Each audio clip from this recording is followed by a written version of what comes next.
Roast Beef Medium by Edna Ferber. Recording by Phil Chenevert. Foreword. Roast beef medium is not only a food, it is a philosophy.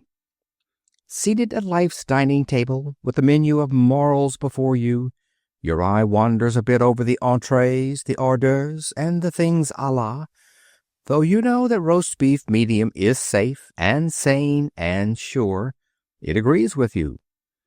As you hesitate, there sounds in your ear a soft and insinuating voice. "You'll find the tongue and aspic very nice today," purrs the voice. "May I recommend the chicken pie, country style? Perhaps you'd relish something light and tempting, eggs Benedictine, very fine, or some flaked crab meat, perhaps, with a special Russian sauce." Roast beef medium. How unimaginative it sounds, how prosaic and dry. You cast the thought of it aside with the contempt that it deserves, and you assume a fine air of the epicure as you order. There are set before you things encased in pastry, things in frilly paper trousers, things that prick the tongue, sauces that pique the palate.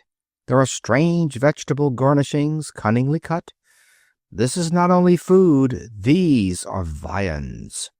"Everything satisfactory?" inquires the insinuating voice. "Yes," you say, and take a hasty sip of water. "That paprika has burned your tongue." "Yes, check, please." You eye the score, appalled. "Look here, aren't you overcharging?" "Our regular price." And you catch a sneer beneath the smugness of the voice. "It is what everyone pays, sir." You reach deep, deep into your pocket, and you pay, and you rise and go, full but not fed. And later, as you take your fifth moral pepsin tablet, you say fool and fool and fool. When next we dine, we are not tempted by the voice. We are wary of weird sauces. We shun the cunning aspics. We look about at our neighbor's table. He is eating of things French and Russian and Hungarian, of food garnished and garish and greasy, and with a little sigh of content and resignation, we settle down to our roast beef medium. Chapter 1. Roast Beef Medium. There is a journey compared to which the travels of Bunyan's hero were a summer evening stroll. The pilgrims by whom this forced march is taken belong to a maligned fraternity and are known as traveling men.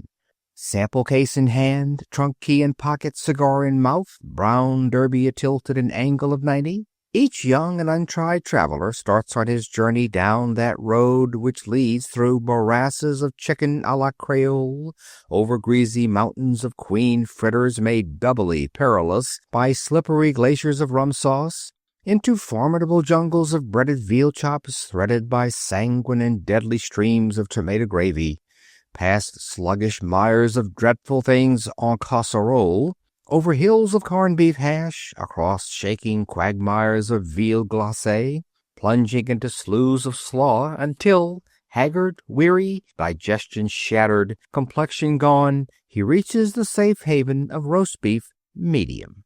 Once there, he never again strays, although the pompadoured, white-aproned siren sings songs in his ears the praises of Irish stew and pork with apple sauce. Emma McChesney was eating her solitary supper at the Burger House at Three Rivers, Michigan.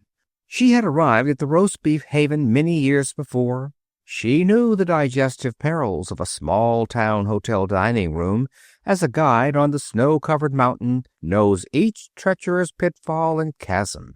10 years on the road had taught her to recognize the deadly snare that lurks in the seemingly calm bosom of minced chicken with cream sauce.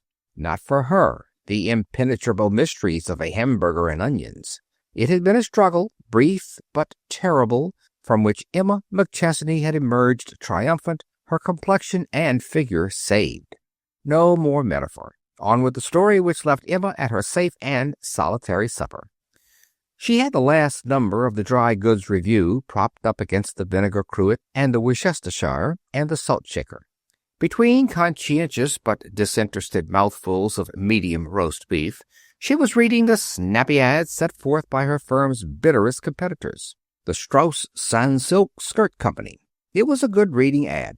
Emma McChesney, who had forgotten more about petticoats than the average skirt salesman ever knew, presently allowed her lukewarm beef to grow cold and flabby as she read. Somewhere in her subconscious mind, she realized that the lanky head waitress had placed someone opposite her at the table. Also, subconsciously, she heard him order liver and bacon with onions. She told herself that as soon as she reached the bottom of the column, she'd look up to see who the fool was. She never arrived at the column's end. "I just hate to tear you away from that love lyric, but if I might trouble you for the vinegar." Emma groped for it back of her paper and shoved it across the table without looking up. And the Worcester, one eye on the absorbing column, she passed the tall bottle.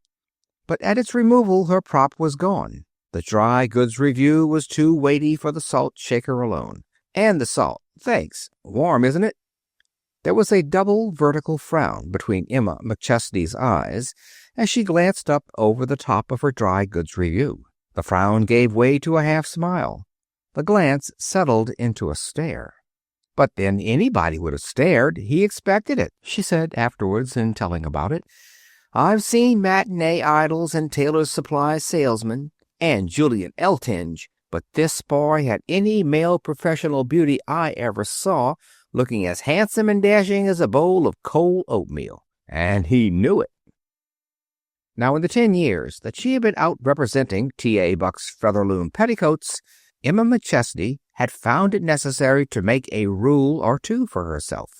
In the strict observance of one of these, she had become past mistress in the fine art of congealing the warm advances of fresh and friendly salesmen of the opposite sex. But this case was different, she told herself. The man across the table was little more than a boy. An amazingly handsome, astonishingly impudent, cockily confident boy who was staring with insolent approval at Emma McChesney's trim, shirt-waisted figure and her fresh, attractive coloring and her well-cared-for hair beneath the smart summer hat. "It isn't in human nature to be as good-looking as you are," spake Emma McChesney suddenly, being a person who never trifled with halfway measures. "I'll bet you have bad teeth or an impediment in your speech." The gorgeous young man smiled. His teeth were perfect. "Peter Piper picked a peck of pickled peppers," he announced glibly. "Nothing missing there, is there?" "Must be your morals, then," retorted Emma McChesney. My, and on the road. Why, the trail of bleeding hearts that you must leave all the way from Maine to California would probably make the Red Sea turn white with envy." The fresh young kid speared a piece of liver and looked soulfully up into the adoring eyes of the waitress who was hovering over him. "Got any nice hot biscuits tonight, girlie?" he inquired. "I'll get you some, sure," wildly promised his handmaiden, and disappeared kitchenward. "Brand new to the road, aren't you?" observed Emma McChesney cruelly. "What makes you think—" "Liver and bacon, hot biscuits, Worcestershire?" elucidated she. "No old-timer would commit suicide that way. After you've been out for 2 or 3 years, you'll stick to the Rock of Gibraltar. Roast beef, medium. Oh, I get wild now and then and order eggs, if the girl says she knows the hen that laid 'em. But plain roast beef, unchloroformed, is the one best bet. You can't go wrong if you stick to it." The godlike young man leaned forward, forgetting to eat. "You don't mean to tell me you're on the road?" "Why not?" demanded Emma McChesney briskly. "Oh, fie, said the handsome youth, throwing her a languishing look. "Any woman as pretty as you are, and with those eyes and that hair and figure— Say, little one, what are you going to do tonight?" Emma McChesney sugared her tea and stirred it slowly. Then she looked up. "Tonight, you fresh young kid, you," she said calmly, "I'm going to dictate 2 letters explaining why business was rotten last week and why it's going to pick up next week, and then I'm going to keep an engagement with a 9-hour beauty sleep. Don't get sore at a fella. You'd take pity on me if you knew how hard I have to work to kill an evening in one of these little town pump burgs. Kill 'em. It can't be done. They die harder than the heroin in a 10, 20, 30. From supper to bedtime is twice as long as from breakfast to supper. Honest." But Emma McChesney looked inexorable, as women do just before they relent. Said she, "Oh, I don't know. By the time I get through trying to convince a bunch of customers that T.A. Buck's Featherloom Petticoat has every other skirt in the market looking like a piece of 4th of July bunting that's been left out in the rain, I'm about ready to turn down the spread and leave a call for 6:30. Be a good fellow," pleaded the unquenchable one. "Let's take in all the nickel shows and then see if we can't drown our sorrows in, Emma McChesney slipped a coin under her plate, crumpled her napkin, folded her arms on the table, and regarded the boy across the way with what our best talent calls a long, level look. It was so long and so level that even the airiness of the buoyant youngster at whom it was directed began to lessen perceptibly long before Emma began to talk. "Tell me, young'un, did anyone ever refuse you anything? I thought not. I should think that when you realize what you've got to learn, it would scare you to look ahead. I don't expect you to believe me when I tell you I never talk to fresh guys like you, but it's true. I don't know why I'm breaking my rule for you, unless it's because you're so unbelievably good looking that I'm anxious to know where the blemish is. The Lord don't make 'em perfect, you know. I'm going to get out those letters, and then, if it's just the same to you, we'll take a walk. These nickel shows are getting on my nerves. It seems to me that if I have to look at one more Western picture about a fool girl with her hair in a braid riding a show horse in the wilds of Clapham Junction and being rescued from a band of almost Indians by the handsome but despised English tenderfoot, or if I see one more of those historical pictures with the women wearing costumes that are a pass between early Egyptian and late State Street, I know I'll get hysterics and have to be carried shrieking up the aisle. Let's walk down Main Street and look at the store windows and up as far as the park and back." "Great, assented he. Is there a park?" "I don't know," replied Emma McChesney, "but there is. And for your own good, I'm going to tell you a few things. There's more to this traveling game than just docking down expenses, talking to every pretty woman you meet, and learning to ask for fresh white bread heels at the Palmer House in Chicago. I'll meet you in the lobby at 8. Emma McChesney talked steadily and evenly and generously from 8 until 8:30.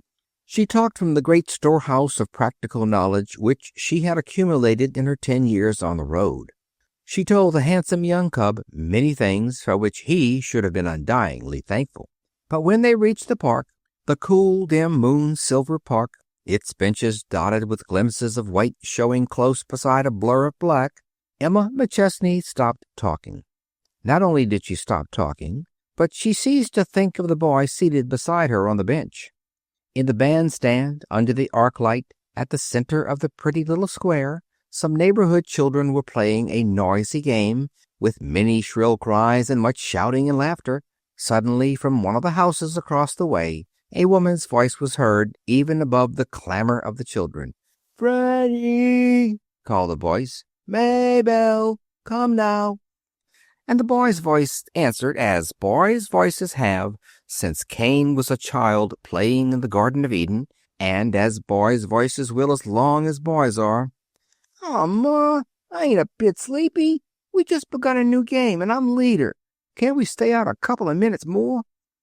"Well, 5 minutes," agreed the voice, "but don't let me call you again." Emma McChesney leaned back on the rustic bench and clasped her strong white hands behind her head and stared straight ahead into the soft darkness. And if it had been light, you could have seen that the bitter lines showing faintly about her mouth were outweighed by the sweet and gracious light which was glowing in her eyes. "Freddie!" came the voice of command again. "Maybelle! This minute! Now!" One by one, the flying little figures under the arc light melted away in the direction of the commanding voice and home and bed.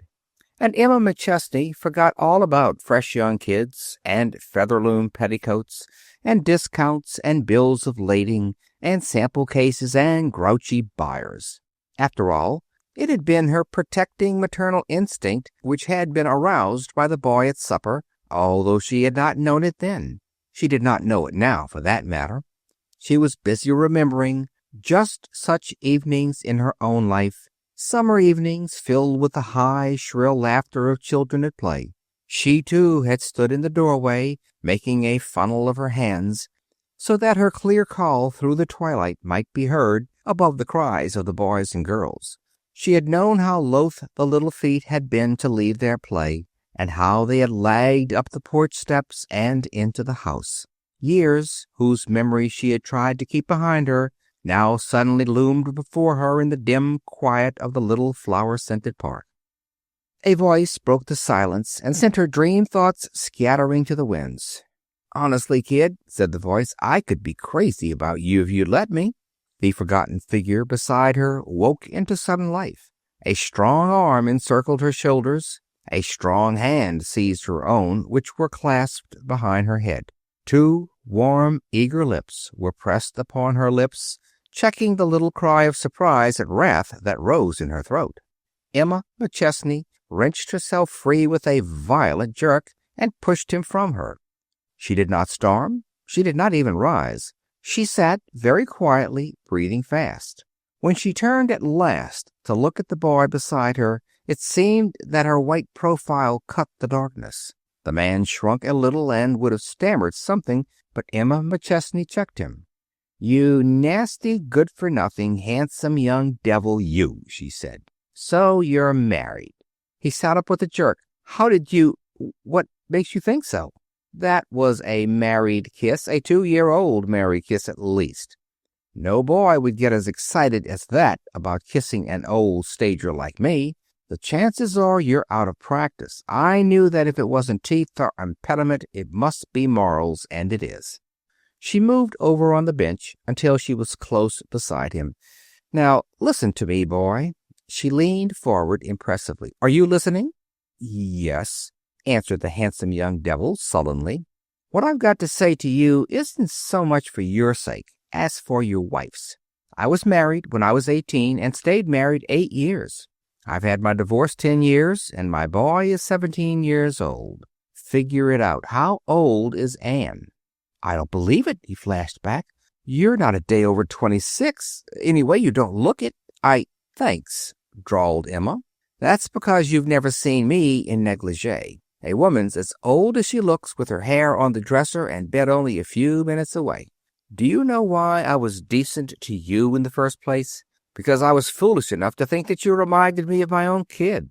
Every found mama is gump enough to think that every Greek god she sees looks like her own boy, even if her own happens to squint and have 2 teeth missing, which mine hasn't, thank the Lord. He's the greatest young... Well, now, look here, young'un. I'm going to return good for evil.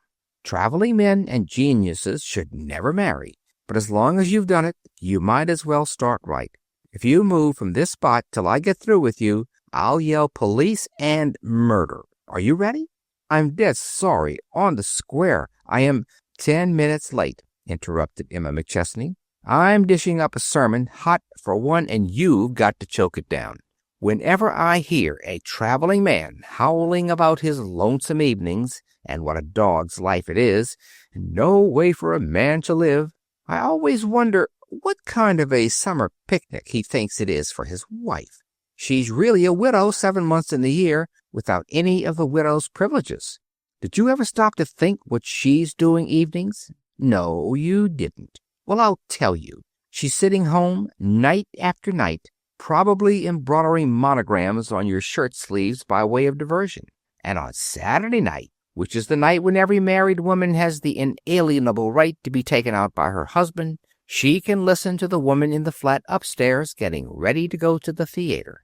The fact that there's a ceiling between 'em doesn't prevent her from knowing just where they're going, and why he has worked himself into a rage over his white lawn tie, and whether they're taking a taxi or the car, and who they're going to meet afterward at supper. Just by listening to them coming downstairs, she can tell how much Mrs. Third Flat's silk stockings cost, and if she's wearing her new La Valliere or not. Women have that instinct, you know, or maybe you don't. There's so much you've missed. Say, look here, broke from the man beside her, but Emma McChesney laid her cool fingers on his lips. Nothing from the sidelines, please, she said. After they've gone, she can go to bed, or she can sit up, pretending to read, but really wondering if that squeaky sound coming from the direction of the kitchen is a loose screw in the storm door, or if it's someone trying to break into the flat. And she'd rather sit there, scared green, than go back through that long hall to find out. And when Tilly comes home with her young man at 11 o'clock, though she promised not to stay out later than 10, she rushes back to the kitchen and falls on her neck. She's so happy to see her. Oh, it's a gay life. You talk about the heroism of the early Pilgrim mothers. I'd like to know what they had on the average traveling man's wife. Bess goes to the matinee every Saturday, he began in feeble defense. Matinee? Scoffed Emma McChesney. Do you think any woman goes to matinee by preference? Nobody goes but girls of 16 or confirmed old maids without brothers and traveling men's wives. Matinee. Say, would you ever hesitate to choose between an all-day train and a sleeper? It's the same idea. What a woman calls going to the theater is something very different. It means taking a nap in the afternoon so her eyes will be bright at night, and then starting at about 5 o'clock to dress and lay her husband's clean things out on the bed. She loves it. She even enjoys getting his bath towels ready and putting his shaving things where he can lay his hands on them and telling the girl to have dinner ready promptly at 6:30. It means getting out her good dress that hangs in the closet with a cretonne bag covering it, and her black satin coat, and her hat with the paradise aigrettes that she bought with what she saved out of the housekeeping money. It means her best silk stockings, and her diamond sunburst that he's going to have made over into a lavalier just as soon as business is better. She loves it all, and her cheeks get pinker and pinker, so that she really doesn't need the little dash of rouge that she puts on because everybody does it, don't you know? She gets ready, all but her dress, and then she puts on a kimono and slips out to the kitchen to make the gravy for the chicken because the girl never can get it as smooth as he likes it. That's part of what she calls going to the theater and having a husband. And if there are children, there came a little inarticulate sound from the boy, but Emma's quick ear caught it. No, well, then we'll call that one black mark less for you. But if there are children, and for her sake I hope there will be, she's father and mother to them. She brings them up single-handed while he's on the road, and the worst she can do is say to them, just wait until your father gets home. He'll hear of this. But, shucks, when he comes home, he can't whip the kids for what they did 7 weeks before, and that they've forgotten all about. And for what he never saw, he can't imagine.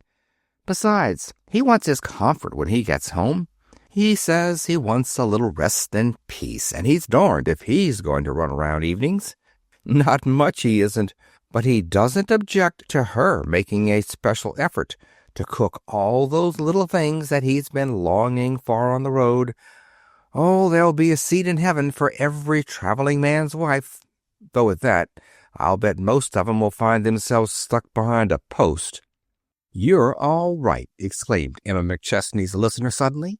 How a woman like you can waste her time on the road is more than I can see. And I want to thank you. I'm not such a fool as I haven't let you finish the sentence so far, and I'm not going to yet. Wait a minute. There's one more paragraph to this sermon. You remember what I told you about old stagers and the roast beef diet? Well, that applies right through life.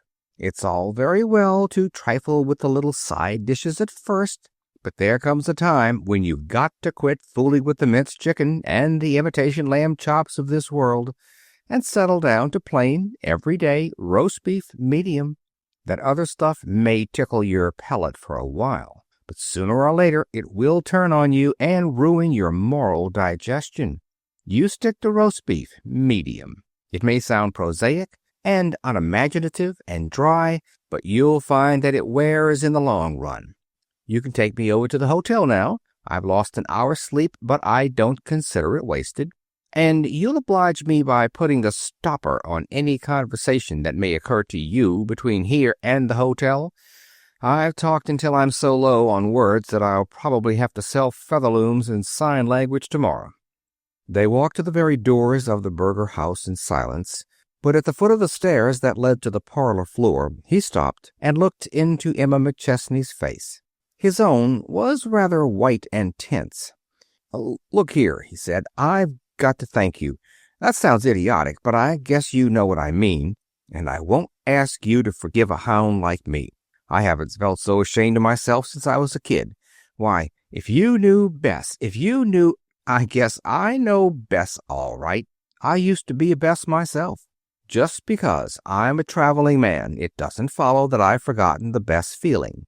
As far as that goes, I don't mind telling you that I've got neuralgia from sitting in that park with my feet in the damp grass. I can feel it in my back teeth, and by 11 o'clock it will be camping over my left eye, with its little brothers doing a war dance up the side of my face. And boy, I'd give last week's commissions if there was someone to whom I had the right to say, 'Henry, will you get up and get me a hot water bag for my neuralgia? It's something awful,' and just open the left-hand lower drawer of the chiffonnier and get out one of those gauze vests, and then get me a safety pin from the tray on my dresser. I'm going to pin it around my head." Chapter 2, Representing T.A. Buck. Emma McChesney, Mrs. I place it in the background because she generally did, swung off the 2:15, crossed the depot platform, and dived into the hotel bus. She had to climb over the feet of a fat man in brown and a lean man in black to do it. Long practice had made her perfect in the art. She knew that the fat man and the thin man were hogging the end seats so that they could be the first to register and get a choice of rooms when the bus reached the hotel. The vehicle smelled of straw and mold and stables and dampness and tobacco, as buses have from old Jonas Chuzzlewit's time to this. 9 years on the road had accustomed Emma McChesney's nostrils to bus smells. She gazed stolidly out of the window, crossed one leg over the other, remembered that her snug suit skirt wasn't built for that attitude, uncrossed them again, and caught the delighted and understanding eye of the fat traveling man, who was a symphony in brown. Brown suit, brown Oxford, brown scarf, brown hat, brown bordered handkerchief just peeping over the edge of his pocket. He looked like a colossal chocolate fudge. Red-faced, grinning, and a naughty wink. "I'll bet he sells coffins and undertaker's supplies," mused Emma McChesney. "And the other one, the tall, lank funeral affair in black, I suppose his line would be sheet music, or maybe photographs. Or perhaps he's a Lyceum Bureau reader, scheduled to give an evening of humorous readings for the Young Men's Sunday Evening Club course at the First M.E. Church." During those 9 years on the road for the Featherloom Skirt Company, Emma McChesney had picked up a sideline or two on human nature. She was not surprised to see the fat man in brown and the thin man in black leap out of the bus and into the hotel before she had time to straighten her hat after the wheels had bumped up against the curbing. By the time she reached the desk, the two were disappearing in the wake of a bellboy. The sartorial triumph behind the desk languidly read her signature upside down, took a disinterested look at her, and yelled, "Front! Show the lady up to 19. Emma McChesney took 3 steps in the direction of the stairway toward which the boy was headed with her bags. Then she stopped. "Wait a minute, boy," she said pleasantly enough, and walked back to the desk. She eyed the clerk, a half-smile on her lips, one arm in its neat tailored sleeve resting on the marble, while her right forefinger, trimly gloved, tapped an imperative little tattoo. "Perhaps you think that last descriptive sentence is as unnecessary as it is garbled, but don't you get a little picture of her? Trim, taut, tailored, mannish-booted, flat-heeled, linen-collared, sailor-hatted?" "You've made a mistake, haven't you?" she inquired. "Mistake?" repeated the clerk, removing his eyes from their loving contemplation of his right thumbnail. "Guess not. "Oh, think it over," drawled Emma McChesney. "I've never seen 19, but I can describe it with both eyes shut and one hand tied behind me. It's an inside room, isn't it, over the kitchen, and just next to the water butt where the maids come to draw water for the scrubbing at 5 a.m.? And the boiler room gets in its best bumps for 19, and the patent ventilators work just next door, and there's a pet rat that makes his headquarters in the wall between 18 and 19, and the housekeeper, whose room is across the hall, is afflicted with a bronchial cough nights. I'm wise to the brand of welcome that you fellows hand out to us women on the road. This is new territory for me, my first trip west. Think it over. Don't, say 65 strike you as being nearer my size?" The clerk stared at Emma McChesney, and Emma McChesney coolly stared back at the clerk. "Our aim," began he loftily, "is to make our guests as comfortable as possible on all occasions. But the last lady drummer who—" "That's all right," interrupted Emma McChesney, "but I'm not the kind that steals the towels, and I don't carry an electric iron with me either. Also, I don't get chummy with the housekeeper and the dining room girls half an hour after I move in. Most women drummers are living up to their reputations, but some of us are living 'em down. I'm for revision downward. You haven't got my number, that's all."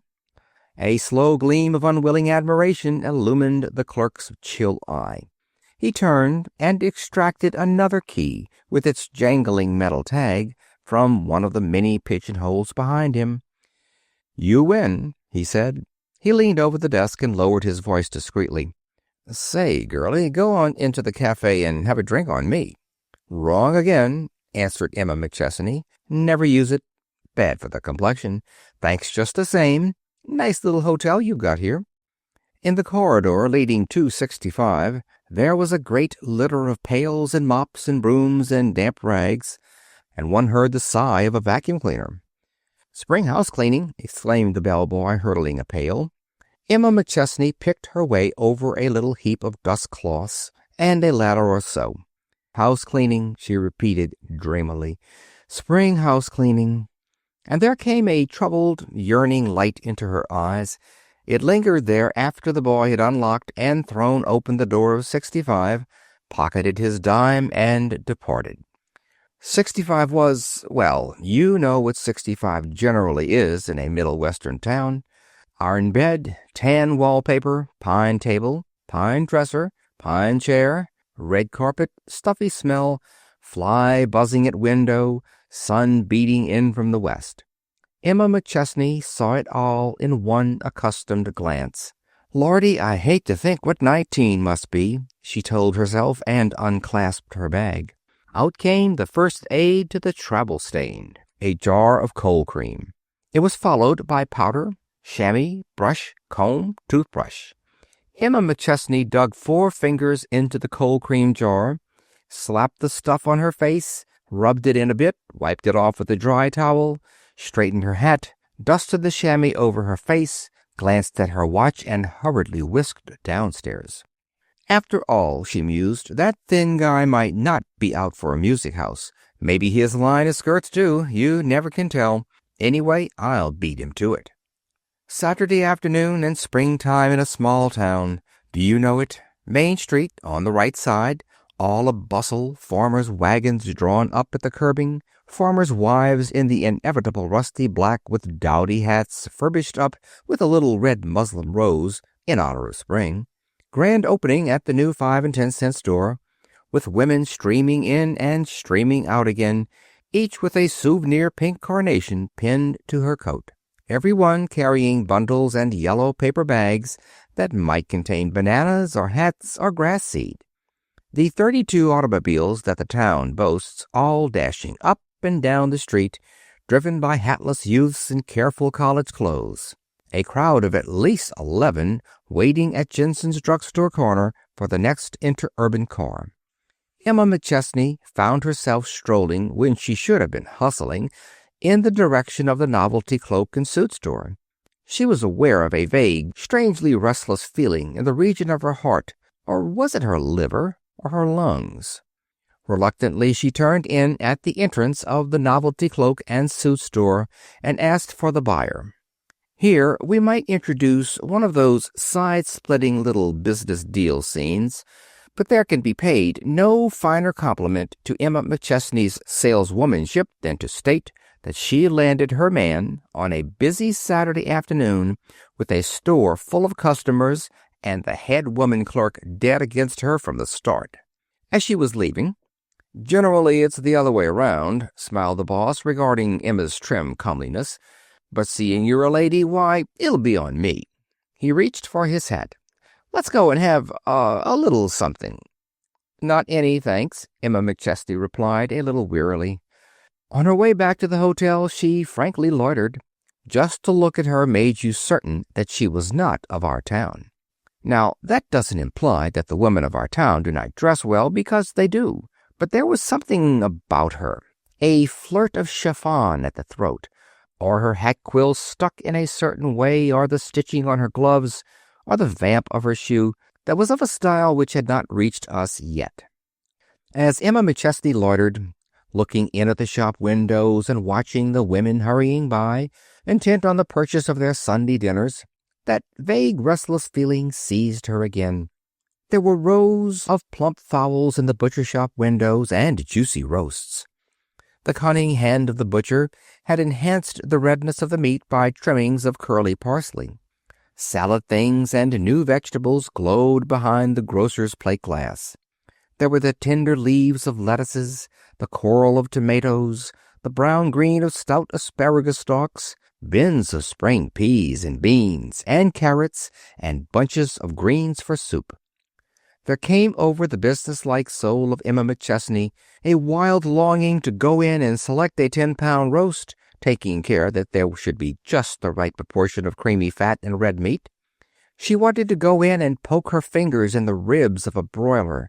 She wanted to order wildly of sweet potatoes and vegetables and soup bones and apples for pies. She ached to turn back her sleeves and don a blue and white checkered apron and roll out noodles. She still was fighting that wild impulse as she walked back to the hotel, went up to her stuffy room, and, without removing her hat or coat, seated herself on the edge of the bed and stared long and hard at the tan wallpaper. There is this peculiarity about tan wallpaper: if you stare at it long enough, you begin to see things. Emma McChesney, who pulled down something over $3,200 a year selling Featherloom petticoats, saw this: a kitchen very bright and clean, with a cluttered kind of cleanliness that bespeaks many housewifely tasks underway.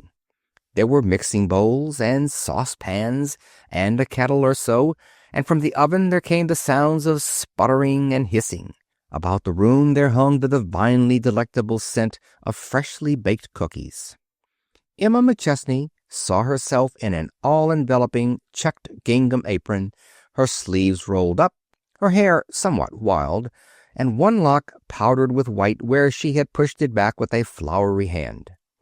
Her cheeks were surprisingly pink, and her eyes were very bright, and she was scraping a baking board and rolling pin, and trimming the edges of pie tins, and turning with a whirl to open the oven door, stooping to dip up spoonfuls of gravy, only to pour the rich brown liquid over the meat again.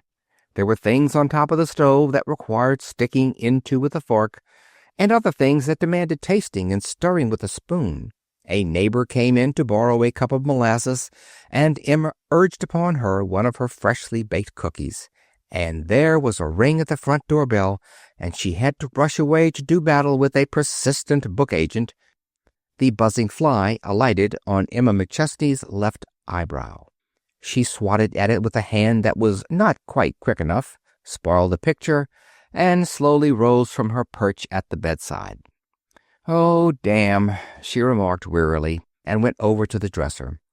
Then she pulled down her waist shirt all round and went down to supper. The dining room was very warm, and there came a smell of lardy things from the kitchen, though supping were doing so languidly. "I'm dying for something cool and green and fresh," remarked Emma to the girl who filled her glass with iced water. "Something springish and tempting." "Well," sing-songed she of the ruffled starched skirt. "We have ham and eggs, mutton chops, cold veal, cold roast—" "Two fried," interrupted Emma hopelessly, "and a pot of tea, black." Supper over, she passed through the lobby on her way upstairs. The place was filled with men. They were lolling in the big leather chairs at the window, or standing about smoking and talking. There was a rattle of dice from the cigar counter and a burst of laughter from the men gathered about it. It all looked very bright and cheery and sociable. Emma McChesney turned to ascend the stairs to her room, felt that she, too, would like to sit in one of the big leather chairs in the window and talk to someone. Someone was playing the piano in the parlor. The doors were open. Emma McChesney glanced in. Then she stopped. It was not the appearance of the room that held her. You may have heard of the wilds of an African jungle, the trackless wastes of the desert, the solitude of the forest, the limitless stretch of the storm-tossed ocean. They are cozy and snug when compared to the utter and soul-searing dreariness of a small-town hotel parlor. You know what it is: red carpet, red plush and brocade furniture, full-length walnut mirror, battered piano on which reposes a sheet of music given away with the Sunday supplement of a city paper. A man was seated at the piano playing. He was not playing the Sunday supplement sheet music. His brown hat was pushed back on his head, and there was a fat cigar in his pursy mouth, and as he played he squinted up through the smoke. He was playing Mendelssohn's Spring Song, not as you have heard it played by sweet young things, nor as you have heard it rendered by the Apollo String Quartet.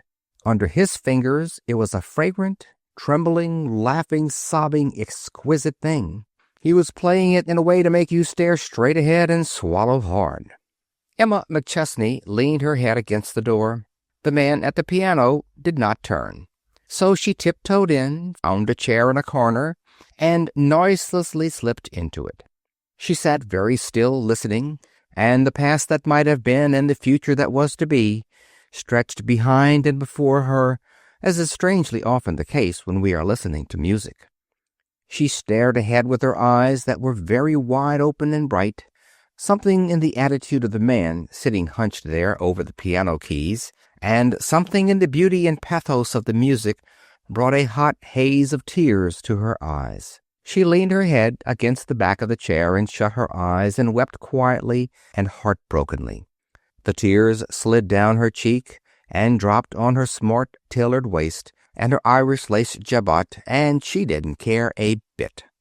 The last lovely note died away. The fat man's hands dropped limply to his sides. Emma McChesney stared at them, fascinated. They were quite marvelous hands. Not at all the sort of hands one would expect to see attached to the wrists of a fat man. They were slim, nervous, sensitive hands, pink-tipped, tapering, blue-veined, delicate. As Emma McChesney stared at them, the man turned slowly on the revolving stool. His plump pink face was dolorous, sagging, wan-eyed.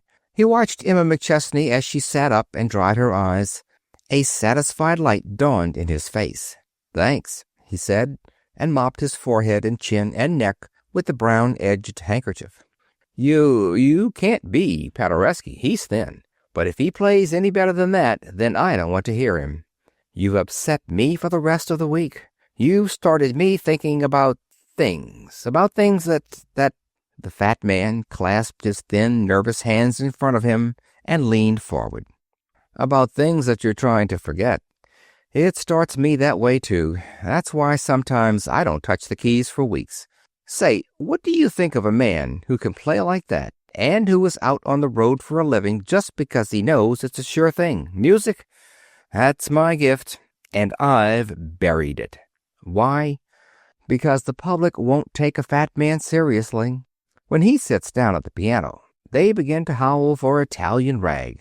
Why, I'd rather play the piano in a 5-cent moving picture house than do what I'm doing now. But the old man wanted his son to be a businessman, not a crazy piano-playing galoot. That's the way he put it. And I was darn fool enough to think he was right. Why can't people stand up and do the things they're out to do? Not one person in 1,000 does. Why, take you. I don't know you from Eve, but just the way you shed the briny, I know you're busy regretting." "Regretting?" repeated Emma McChesney in a wail. "Do you know what I am? I'm a lady drummer, and do you know what I want to do this minute? I want to clean house. I want to wind a towel around my head and pin up my skirt and slosh around with a pail of hot soapy water. I want to pound a couple of mattresses in the backyard and eat a cold dinner off the kitchen table. That's what I want to do." "Well, go on and do it," said the fat man. "Do it? I haven't any house to clean. I got my divorce 10 years ago, and I've been on the road ever since. I don't know why I stick. I'm pulling down a good fat salary and commissions, but it's no life for a woman, and I know it. But I'm not big enough to quit.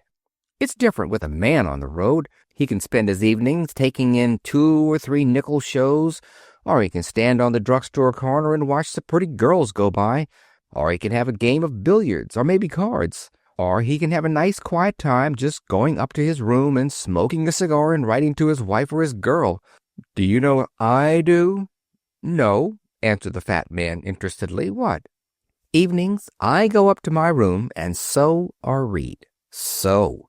Every hook and eye and button on my clothes is moored so tight that even the hand laundry can't tear 'em off. You couldn't pry those fastenings away with dynamite. When I find a hole in my stockings, I'm tickled to death, because it's something to mend. And read. Everything from the rules of the house tacked up on the door to spelling out the French short story in the back of the Swell Set magazine. It's getting on my nerves. Do you know what I do Sunday mornings? No, you don't. Well, I go to church, that's what I do, and I get green with envy watching the other women there getting nervous about 11:45 or so, when the minister is still in knee-deep, and I know they're wondering if Lizzie has basted the chicken often enough, and if she's put the celery in cold water, and the ice cream is packed in burlap in the cellar, and if she has forgotten to mix in a tablespoon of flour to make it smooth. You can tell by the look on their faces that there's company for dinner.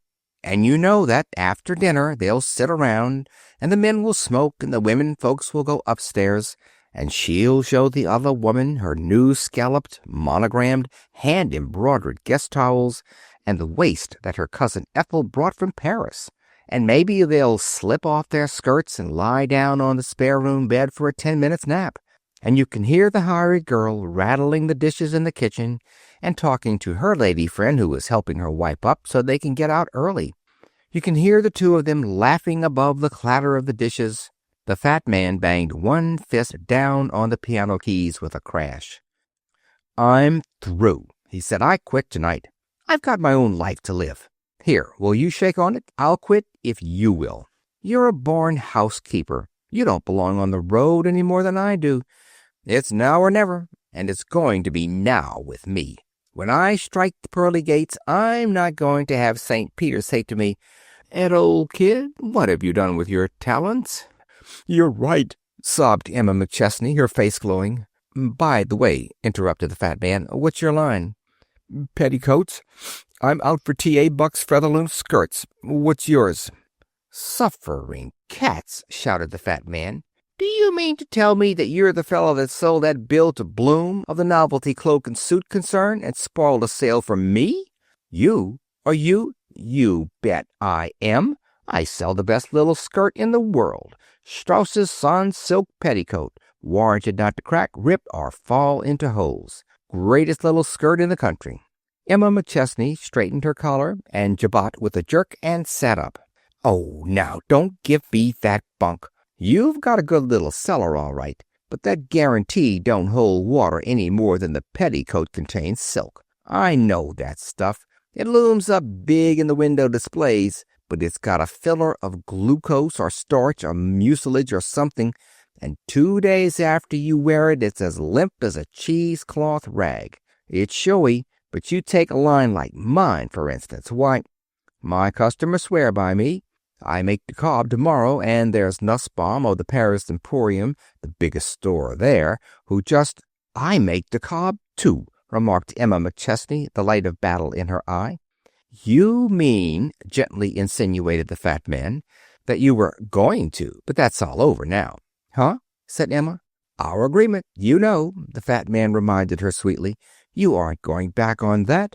The cottage and the Sunday dinner for you, remember? Of course, agreed Emma listlessly. I think I'll go up and get some sleep now. Didn't get much last night on the road. Won't you, come down and have a little something moist? Or we could have it sent up here, suggested the fat man. You're the third man that's asked me that today, snapped Emma McChesney, somewhat crossly. Say, what do I look like, anyway? I guess I'll have to pin a white ribbon on my coat lapel. No offense, put in the fat man with haste. I just thought it would bind our bargain. I hope you'll be happy and contented and all that, you know. Let it go double, replied Emma McChesney and shook his hand. Guess I'll run down and get a smoke, remarked he.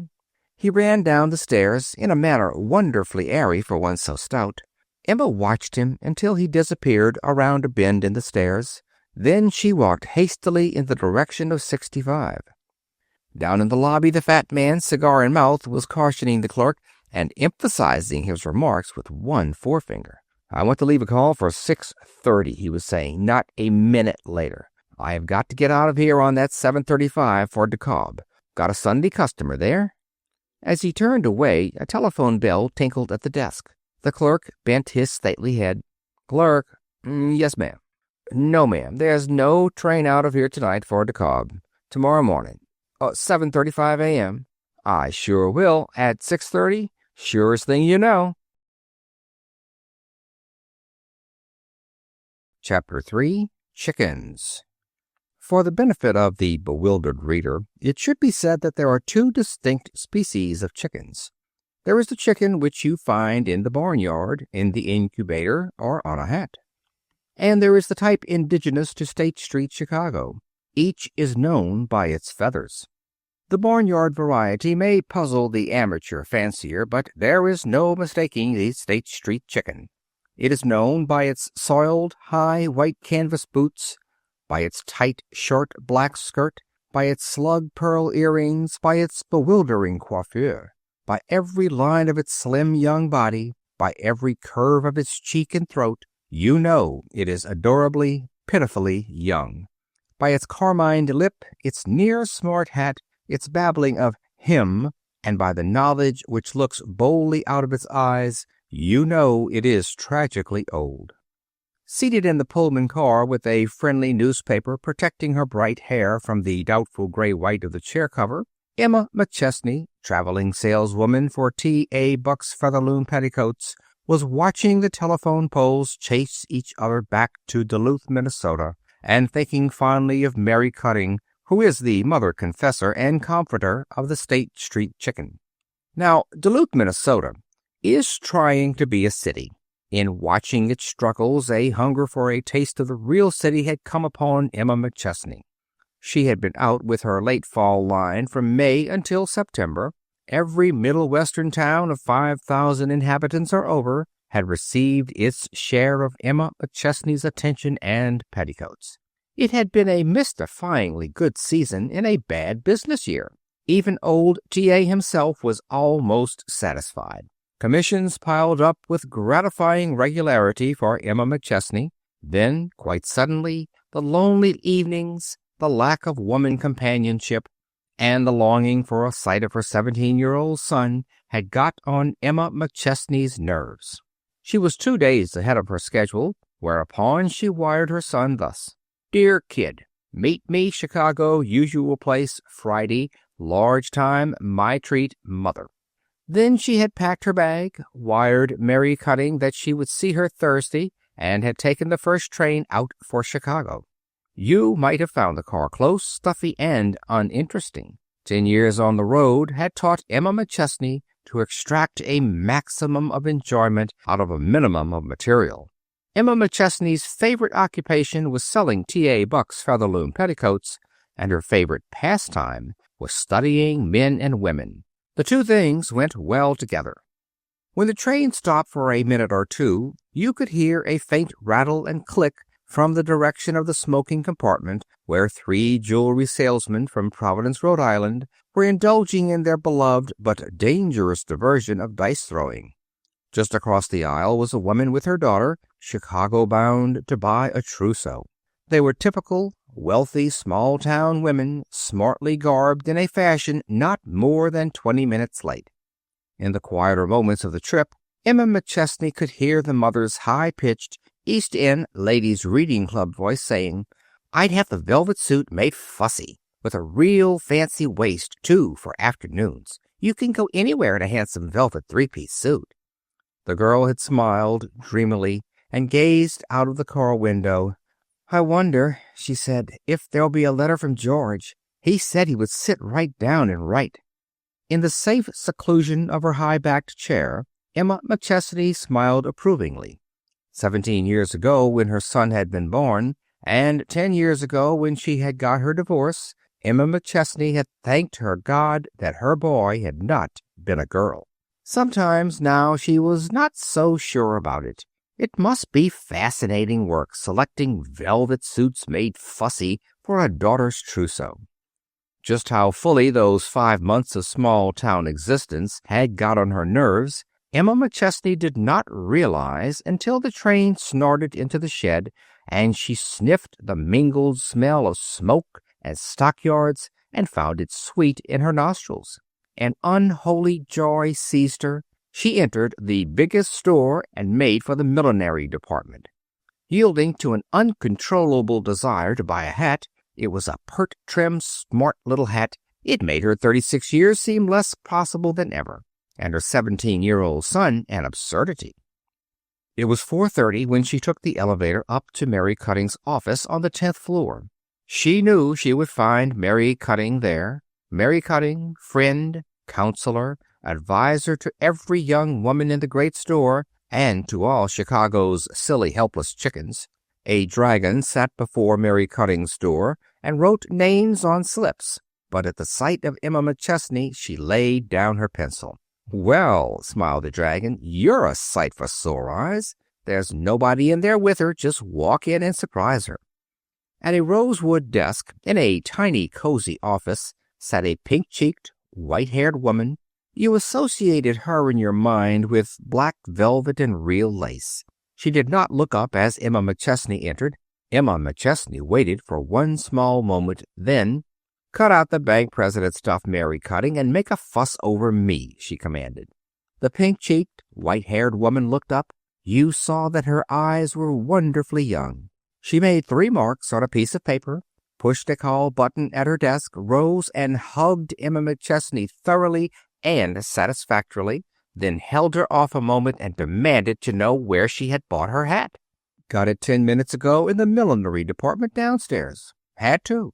If I'd have come into New York after 5 months' exile like this, I'd probably have bought a brocade and fur-edged evening wrap to relieve this feeling of wild joy. For 5 months I've spent my evenings in a hotel room or watching the Maud Bernstock Company playing Lena Rivers, with the ingenue coming out between the acts in a calico apron and a pink sunbonnet and doing a thing they bill as vaudeville. I'm dying to see a real show, a smart one that hasn't run 200 nights on Broadway, one with pretty girls and pink tights and lots of moonrises and sunsets and things, and a prima donna in a dress so stunning that all the women in the audience are busy copying it so they can describe it to their home dressmaker next day." "Poor, poor child," said Mary Cutting. "I don't seem to recall any such show." "Well, it will look that way to me anyhow," said Emma McChesney. "I've wired Jock to meet me tomorrow, and I'm going to give the child a really sizzling little vacation. But tonight, you and I will have an old girl frolic. We'll have dinner together somewhere downtown, and then we'll go to the theater, and after that I'm coming out to that blessed flat of yours and sleep between real sheets. We'll have some sandwiches and beer and other things out of the icebox, and then we'll have a bathroom bee. We'll let down our back hair and slap cold cream around and tell our heart's secrets and use up all the hot water. Lordy, it will be a luxury to have a bath in a tub that doesn't make you feel as though you wanted to scrub it out with lye and carbolic. Come on, Mary Cutting." Mary Cutting's pink cheeks dimpled like a girl's. "You'll never grow up, Emma McChesney. At least I hope you never will. Sit there in the corner and be a good child, and I'll be ready for you in 10 minutes. Peace settled down on the tiny office. Emma McChesney, there in her corner, surveyed the little room with entire approval. It breathed of things restful, wholesome, comforting. There was a bowl of sweet peas on the desk. There was an Indian sweetgrass basket filled with autumn leaves in the corner. There was an air of orderliness and good taste. And there was the pink-cheeked, white-haired woman at the desk. "There," said Mary Cutting at last. She removed her glasses, snapped them up on a little spring chain near her shoulder, sat back, and smiled upon Emma McChesney. Emma McChesney smiled back at her. Theirs was not a talking friendship. It was a thing of depth and understanding, like the friendship between two men. They sat looking into each other's eyes and down beyond where the soul holds forth.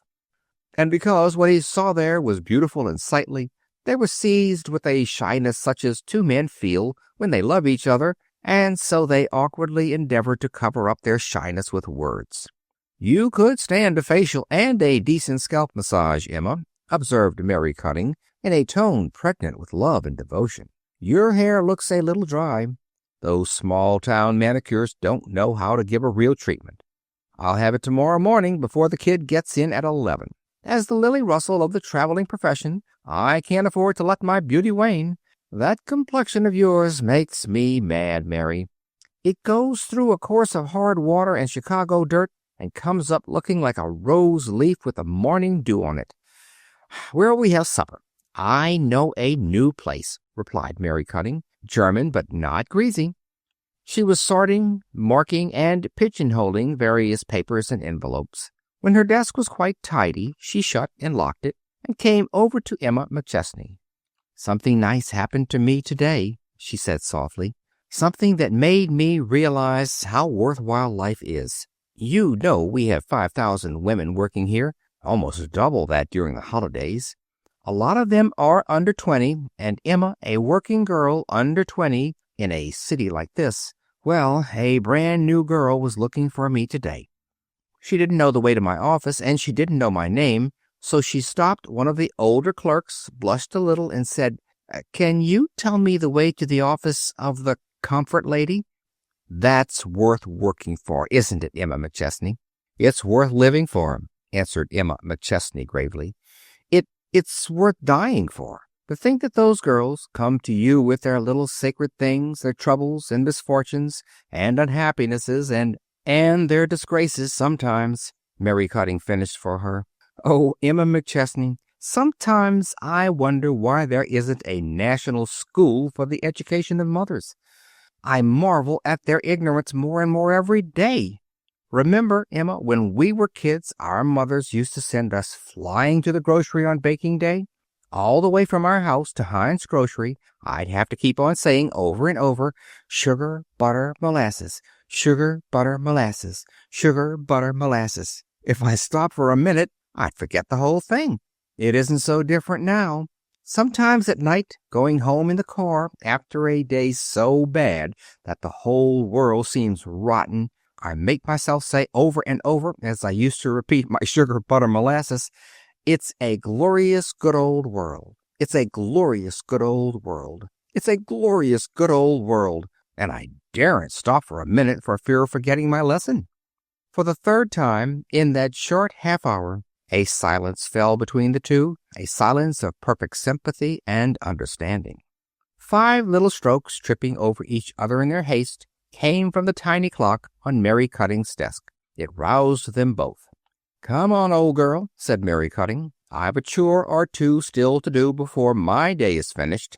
Come along if you like. There's a new girl at the perfumes who wears too many braids and puffs and curls, and in the basement Mrs. Ready-to-Wear, there's another who likes to break store rules about short-sleeved, lace-yoked lingerie waists. And one of the floor managers tells me that a young chap of that callow, semi-objectionable high school fraternity, flat-heeled shoe type, has been persistently hanging around the desk of the pretty little bundle inspector at the Veilings.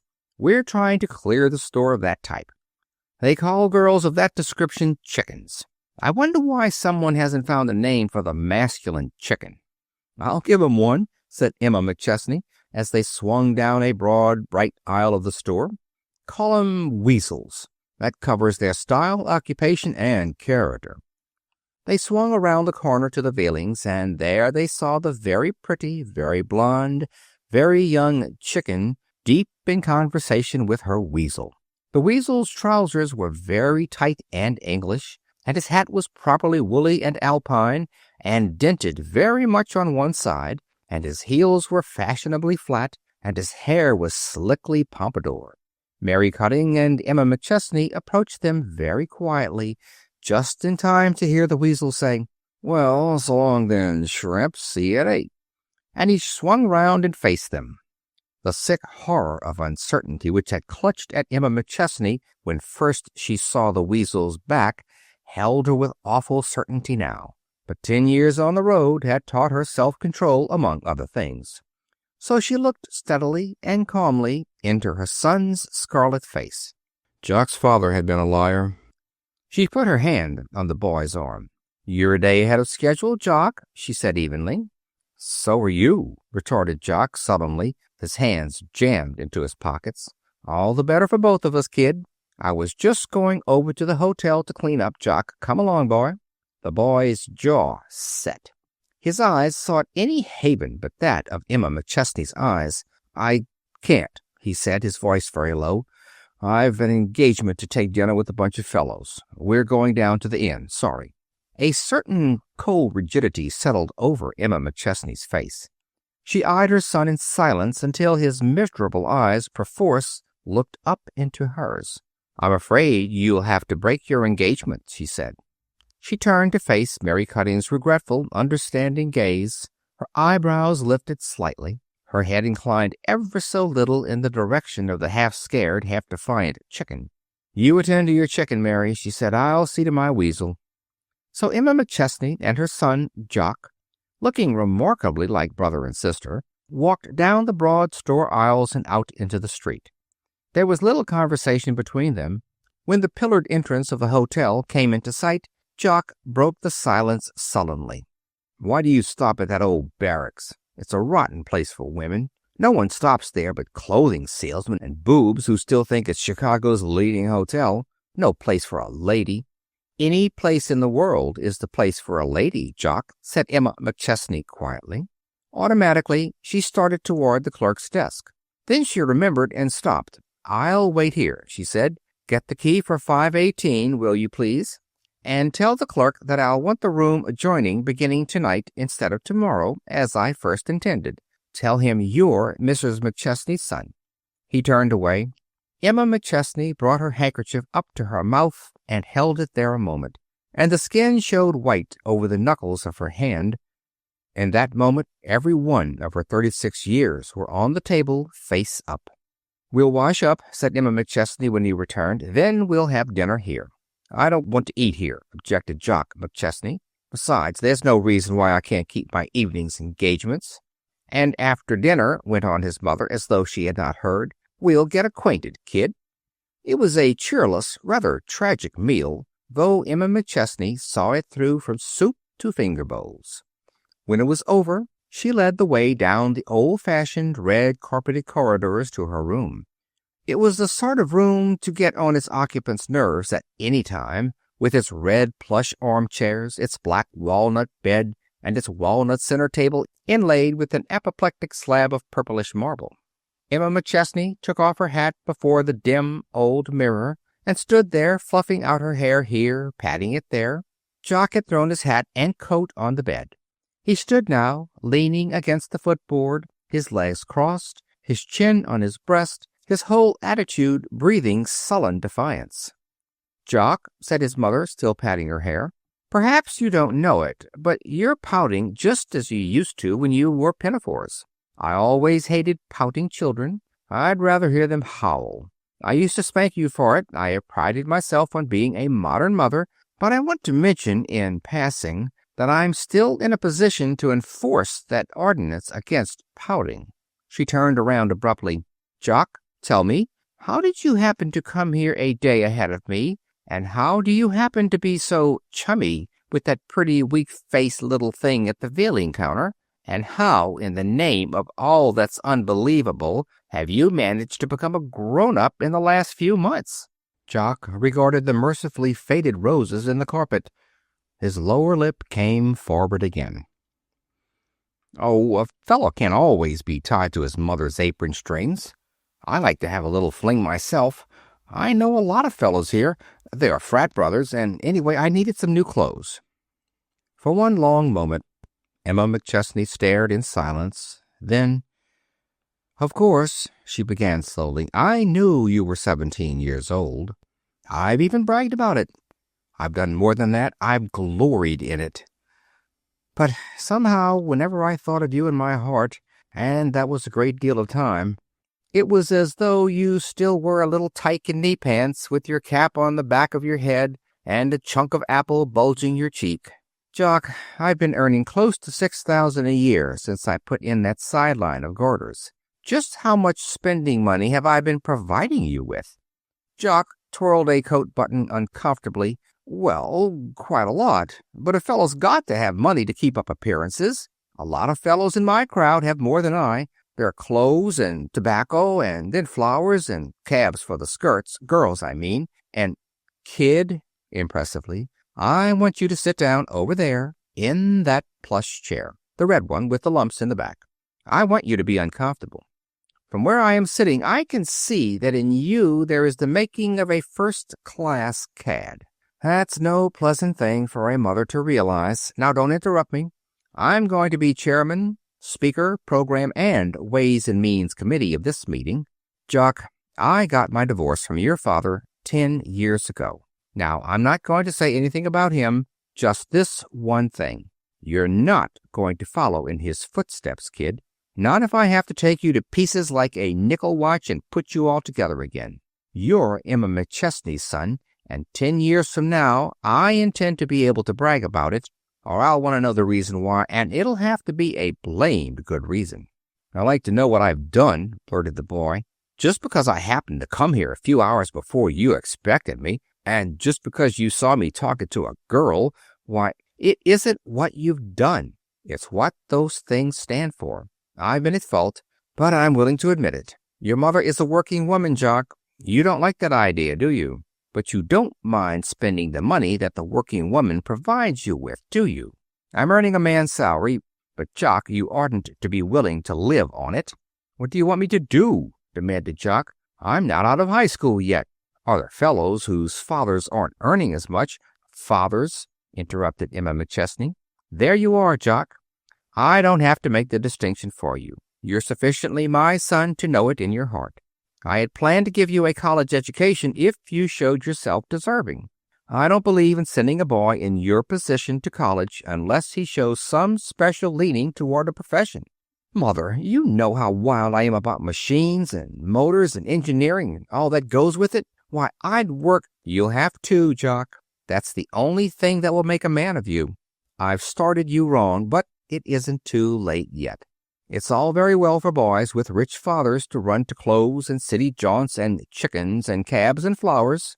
Your mother is working tooth and nail to earn her $6,000, and when you realize just what it means for a woman to battle against men in a man's game, you'll stop being a spender and become an earner, because you'll want to. I'll tell you what I'm going to do, kid. I'm going to take you on the road with me for 2 weeks. You'll learn so many things that at the end of that time, the sides of your head will be bulging."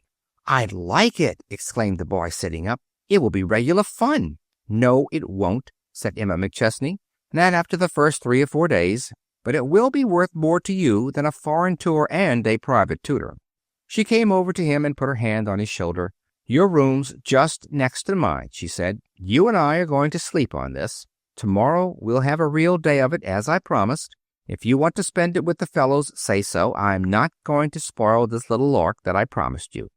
"I think," said the boy, looking up into his mother's face, "I think that I'll spend it with you." The door slammed after him. Emma McChesney remained standing there in the center of the room. She raised her arms and passed a hand over her forehead and across her hair until it rested on the glossy knot at the back of her head. It was the weary little gesture of a weary, heart-sick woman. There came a ring at the phone. Emma McChesney crossed the room and picked up the receiver. "Hello, Mary Cutting," she said without waiting for the voice on the other end. "What? Oh, I just knew. No, it's all right. I've had some high-class little theatricals of my own right here, with me in the roles of leading lady, ingenue, villainess, star, and heavy mother. I've got Mrs. Frisk looking like a first reader room kid that's forgotten her Friday piece. What's that?" There was no sound in the room but the hollow crackle of the voice at the other end of the wire many miles away. Then, "Oh, that's all right, Mary Cutting. I owe you a great big debt of gratitude, bless your pink cheeks and white hair. Mary," she lowered her voice and glanced in the direction of the room next door. "I don't know how a hard, dry sob would go through the phone, so I won't try to get it over. But, Mary, it's been sugar, butter, and molasses for me for the last 10 minutes, and I'm dead scared to stop for fear I'll forget it. I guess it's sugar, butter, and molasses for me for the rest of the night, Mary Cutting. Just as hard and fast as I can say it. Sugar, butter, molasses." Chapter 4. His Mother's Son. "Full?" repeated Emma McChesney. And if it weren't for the compositor, there'd be an exclamation point after that question mark. "Sorry, Mrs. McChesney," said the clerk, and he actually looked it. "But there's absolutely nothing stirring. We're full up.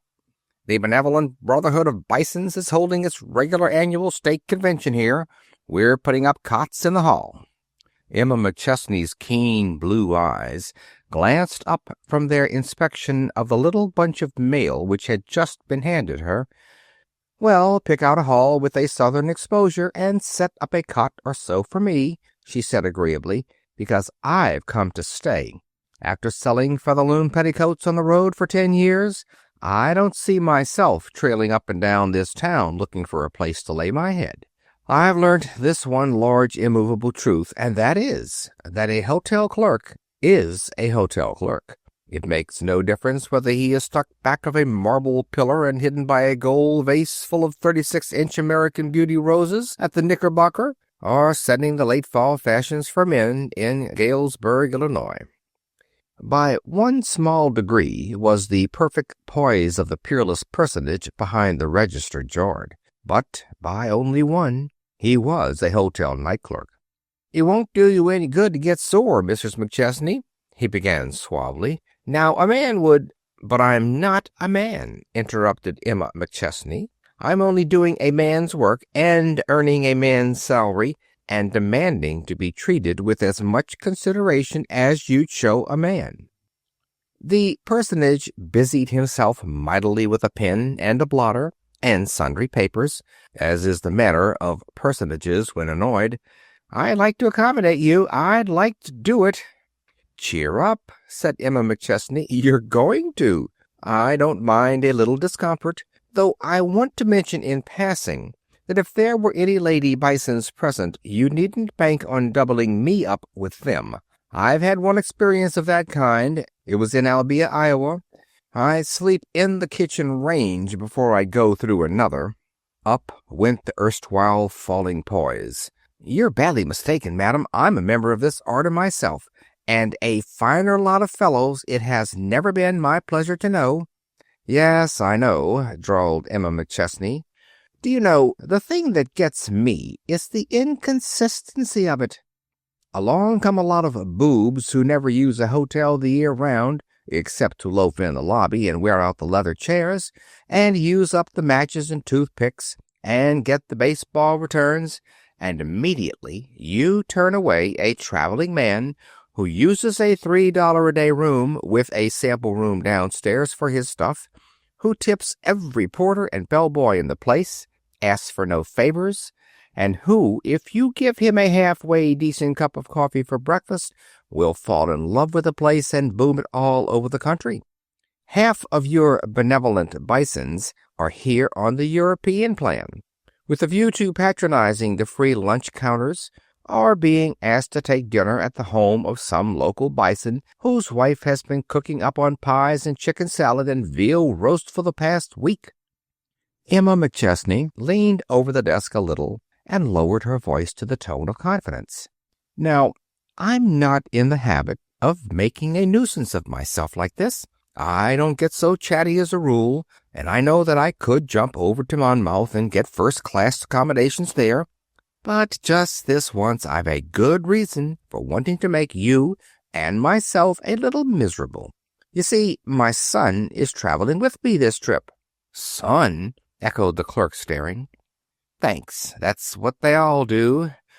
After a while I'll begin to believe that there must be something hauntingly beautiful and girlish about me, or everyone wouldn't petrify when I announce that I've a 6-foot son attached to my apron strings. He looks 21, but he's 17. He thinks the world's rotten because he can't grow one of those fuzzy little mustaches that the men are cultivating to match their hats. He's down at the depot now, straightening out our baggage. Now, I want to say this before he gets here. He's been out with me just 4 days.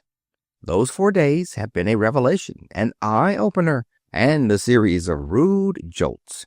He used to think that his mother's job consisted of traveling in Pullmans, eating delicate viands turned out by the hotel chefs, and strewing Featherloom petticoats along the path. I gave him plenty of money, and he got into the habit of looking lightly upon anything more trifling than a $5 bill. He's changing his mind by great leaps. I'm prepared to spend the night in the coal cellar if you'll just fix him up, not too comfortably. It'll be a great lesson for him. There he is now, just coming in. Fuzzy coat and hat and English stick, as they say on the stage." The boy crossed the crowded lobby. There was a little worried, annoyed frown between his eyes. He laid a protecting hand on his mother's arm. Emma McChesney was conscious of a little thrill of pride as she realized that he did not have to look up to meet her gaze.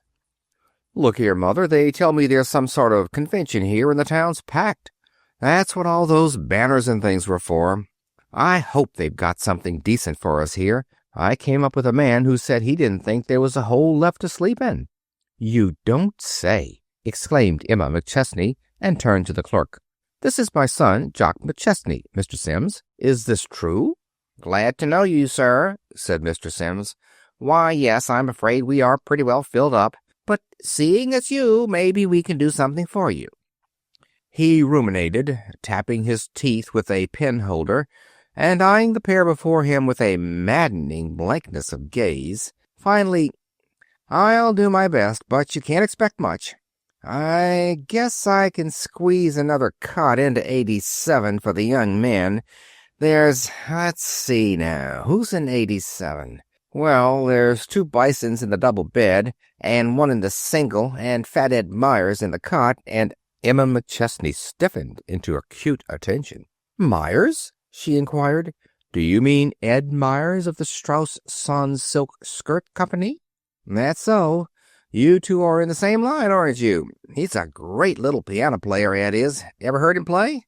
"When did he get in?" "Oh, he just came in 15 minutes ago on the Ashland Division. He's in at supper." "Oh," said Emma McChesney.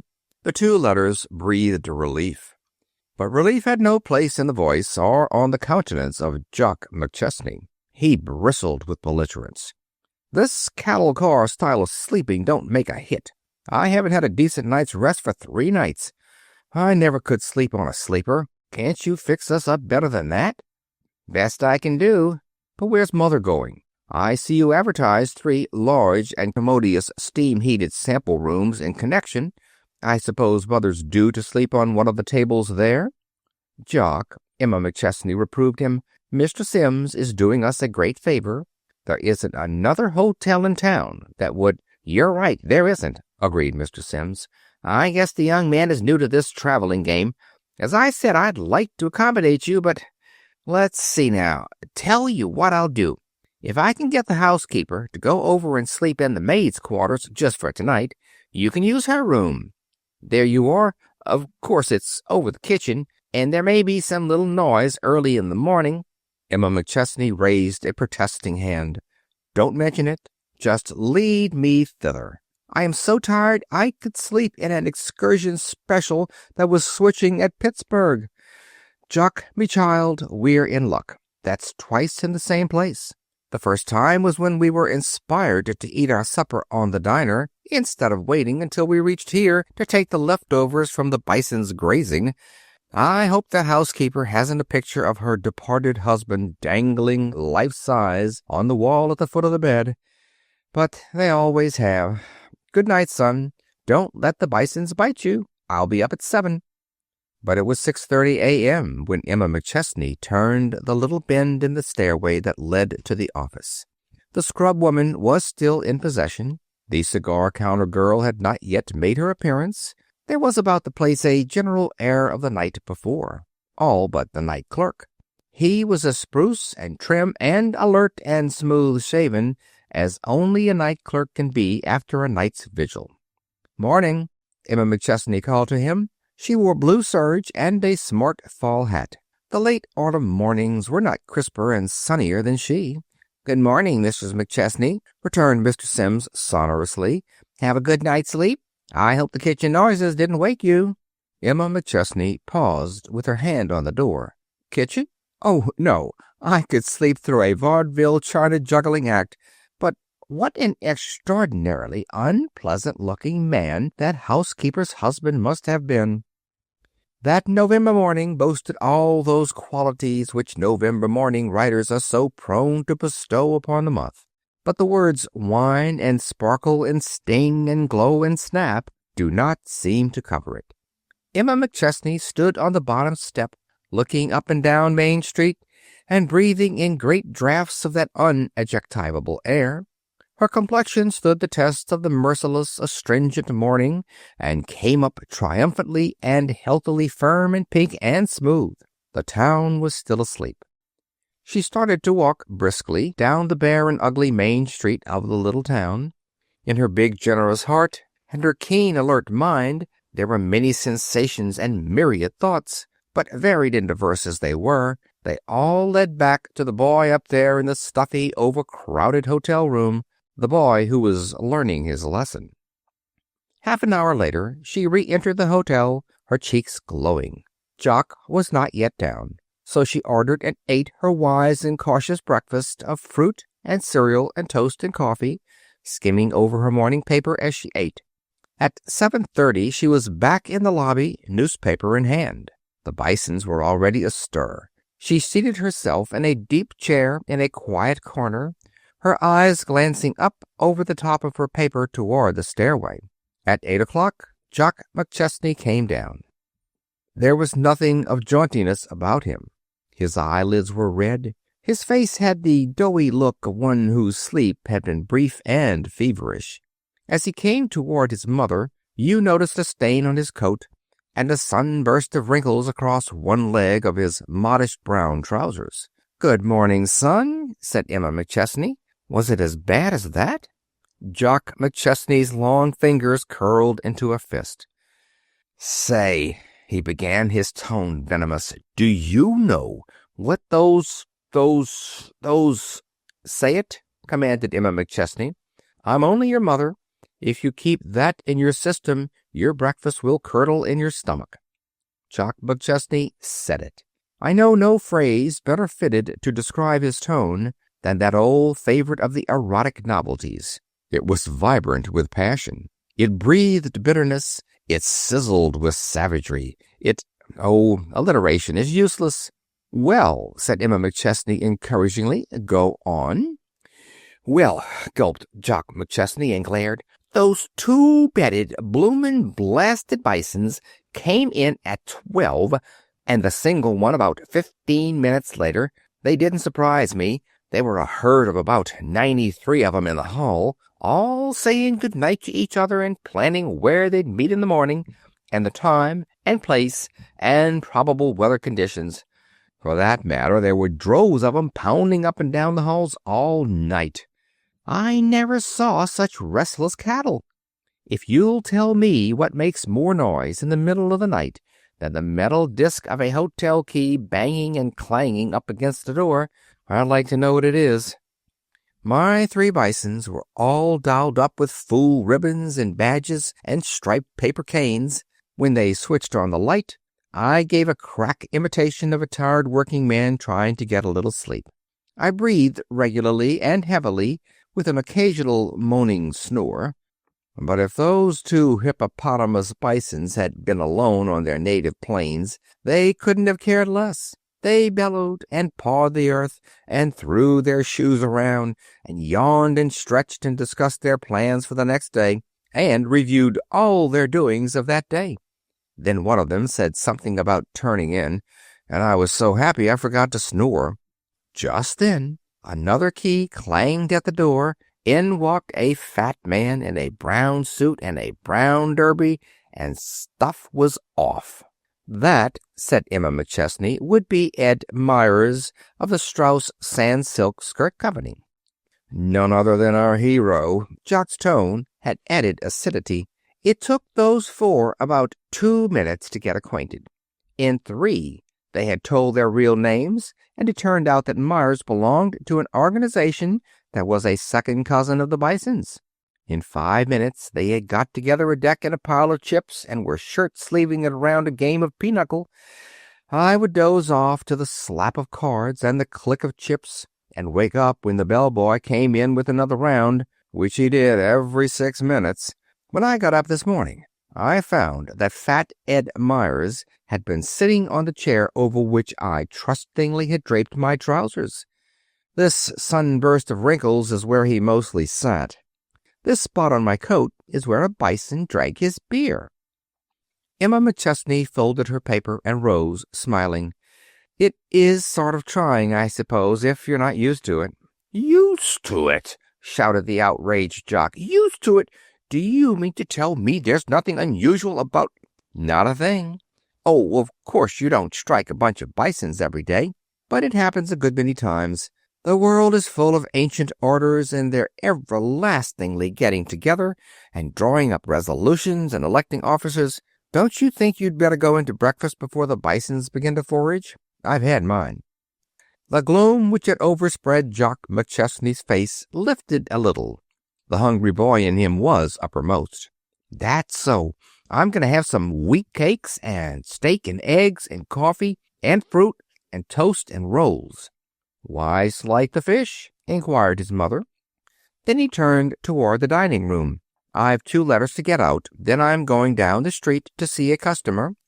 I'll be up at the Sulzberg Stein department store at 9. There's no use trying to see old Sulzberg before 10, but I'll be there anyway, and so will Ed Myers, or I'm no skirt salesman. I want you to meet me there. It will do you good to watch how the overripe orders just drop kerplunk into my lap. Maybe you know Sulzberg and Stein's big store? No? That's because you've always lived in the city. Old Sulzberg sends his buyers to the New York market twice a year, and they need 2 floor managers on the main floor now.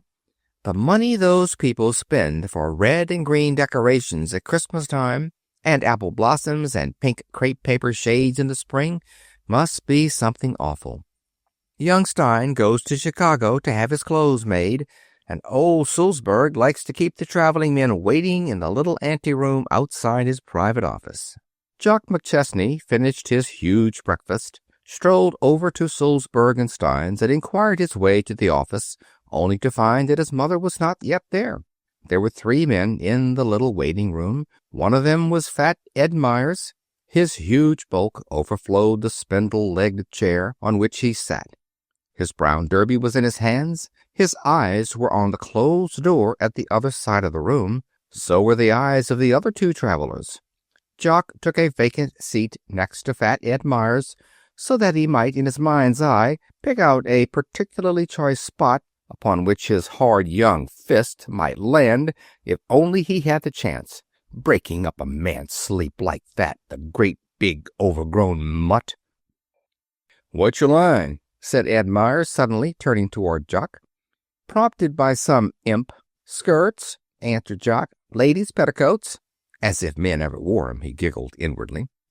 Ed Myers shifted around in his chair so that he might better stare at this new foe in the field. His little red mouth was open ludicrously. "Who you're out for?" he demanded next. There was a look of Emma McChesney on Jock's face. "Why, the Union Underskirt and Hosiery Company of Chicago, new concern."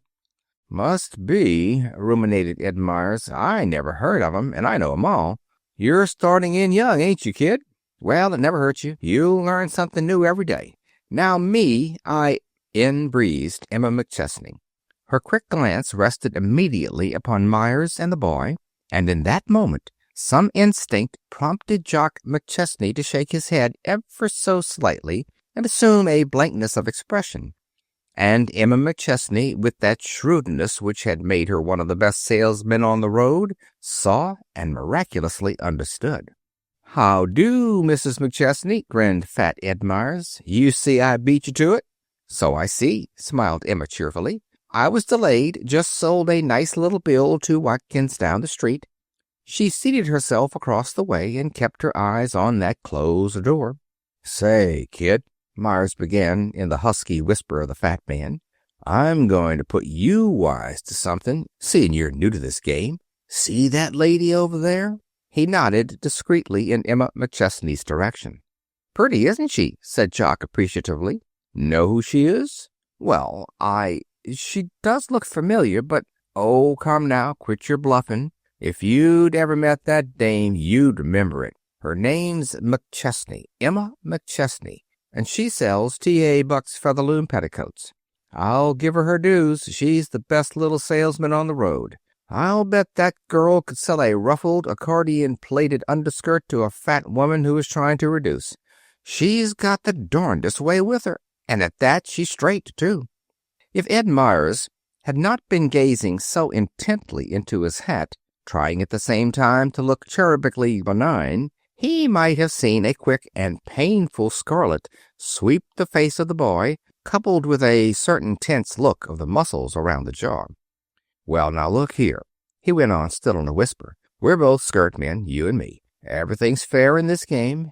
Maybe you don't know it, but when there's a bunch of the boys waiting around to see the head of the store, like this, and there happens to be a lady traveler in the crowd, why, it's considered kind of a professional courtesy to let the lady have the first look in, see? It ain't so often that three people in the same line get together like this. She knows it, and she's sitting on the edge of her chair, waiting to bolt when that door opens, even if she does act like she's hanging on the words of that lady clerk there. The minute it does open a crack, she'll jump up and give me a fleeting, grateful smile, and sail in and cop a fat order away from the old man and his skirt buyer. I'm wise. Say, he may be an oyster, but he knows a pretty woman when he sees one. By the time she's through with him, he'll have enough petticoats on hand to last him from now until turkey goes suffrage. Get me?" "I get you," answered Jock. "I say, this is business, and good manners be hanged. When a woman breaks into a man's game like this, let her take her chances like a man. Ain't that straight?" "You've said something," agreed Jock. "Now look here, kid. When that door opens, I get up, see? And shoot straight for the old man's office. See? Like a duck, see? Say, I may be fat, kid, but I'm what they call light on my feet. And when I see an order getting away from me, I can be so fleet that I have Diana looking like Old Weston doing a stretch of muddy country road in a coast-to-coast hike. See? Now, you help me out on this, and I'll see that you don't suffer for it. I'll stick in a good word for you, believe me. You take the word of an old stager like me, and you won't go far." The door opened. Simultaneously, three figures sprang into action. Jock had the seat nearest the door. With marvelous clumsiness, he managed to place himself in Ed Myers' path, then reddened, began an apology, stepped on both of Ed's feet, jabbed his elbow into his stomach, and dropped his hat. A second later, the door of old Sulzberg's private office closed upon Emma McChesney's smart, erect, confident figure. Now, Ed Myers' hands were peculiar hands for a fat man. They were tapering, slender, delicate, blue-veined, temperamental hands. At this moment, despite his purpling face and his staring eyes, they were the most noticeable thing about him. His fingers clawed the empty air, quivering, vibrant, as though poised to clutch at Jock's throat. Then words came. They sputtered from his lips. They popped like corn kernels in the heat of his wrath. They tripped over each other. They exploded. "You darn kid, you! He began with fascinating fluency. "You thousand-legged, double-jointed, ox-footed truck horse. Come on out of here and I'll lick the shine off your shoes. You blue-eyed babe, you. What did you get up for, huh? What did you think this was going to be, a flag drill?" With a whoop of pure joy, Jock McChesney turned and fled. They dined together at 1 o'clock, Emma McChesney and her son Jock. Suddenly, Jock stopped eating. His eyes were on the door. "There's that fathead now," he said excitedly. "The nerve of him. He's coming over here." Ed Myers was waddling toward them with the quick, light step of the fat man. His pink, full-jowled face was glowing. His eyes were bright as a boy's. He stopped at their table and paused for one dramatic moment. "So, me beauty, you two are in cahoots, huh? That's the second low-down deal you've handed me. I haven't forgotten that trick you turned with Nussbaum in DeKalb. Never mind, little girl. I'll get back at you yet." He nodded a contemptuous head in Jock's direction. "Carrying a packer?" Emma McChesney wiped her fingers daintily on her napkin, crushed it on the table, and leaned back in her chair. "Men," she observed wonderingly, "are the cussedest creatures. This chap occupied the same room with you last night, and you don't even know his name. Funny. If two strange women had found themselves occupying the same room for a night, they wouldn't have got to the kimono and back hair stage before they would not only have known each other's name, they'd have tried on each other's hats, swapped corset cover patterns, found mutual friends living in Dayton, Ohio, taught each other a new Irish crochet stitch, showed their family photographs, told how their married sister's little girl nearly died with swollen glands, and divided off the mirror into two sections to paste their newly washed handkerchiefs on. Don't tell me men have a genius for friendship." "Well, who is he?" insisted Ed Myers. "He told me everything but his name this morning.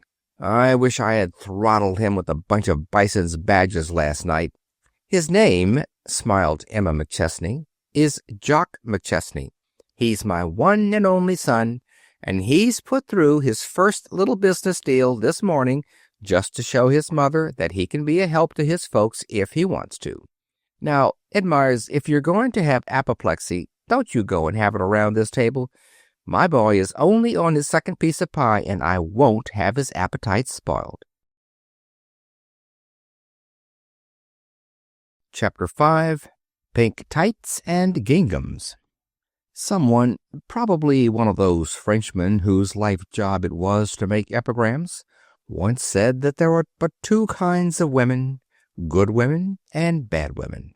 Ever since then, problem playwrights have been putting that fiction into the mouths of wronged husbands and building their big scene around it. But don't you believe it. There are four kinds: good women, good bad women, and bad good women. And the worst of these is the last.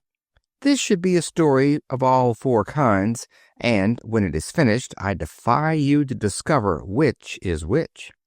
When the red stuff in the thermometer waxes ambitious so that fat men stand bulging-eyed before it and, beginning with the 90 mark, count up with a horrible satisfaction. 91, 92, 93, 94, by gosh! And the cinders are filtering into your berth, and even the porter is wandering restlessly up and down the aisle like a black soul in purgatory in a white duck coat. Then the thing to do is to don those mercifully few garments which the laxity of sleeping-car etiquette permits, slip out between the green curtains, and fare forth in search of draughts, liquid and atmospheric.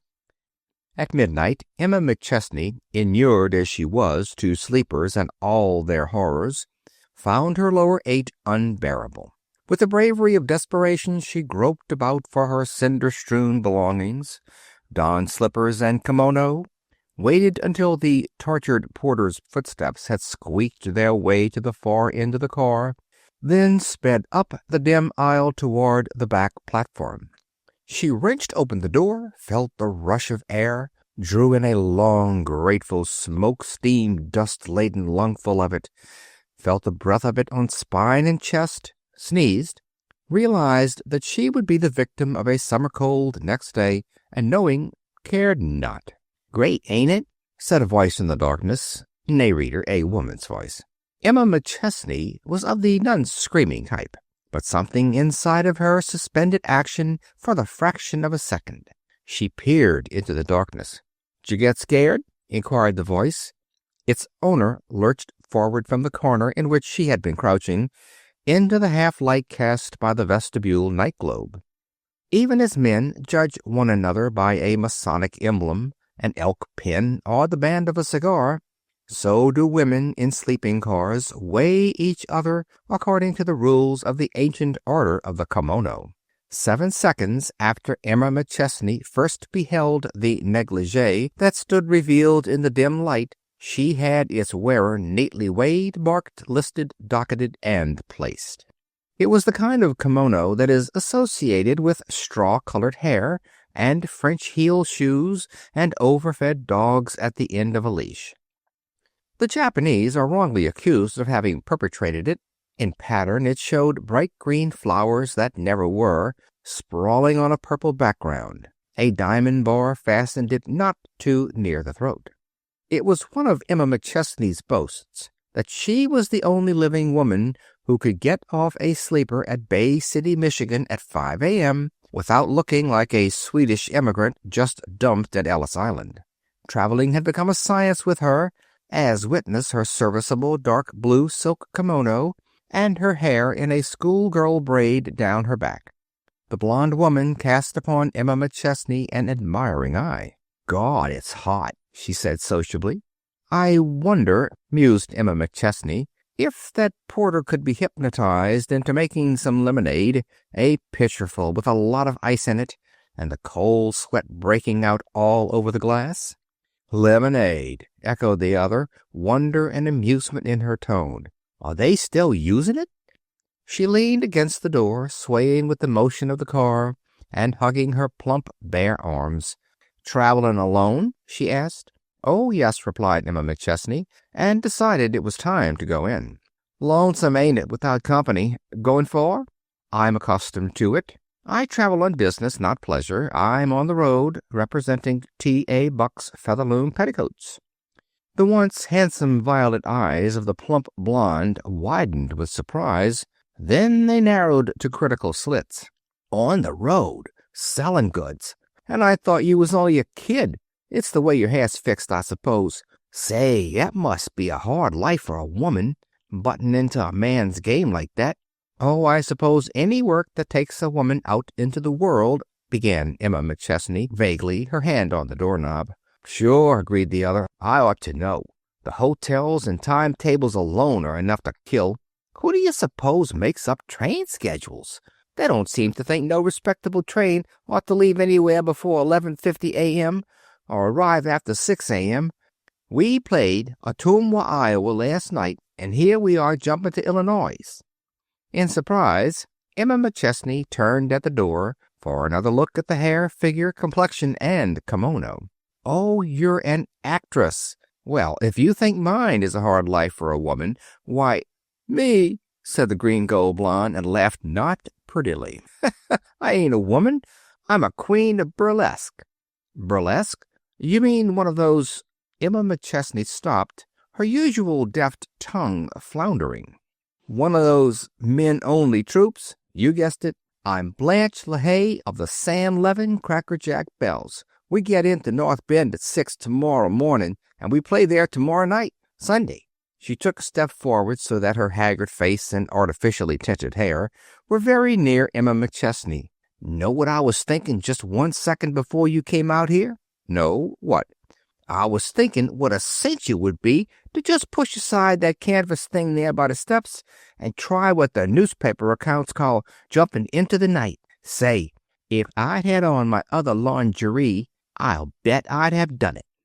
Into Emma McChesney's understanding heart there swept a wave of pity, but she answered lightly, "Is that supposed to be funny?" The plump blonde yawned. "It depends on your funny bone. Mine's got blunted. I'm the lady that the Irish comedy guy slaps in the face with a bunch of lettuce. Say, there's something about you that makes a person get gabby and tell things. You'd make a swell clairvoyant." Beneath the comedy of the bleached hair and the flaccid face and the bizarre wrapper, behind the coarseness and vulgarity and ignorance, Emma McChesney's keen mental eye saw something decent and clean and beautiful, and something pitiable and something tragic. "I guess you'd better come in and get some sleep," said Emma McChesney, and somehow found her hand resting on the woman's shoulder. So they stood on the swaying, jolting platform. Blanche LaHaye of the Sam Levin Cracker Jack Bells looked down askance at the hand on her shoulder, as at some strange and interesting object. "10 years ago," she said, "that would have started me telling the story of my life with all the tremolo stops on and the orchestra in tears. Now it only makes me mad." Emma McChesney's hand seemed to snatch itself away from the woman's shoulder. "You can't treat me with your life's history. I'm going in." "Wait a minute. Don't go away sore, kid. On the square, I guess I like the feel of your hand on my arm like that. Say, I've done the same thing myself to a strange dog that looked up at me, pitiful. You know, the way you reach down and pat him on the head and say, 'Nice doggy, old fella,' even if it is a street cur with a charred ear and no tail. They growl and show their teeth, but they like it. A woman, Lordy, there comes the brakeman. Let's beat it. Ain't we the nervy old hens?"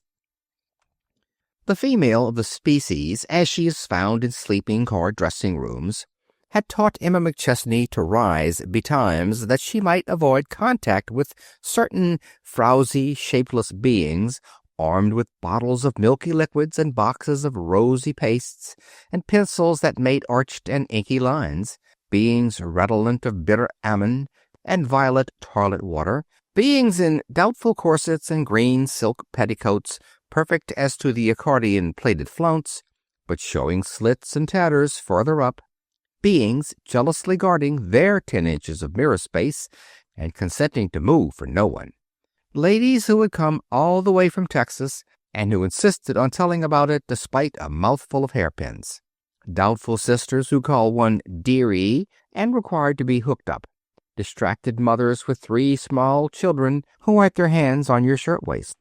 So it was that Emma McChesney, hatted and veiled by 5:45, saw the curtains of the berth opposite rent asunder to disclose the rumpled, shapeless figure of Miss Blanche LaHaye. The queen of the burlesque bore in her arms a conglomerate mass of shoes, corset, purple skirt, bag, and green-plumed hat. She paused to stare at Emma McChesney's trim, cool preparedness. "You must have started to dress as soon as you come in last night. I never slept a wink till just about half an hour ago. I bet I ain't got more than 11 minutes to dress in. Ain't this a scorcher?" When the train stopped at North Bend, Emma McChesney, on her way out, collided with a vision in a pongee duster, rose-colored chiffon veil, chamois gloves, and plumed hat. Miss Blanche LaHaye had made the most of her 11 minutes. Her baggage attended to, Emma McChesney climbed into a hotel bus. It bore no other passengers. From her corner in the vehicle, she could see the queen of burlesque standing in the center of the depot platform, surrounded by her company. It was a tawdry, miserable, almost tragic group. The men undersized, bediamonded, their skulls oddly shaped, their clothes a satire on the fashions for men, their chins unshaven, their loose lips curved contentedly over cigarettes. The women, dreadfully unreal with the pitiless light of the early morning sun glaring down on their bedizened faces, their spotted, garish clothes, their run-down heels, their vivid veils, their matted hair. They were quarreling among themselves, and a flame of hate for the moment lighted up those dull, stupid, vicious faces. Blanche LaHaye appeared to be the center about which the strife waged, for suddenly she flung through the shrill group and walked swiftly over to the bus and climbed into it heavily. One of the women turned, her face livid beneath the paint, to scream a great oath after her. The bus driver climbed into his seat and took up the reins. After a moment's indecision, the little group on the platform turned and trailed off down the street, the women sagging under the weight of their bags, the men, for the most part, hurrying on ahead. When the bus lurched past them, the woman who had screamed the oath after Blanche LaHaye laughed shrilly and made a face like a naughty child, whereupon the others laughed in falsetto chorus. A touch of real color showed in Blanche LaHaye's flabby cheek. "I'll show 'em," she snarled. "That hussy of a Zella Dacre thinking she can get my part away from me the last week or so. The lying sneak. I'll show 'em. A leadin' lady's a leadin' lady. Let 'em go to their hash hotels. I'm going to the real inn in this town, just to let 'em know that I got my dignity to keep up, and that I don't have to mix in with scum like that. You see that there?" She pointed at something in the street. Emma McChesney turned to look. The cheap lithographs of the Sam Levin Crackerjack Bells Company glared at one from the billboards. "That's our paper," exclaimed Blanche LaHaye. "That's me in the center of the bunch, with the pink reins in my hand, driving that four-in-hand of Johnny's. Hot stuff. Just let Dacre try to get it away from me, that's all. I'll show him." She sank back into her corner. Her anger left her with the suddenness characteristic of her type. "Ain't this heat fierce?" she fretted and closed her eyes. Now Emma McChesney was a broad-minded woman. The scars that she had received in her 10 years' battle with business reminded her to be tender at sight of the wounds of others.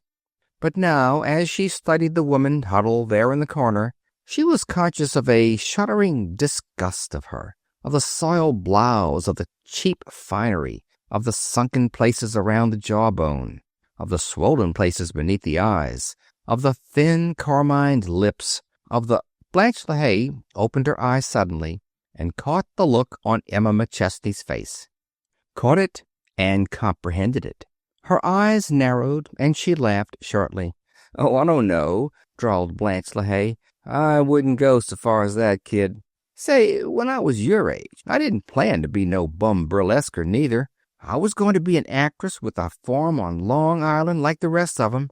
Every real actress has got a farm on Long Island, if it's only there in the mind of the press agent. It's a kind of religion with 'em. I was going to build a house of mine that was going to be a cross between a California bungalow and the horticultural building at the World's Fair. Say, I ain't the worst, kid. There's others outside of my smear, understand, that I wouldn't change places with." A dozen apologies surged to Emma McChesney's lips just as the driver drew up to the curbing outside the hotel and jumped down to open the door. She found herself hoping that the hotel clerk would not class her with her companion. At 11 o'clock that morning, Emma McChesney unlocked her door and walked down the red-carpeted hotel corridor. She had had 2 hours of restful sleep. She had bathed and breakfasted and donned clean clothes. She had brushed the cinders out of her hair and manicured. She felt as alert and cool and refreshed as she looked, which speaks well for her comfort. Halfway down the hall, a bedroom door stood open. Emma McChesney glanced in. What she saw made her stop. The next moment she would have hurried on, but the figure within called out to her. Miss Blanche LaHaye had got into her kimono again. She was slumped in a dejected heap in a chair before the window. There was a tray with a bottle and some glasses on the table by her side. "God, ain't it hot?" she whined miserably. "Come on in a minute. I left the door open to catch the breeze, but there ain't any. You look like a peach just off the ice. Got a gent friend in town?" "No," answered Emma McChesney hurriedly, and turned to go. "Wait a minute," said Blanche LaHaye sharply, and rose. She slouched over to where Emma McChesney stood and looked up at her sullenly. "Why," gasped Emma McChesney, and involuntarily put out her hand. "Why, my dear, you've been crying. Is there—" "No, there ain't. I could bawl, can't I, if I am a bum burlesquer." She put down the squat little glass she had in her hand and stared resentfully at Emma McChesney's cool, fragrant freshness. "Say," she demanded suddenly, "what you mean by looking at me the way you did this morning, huh? What you mean? You got a nerve turning up your nose at me, you have. I'll just bet you ain't no better than you might be, neither. What the—" Swiftly, Emma McChesney crossed the room and closed the door. Then she came back to where Blanche LaHaye stood. "Now listen to me," she said. You shed that purple kimono of yours and hustle into some clothes and come along with me. I mean it. Whenever I'm anywhere near this town, I make a jump and Sunday here. I've a friend here named Morrissey, Ethel Morrissey, and she's the biggest-hearted, most understanding friend that a woman ever had. She's skirt and suit buyer at Barker and Fisk's here. I have a standing invitation to spend Sunday at her house. She knows I'm coming. I help get dinner if I feel like it, and wash my hair if I want to, and sit out in the backyard and fool with the dog and act like a human being for one day. After you've been on the road for 10 years, a real Sunday dinner in a real home has got Sherry's flossiest efforts looking like a picnic collation with ants in the pie. You're coming with me, more for my sake than for yours, because the thought of you sitting here like this would sour the day for me. Blanche LaHaye's fingers were picking at the pin which fastened her gown. She smiled uncertainly. "What's your game?" she inquired. "I'll wait for you downstairs," said Emma McChesney pleasantly. "Do you ever have any luck with caramel icing? Ethel's and mine always curdles." "Do I?" yelled the queen of burlesque. "I invented it." And she was down on her knees, her fingers fumbling with the lock of her suitcase. Only an Ethel Morrissey, inured to the weird workings of humanity by years of shrewd skirt and suit buying, could have stood the test of having a Blanche LaHaye thrust upon her, an unexpected guest, and with the woman across the street sitting on her front porch taking it all in. At the door, "This is Miss Blanche LaHaye of the, Sam Levin Cracker Jack Bells," put in Miss LaHaye. "Pleased to meet you." "Come in," said Miss Ethel Morrissey without batting an eye. "I just phoned the hotel. Thought you'd gone back on me, Emma. I'm baking a caramel cake. Don't slam the door. This is your first visit here, Miss LaHaye? Excuse me for not shaking hands. I'm all flour. Lay your things in there. Ma's spending the day with Aunt Gus at Forest City, and I'm the whole works around here. It's got skirts and suits beat a mile. Hot, ain't it? Say, suppose you girls slip off your waists, and I'll give you each an all-over apron that's loose and lets the breeze slide around." Blanche LaHaye, the garrulous, was strangely silent. When she stepped about, it was in the manner of one who is fearful of waking a sleeper. When she caught the eye of either of the other women, her own glance dropped. When Ethel Morrissey came in with the blue and white gingham aprons, Blanche LaHaye hesitated a long minute before picking hers up. Then she held it by both sleeves and looked at it long and curiously. When she looked up again, she found the eyes of the other two upon her. She slipped the apron over her head with a nervous little laugh. "I've been a pair of pink tights so long," she said, "that I guess I've almost forgotten how to be a woman. But once I get this on, I'll bet I can come back." She proved it from the moment that she measured out the first cupful of brown sugar for the caramel icing. She shed her rings and pinned her hair back from her forehead and tucked up her sleeves, and as Emma McChesney watched her, a resolve grew in her mind. The cake disposed of, "Give me some potatoes to peel, will you?" said Blanche LaHaye suddenly. "Give 'em to me in a brown crock with a chip out of the side. There's certain things that always go hand in hand in your mind. You can't think of one without the other. Now, Lillian Russell and cold cream is one, and new potatoes in brown crocks is another." She peeled potatoes, sitting hunched up on the kitchen chair, with her high heels caught back of the top rung. She chopped spinach until her face was scarlet, and her hair hung in limp strands at the back of her neck. She skinned tomatoes, she scoured pans, she wiped up the white oilcloth tabletop with a capable and soapy hand.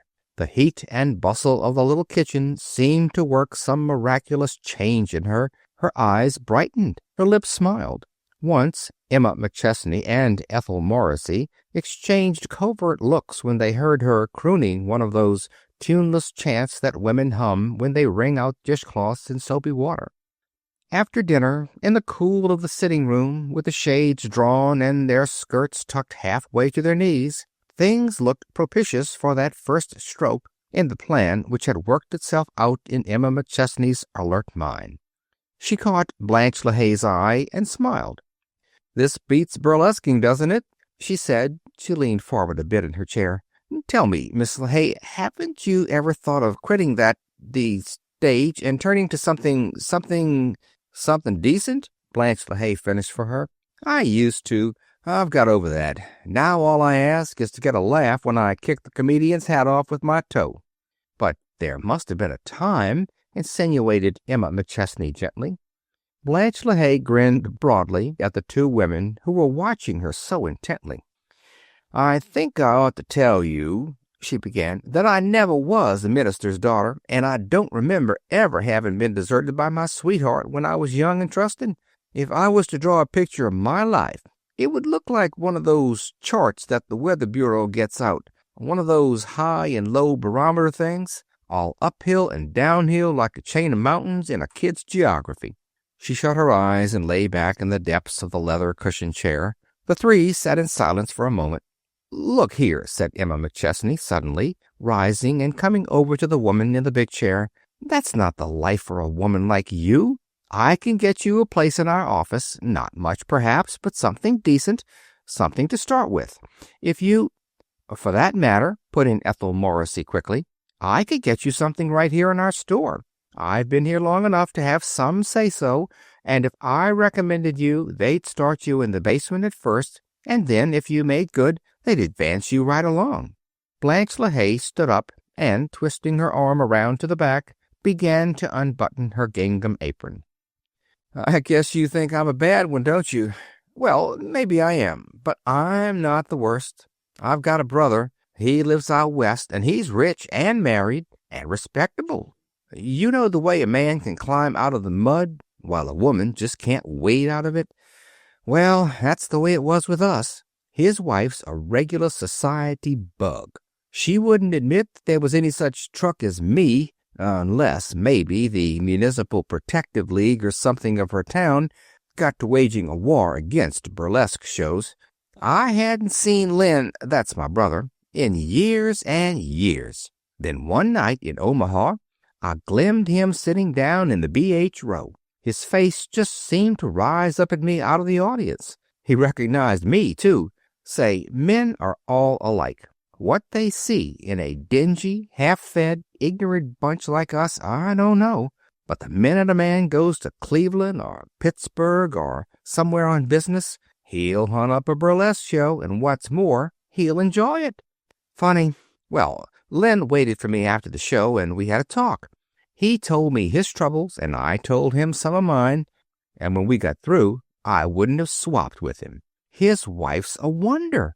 She's climbed to the top of the ladder in her town, and she's pretty and good-looking and a regular swell. Len says their home is one of the kind where the rubberneck auto stops while the spieler tells the crowd who lives there and how he made his money. But they haven't any kids, Len told me. He's crazy about 'em, but his wife don't want any.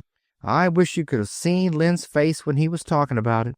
She dropped the gingham apron in a circle at her feet and stepped out of it. She walked over to where her own clothes lay in a gaudy heap. "Exit the gingham, but it's been great." She paused before slipping her skirt over her head. The silence of the other two women seemed to anger her a little. "I guess you think I'm a bad one clear through, don't you? Well, I ain't. I don't hurt anybody but myself. Len's wife, that's what I call bad." "But I don't think you're bad clear through," tried Emma McChesney. "I don't. That's why I made that proposition to you. That's why I want you to get away from all this and start over again." "Me?" laughed Blanche LaHaye. "Me in an office with ledgers and sales bills and accounts and all that stuff? Why, girls, I couldn't hold down a job in a candy factory. I ain't got any intelligence. I never had. You don't find women with brains in a burlesque troupe. If they had 'em, they wouldn't be there. Why, we're the dumbest, most ignorant bunch there is. Most of us are just hired girls dressed up. That's why you find the Woman's Uplift Union having such a blamed hard time saving souls. The souls they try to save know just enough to be wise to the fact that they couldn't hold down a 5-per-week job. Don't you feel sorry for me. I'm doing the only thing I'm good for." Emma McChesney put out her hand. "I'm sorry," she said. "I only meant it for—" "Why, of course," agreed Blanche LaHaye heartily, "and you too." She turned so that her broad, good-natured smile included Ethel Morrissey. "I've had a whale of a time. My fingers are all stained up with new potatoes, and my nails is full of strawberry juice, and I hope it won't come off for a week. And I want to thank you both. I'd like to stay, but I'm going to hump over to the theater. That Daiquiri's got the nerve to swipe the Stars' dressing room if I don't get my trunks in first." They walked with her to the front porch, making talk as they went. Resentment and discomfiture and a sort of admiration all played across the faces of the two women whose kindness had met with rebuff. At the foot of the steps, Blanche LaHaye, prima donna of the Sam Levin Crackerjack Bells, turned. "Oh, say," she called, "I almost forgot. I want to tell you that if you wait until your caramel is off the stove and then add your butter when the stuff's hot, but not boiling, it won't lump so. Don't mention it." Chapter 6. Simply Skirts. They may differ on the subjects of cigars, samples, hotels, ball teams, and pinochle hands, but two things there are upon which they stand united. Every member of that fraternity which is condemned to a hotel bedroom or a sleeper berth by night and chained to a sample case by day agrees in this. First, that it isn't what it used to be. Second, if only they could find an opening for a nice paying gents' furnishings business in a live little town that wasn't swamped with that kind of thing already, they'd buy it and settle down like a white man, by George, and quit this peddling. The missus hates it anyhow, and the kids know the Iceman better than they do their own dad. On the morning that Mrs. Emma McChesney, representing T.A. Buck Featherloom Petticoats, finished her talk with Miss Hattie Stitch, head of Kaiser & Bloch's skirt and suit department, she found herself in a rare mood. She hated her job. She loathed her yellow sample cases. She longed to call Miss Stitch a green-eyed cat, and she wished that she had chosen some easy and pleasant way of earning a living, like doing plain and fancy washing and ironing. Emma McChesney had been selling Featherloom petticoats on the road for almost 10 years, and she was famed throughout her territory for her sane sunniness and her love of her work, which speaks badly for Miss Hattie Stitch. Miss Hattie Stitch hated Emma McChesney with all the hate that a flat-chested, thin-haired woman has for one who can wear a large 36 without 1 inch of alteration and a hat that turns sharply away from the face. For 46 weeks in the year, Miss Stitch existed in Kaiser & Bloch's store at River Falls. For 6 weeks, 2 in the spring, 2 in fall, and 2 in midwinter, Hattie lived in New York with a capital L. She went there to select the season's newest models, slightly modified for River Falls, but incidentally she took a regular trousseau with her. All day long, Hattie picked skirt and suit models with unerring good taste and business judgment. At night, she was a creature transformed. Every house of which Hattie bought did its duty like a soldier and a gentleman. Nightly, Hattie powdered her neck and arms, performed sacred rites over her hair and nails, donned a gown so complicated that a hotel maid had to hook her up the back, and was ready for her evening's escort at 8. There wasn't a hat in a grill room from one end of Crooked Cow Path to the other that was more wildly barbaric than Hattie's, even in these sane and simple days when the bird of paradise has become the national bird. The buyer of suits for a thriving department store in a hustling little Middle Western town isn't to be neglected. Whenever a show came to River Falls, Hattie would look bored, pass a weary hand over her glossy coiffure, and say, "Oh, yes, clever little show. I saw it 2 winters ago in New York. This won't be the original company, of course." The year that Hattie came back wearing a set of skunk, everyone thought it was lynx, until Hattie drew attention to what she called the brown tone in it. After that, old Lady Heinz got her old skunk furs out of the mothballs and tobacco and newspapers that had preserved them, and her daughter cut them up into bands for the bottom of her skirt and the cuffs of her coat. When Kaiser & Bloch had their fall and spring openings, the town came ostensibly to see the new styles, but really to gaze at Hattie in a new confection, undulating up and down the department, talking with a heavy Eastern accent about this or that being smart or good this year, or having a world of style, and sort of trailing her toes after her to give a clinging Grecian line, like pictures of Ethel Barrymore when she was thin. The year that Hattie confided to someone that she was wearing only scant bloomers beneath her slaky silk, the floor was mobbed, and they had to call in reserves from the basement ladies and Mrs. Ready-to-Wear. Miss Stitch came to New York in March. On the evening of her arrival, she dined with fat Ed Myers of the Strauss Sans Silk Skirt Company. He informed her that she looked like a kid, and that was some classy little gown, and it wasn't every woman who could wear that kind of thing and get away with it. It took a certain style. Hattie smiled and hummed off-key to the tune the orchestra was playing, and Ed told her it was a shame she didn't do something with that voice. "I have to tell you something," said Hattie. "Just before I left, I had a talk with old Kaiser. Or rather, he had a talk with me. You know I have pretty much my own way in my department. Pity if I couldn't have. I made it. Well, Kaiser wanted to know why I didn't buy Featherlooms. I said we had no call for 'em, and he came back with figures to prove we're losing a good many hundreds a year by not carrying them. He said the Strauss Sans Silk skirt isn't what it used to be, and he's right." "Oh, say," objected Ed Myers. "It's true," insisted Hattie, "but I couldn't tell him that I didn't buy Featherlooms because McChesney made me tired. Besides, she never entertains me when I'm in New York. Not that I'd go to the theater in the evening with a woman, because I wouldn't. But say, listen, why don't you make a play for her job? As long as I've got to put in a heavy line of Featherlooms, you may as well get the benefit of it. You could double your commissions. I'll bet that woman makes her I don't know how many thousands a year." Ed Myers's naturally ruddy complexion took on a richer tone, and he dropped his fork hastily. As he gazed at Miss Stitch, his glance was not more than half flattering.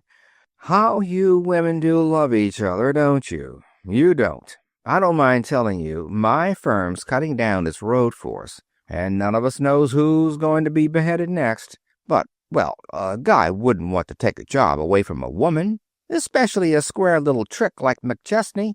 Of course, she's played me a couple of low-down deals, and I promised to get back at her, but that's business." "But so's this," interrupted Miss Hattie Stitch, "and I don't know that she is so square.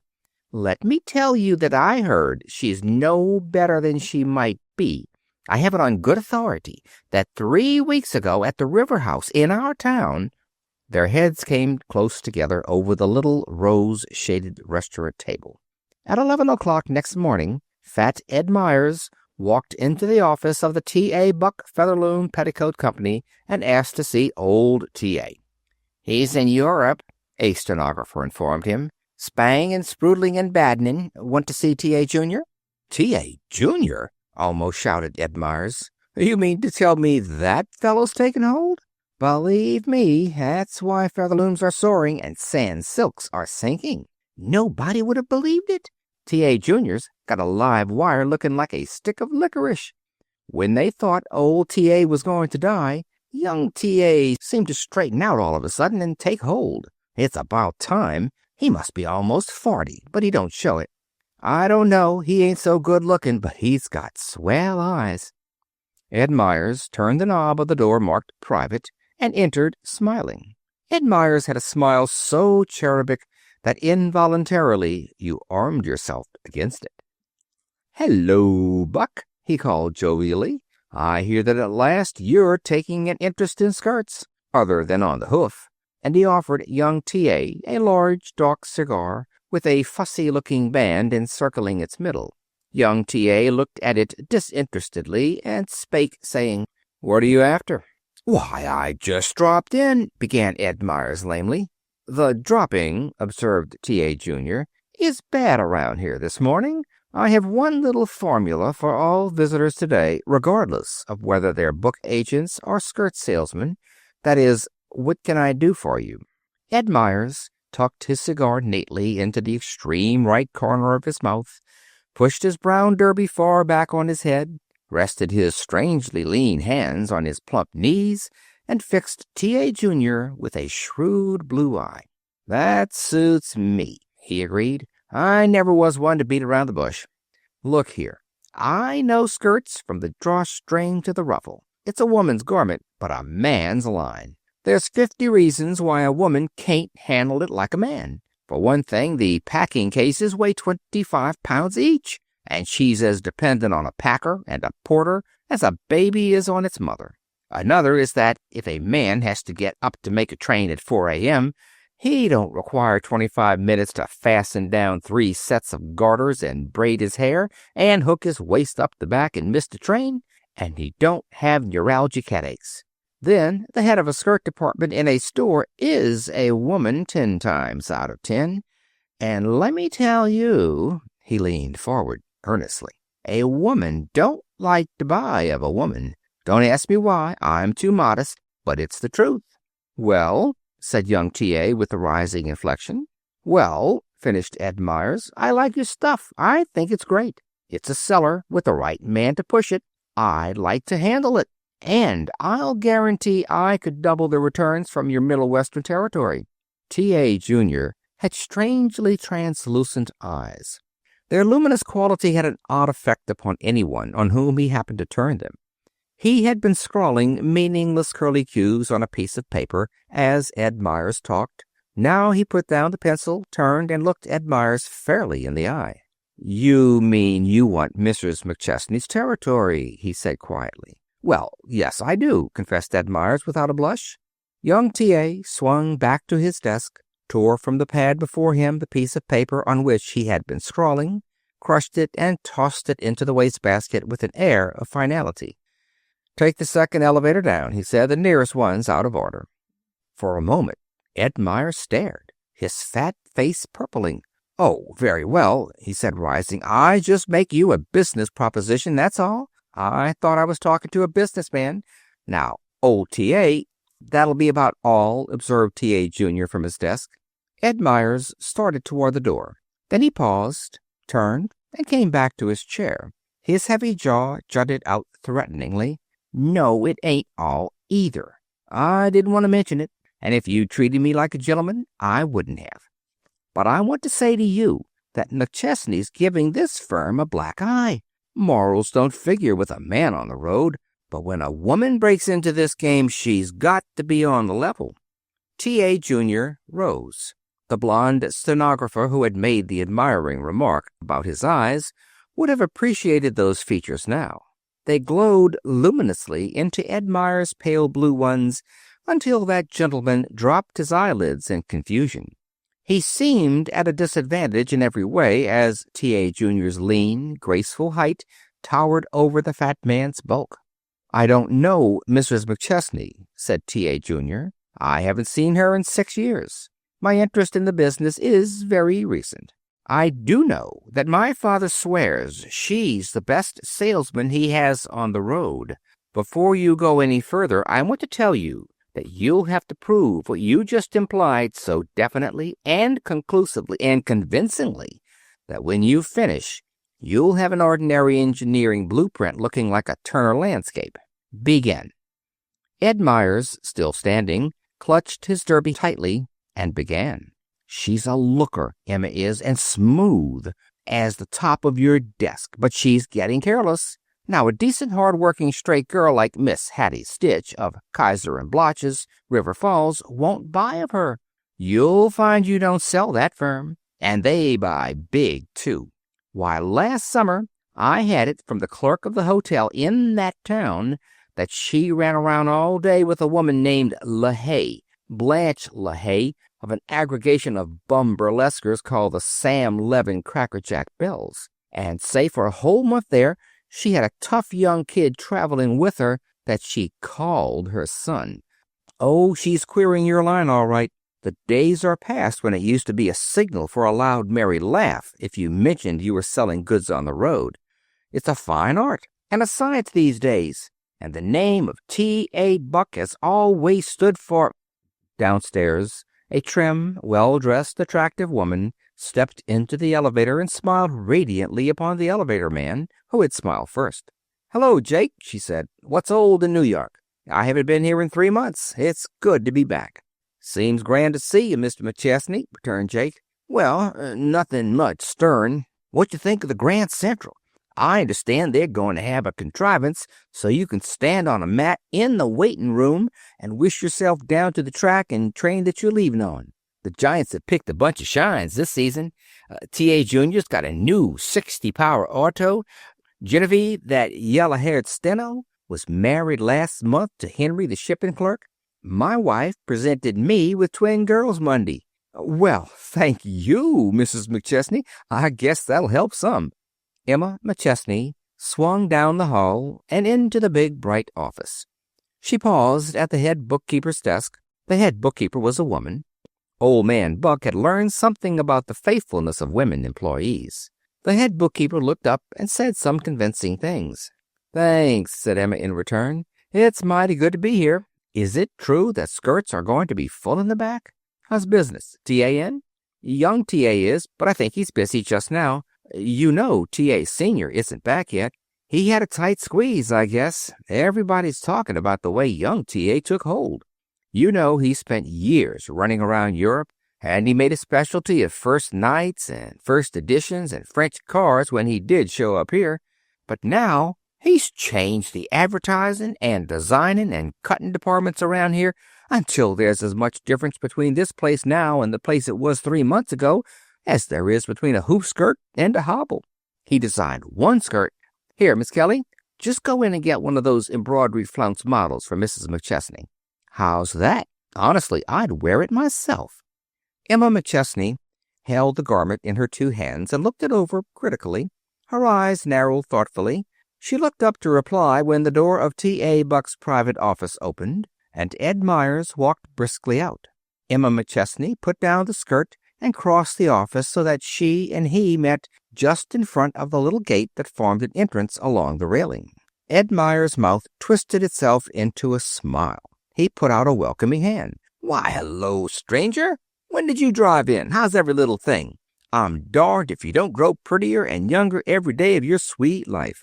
"Quit Sans Silk?" inquired Mrs. McChesney briefly.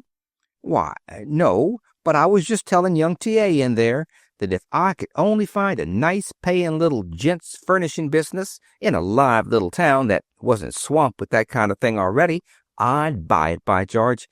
I'm tired of this peddling." "Sing that," said Emma McChesney. "It might sound better," and marched into the office marked private. T.A. Jr.'s good-looking back and semi-bald head were turned toward her as she entered. She noted approvingly, woman fashion, that his neck would never lap over the edge of his collar in the back. Then young T.A. turned around. He gazed at Emma McChesney, his eyebrows raised inquiringly. Emma McChesney's honest blue eyes, with no translucent nonsense about them, gazed straight back at T.A. Jr. "I'm Mrs. McChesney. I got in half an hour ago. It's been a good little trip, considering business and politics and all that. I'm sorry to hear your father's still ill. He and I always talked over things after my long trip." Young T.A.'s expert eye did not miss a single point. From the tip of Mrs. McChesney's smart spring hat to the toes of her well-shod feet, with full stops for the fit of her tailored suit, the freshness of her gloves, the clearness of her healthy pink skin, the wave of her soft bright hair.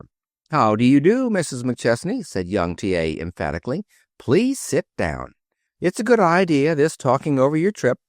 There are several little things. Now, Kaiser and Block, of River Falls, for instance, we ought to be selling them.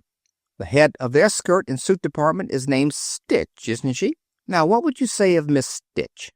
"Say," repeated Emma McChesney quickly, "as a woman or a buyer?" T.A. Jr. thought for a minute. "As a woman." Mrs. McChesney thoughtfully regarded the tips of her neatly gloved hands. Then she looked up. "The kindest and gentlest thing I can say about her is that if she let her hair grow out gray, maybe her face wouldn't look so hard." T.A. Jr. flung himself back in his chair and threw back his head and laughed at the ceiling. Then, "How old is your son?" with disconcerting suddenness. Jock's scandalously near 18. In her quick mind, Emma McChesney was piecing odds and ends together and shaping the whole to fit fat Ed Myers. A little righteous anger was rising within her. T.A. Jr. searched her face with his glowing eyes. "Does my father know that you have a young man's son? Queer you never mentioned it." "Queer? Maybe. Also, I don't remember ever having mentioned what church my folks belong to, or where I was born, or whether I like my steak rare or medium, or what my maiden name was, or the size of my shoes, or whether I take my coffee with or without. That's because I don't believe in dragging private and family affairs into the business relation. I think I ought to tell you that on the way in I met Ed Myers of the Strauss Sans Silk Skirt Company coming out, so anything you say won't surprise me." "You wouldn't be surprised," asked T.A. Jr. smoothly, "if I were to say that I'm considering giving a man your territory?"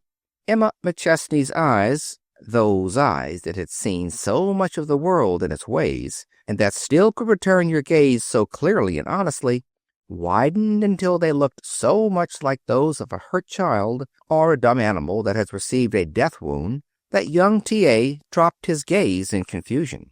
Emma McChesney stood up. Her breath came a little quickly, but when she spoke, her voice was low and almost steady. "If you expect me to beg for my job, you're mistaken. T.A. Buck's Featherloom Petticoats have been my existence for almost 10 years. I've sold Featherlooms 6 days in the week and 7 when I had a Sunday customer. They've not only been my business and my means of earning a livelihood, they've been my religion, my diversion, my life, my pet pastime. I've lived petticoats, I've talked petticoats, I've sold petticoats, I've dreamed petticoats. Why, I've even worn the darn things. And that's more than any man will ever do for you." Young T.A. rose. He laughed a little laugh of sheer admiration. Admiration shone, too, in those eyes of his which so many women found irresistible. He took a step forward and laid one well-shaped hand on Emma McChesney's arm. She did not shrink, so he let his hand slip down the neat blue serge sleeve until it reached her snugly gloved hand. "You're all right," he said. His voice was very low, and there was a new note in it.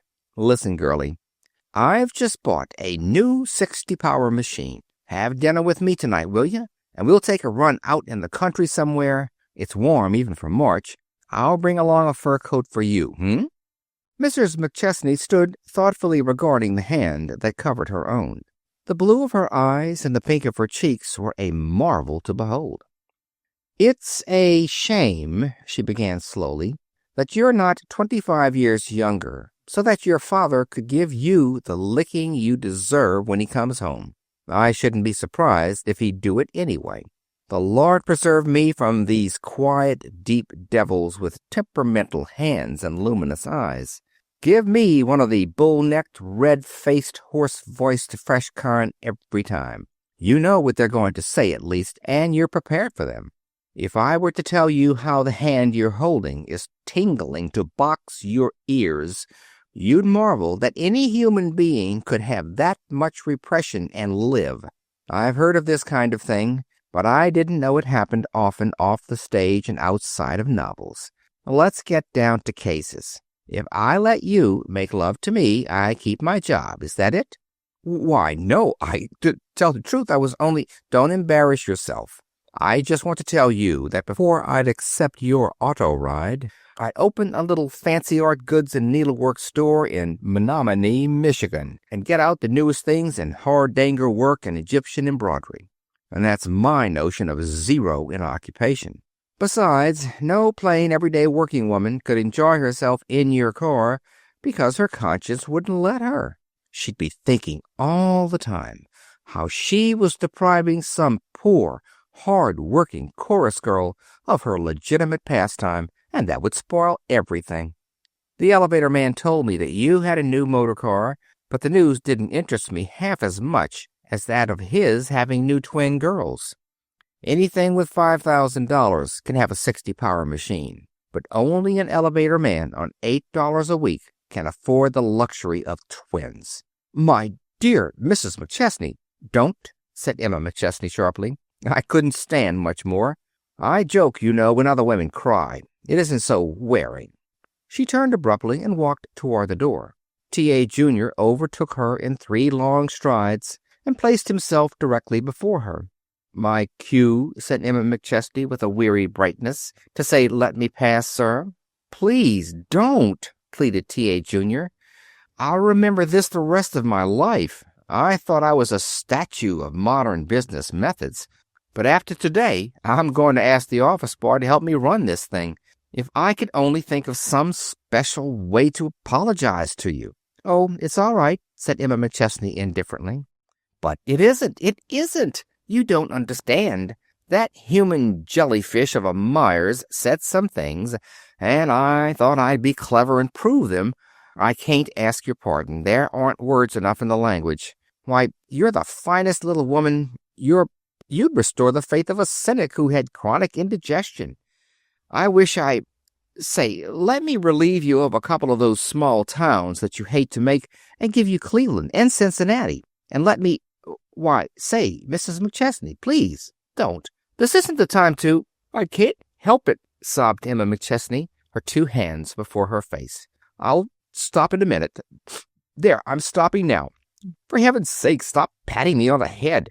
Please don't be so decent to me, entreated T.A. Jr., his fine eyes more luminous than ever. If only you'd try to get back at me, I wouldn't feel so cut up about it. Emma McChesney looked up at him, a smile shining radiantly through the tears. Very well, I'll do it. Just before I came in, they showed me that new embroidery-flounced model you just designed. Maybe you don't know it, but women wear only 1 limp petticoat nowadays, and buttoned shoes. The eyelets in that embroidery are just big enough to catch on the top button of a woman's shoe and tear and trip her. I ought to have let you make up a couple million of them and then watch them come back on your hands. I was going to tell you anyway for T.A. Sr.'s sake. Now I'm doing it for your own.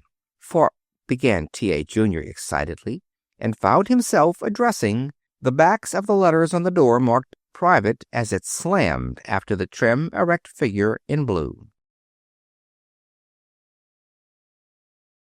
Chapter 7. Underneath the High-Cut Vest.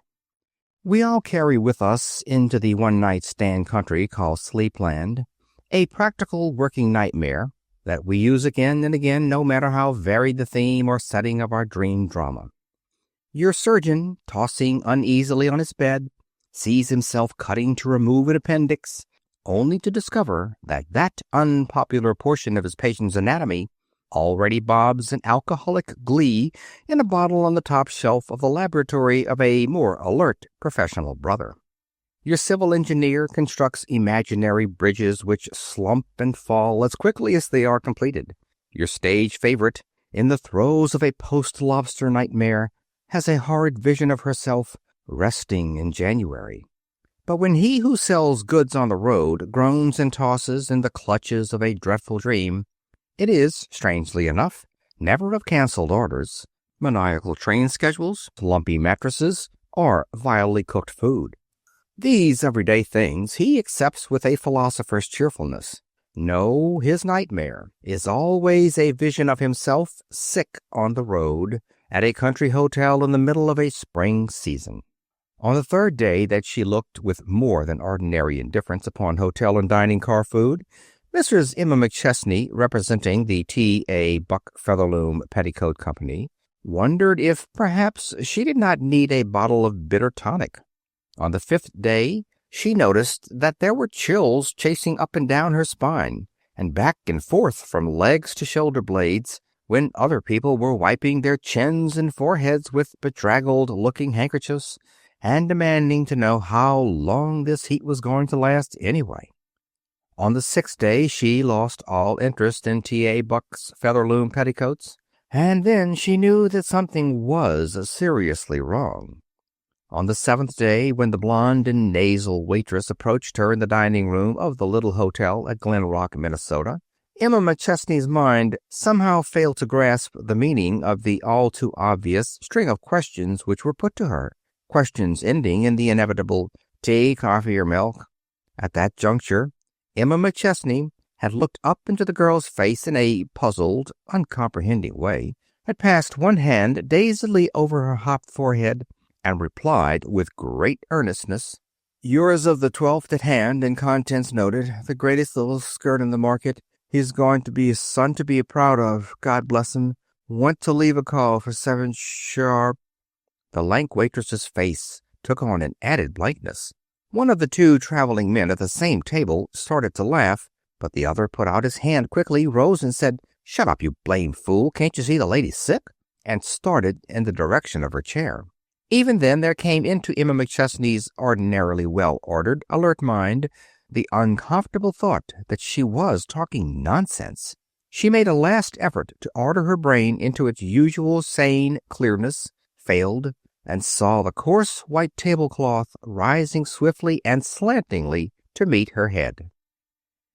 It speaks well of Emma McChesney's balance that when she found herself in bed, 2 strange women and 1 strange man, and an all too familiar bellboy in the room, she did not say, "Where am I? What happened?"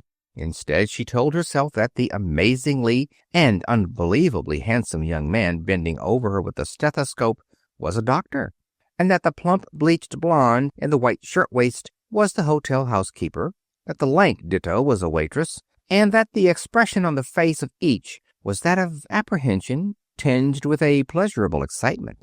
So she sat up, dislodging the stethoscope and ignoring the purpose of the thermometer which had reposed under her tongue. "Look here," she said, addressing the doctor in a queer, high voice. "I can't be sick, young man. Haven't time. Not just now. Put it off until August, and I'll be as sick as you like. Why, man, this is the middle of June, and I'm doing Minneapolis now." "Lie down, please," said the handsome young doctor, "and don't dare remove this thermometer again until I tell you to. This can't be put off until August. You're sick right now." Mrs. McChesney shut her lips over the little glass tube and watched the young doctor's impassive face. It takes them no time to learn that trick. And woman-wise, jumped to her own conclusion. "How sick?" she demanded. The thermometer read. "Oh, it won't be so bad," said the very young doctor with a professionally cheerful smile. Emma McChesney sat up in bed with a jerk. "You mean sick? Not ill or grippy or run down, but sick? Trained nurse sick? Hospital sick? Doctor twice a day sick? Table by the bedside with bottles on it sick? Well, hesitated the doctor, and then took shelter behind a bristling hedge of Latin phrases. Emma McChesney hurdled it at a leap. "Never mind," she said. "I know." She looked at the faces of those 4 strangers. Sympathy, real human sympathy, was uppermost in each. She smiled a faint and friendly little smile at the group, and at that the housekeeper began tucking in the covers at the foot of the bed, and the lank waitress walked to the window and pulled down the shade, and the bellboy muttered something about ice water. The doctor patted her wrist lightly and reassuringly. "You're all awfully good," said Emma McChesney, her eyes glowing with something other than fever. "I've something to say. It's just this. If I'm going to be sick, I'd prefer to be sick right here, unless it's something catching. No hospital. Don't ask me why. I don't know. We people on the road are all alike. Wire T.A. Buck, Jr. of the Featherloom Petticoat Company, New York. You'll find plenty of clean nightgowns in the left-hand tray of my trunk, covered with white tissue paper. Get a nurse that doesn't sniffle or talk about the palace she nursed in last, where they treated her like a queen and waited on her hand and foot. For goodness sake, put my switch where nothing will happen to it. And if I die and they run my picture in the Dry Goods Review under the caption, 'Veteran Traveling Saleswoman Succumbs at Glen Rock,' I'll haunt the editor." She paused for a moment. "Everything will be all right," said the housekeeper soothingly. "You'll think you're right at home. It'll be so comfortable. Was there anything else now?" "Yes," said Emma McChesney. "The most important of all. My son, Jock McChesney, is fishing up in the Canadian woods. A telegram may not reach him for 3 weeks. They're shifting from camp to camp. Try to get him, but don't scare him too much. You'll find the address under J in my address book in my handbag. Poor kid. Perhaps it's just as well he doesn't know." Perhaps it was. At any rate, It was true that had the tribe of McChesney been as the leaves of the trees, and had it held a family reunion in Emma McChesney's little hotel bedroom, it would have mattered not at all to her. For she was sick. Doctor 3 times a day, trained nurse bottles by the bedside sick. Her head, with its bright hair rumpled and dry with the fever, tossing from side to side on the lumpy hotel pillow, or lying terribly silent and inert against the gray white of the bed linen. She never quite knew how narrowly she escaped that picture in the dry goods review. Then one day the fever began to recede, slowly, whence fevers come, and the indefinable air of suspense and repression that lingers about a sick room at such a crisis began to lift imperceptibly. There came a time when Emma McChesney asked in a weak but sane voice, "Did Jock come? Did they cut off my hair?" "Not yet, dear," the nurse had answered to the first, "but we'll hear in a day or so, I'm sure. And your lovely hair, well, not if I know it," to the second. The spirit of small-town kindliness took Emma McChesney in its arms. The dingy little hotel room glowed with flowers. The story of the sick woman fighting there alone in the terrors of delirium had gone up and down about the town. Housewives with a fine contempt for hotel soups sent broths of chicken and beef. The local members of the UCT sent roses enough to tax every vase and wash pitcher that the hotel could muster, and asked their wives to call at the hotel and see what they could do. The wives came, obediently, but with suspicion and distrust in their eyes, and remained to pat Emma McChesney's arm, ask to read aloud to her, and to indulge generally in that process known as cheering her up. Every traveling man who stopped at the little hotel on his way to Minneapolis added to the heaped-up offerings at Emma McChesney's shrine. Books and magazines assumed the proportions of a library. One could see the hand of a T.A. Buck, Jr. in the cases of mineral water, quarts of wine, cunning cordials, and tiny bottles of liqueur that stood in convivial rows on the closet shelf and floor. There came letters, too, and telegrams, with such phrases as, "Let nothing be left undone," and "Spare no expense," under T.A. Buck, Jr.'s signature. So Emma McChesney climbed the long, weary hill of illness and pain, reached the top, panting and almost spent, rested there, and began the easy descent on the other side that led to recovery and strength. But something was lacking. That sunny optimism that had been Emma McChesney's most valuable asset was absent. The blue eyes had lost their brave laughter. A despondent droop lingered in the corners of the mouth that had been such a rare mixture of firmness and tenderness. Even the advent of fat Ed Myers, her keenest competitor and representative of the Strauss Sans Silk Company, failed to awaken in her the proper spirit of antagonism. Fat Ed Myers sent a bunch of violets that devastated the violet beds of the local greenhouse. Emma McChesney regarded them listlessly when the nurse lifted them out of their tissue wrappings, but the name on the card brought a tiny smile to her lips. "He says he'd like to see you if you feel able," said Miss Haney, the nurse, when she came up from dinner. Emma McChesney thought a minute. "Better tell him it's catching," she said. "He knows it isn't," returned Miss Haney. "But if you don't want him, why—" "Tell him to come up," interrupted Emma McChesney suddenly. A faint gleam of the old humor lighted up her face when fat Ed Myers painfully tiptoed in, brown derby in hand, his red face properly doleful, brown shoes squeaking. His figure loomed mountainous in the light brown summer suit. "Ain't you ashamed of yourself?" he began, heavily humorous. "Couldn't you find anything better to do in the middle of the season? Say, on the square, girlie, I'm dead sorry. Hard luck, by gosh. Young T.A. himself went out with a line in your territory, didn't he? I didn't think that guy had it in him. Darned if I did." "It was sweet of you to send all those violets, Mr. Myers. I hope you're not disappointed that they couldn't have been worked in the form of a pillow with 'At Rest' done in white curlicues."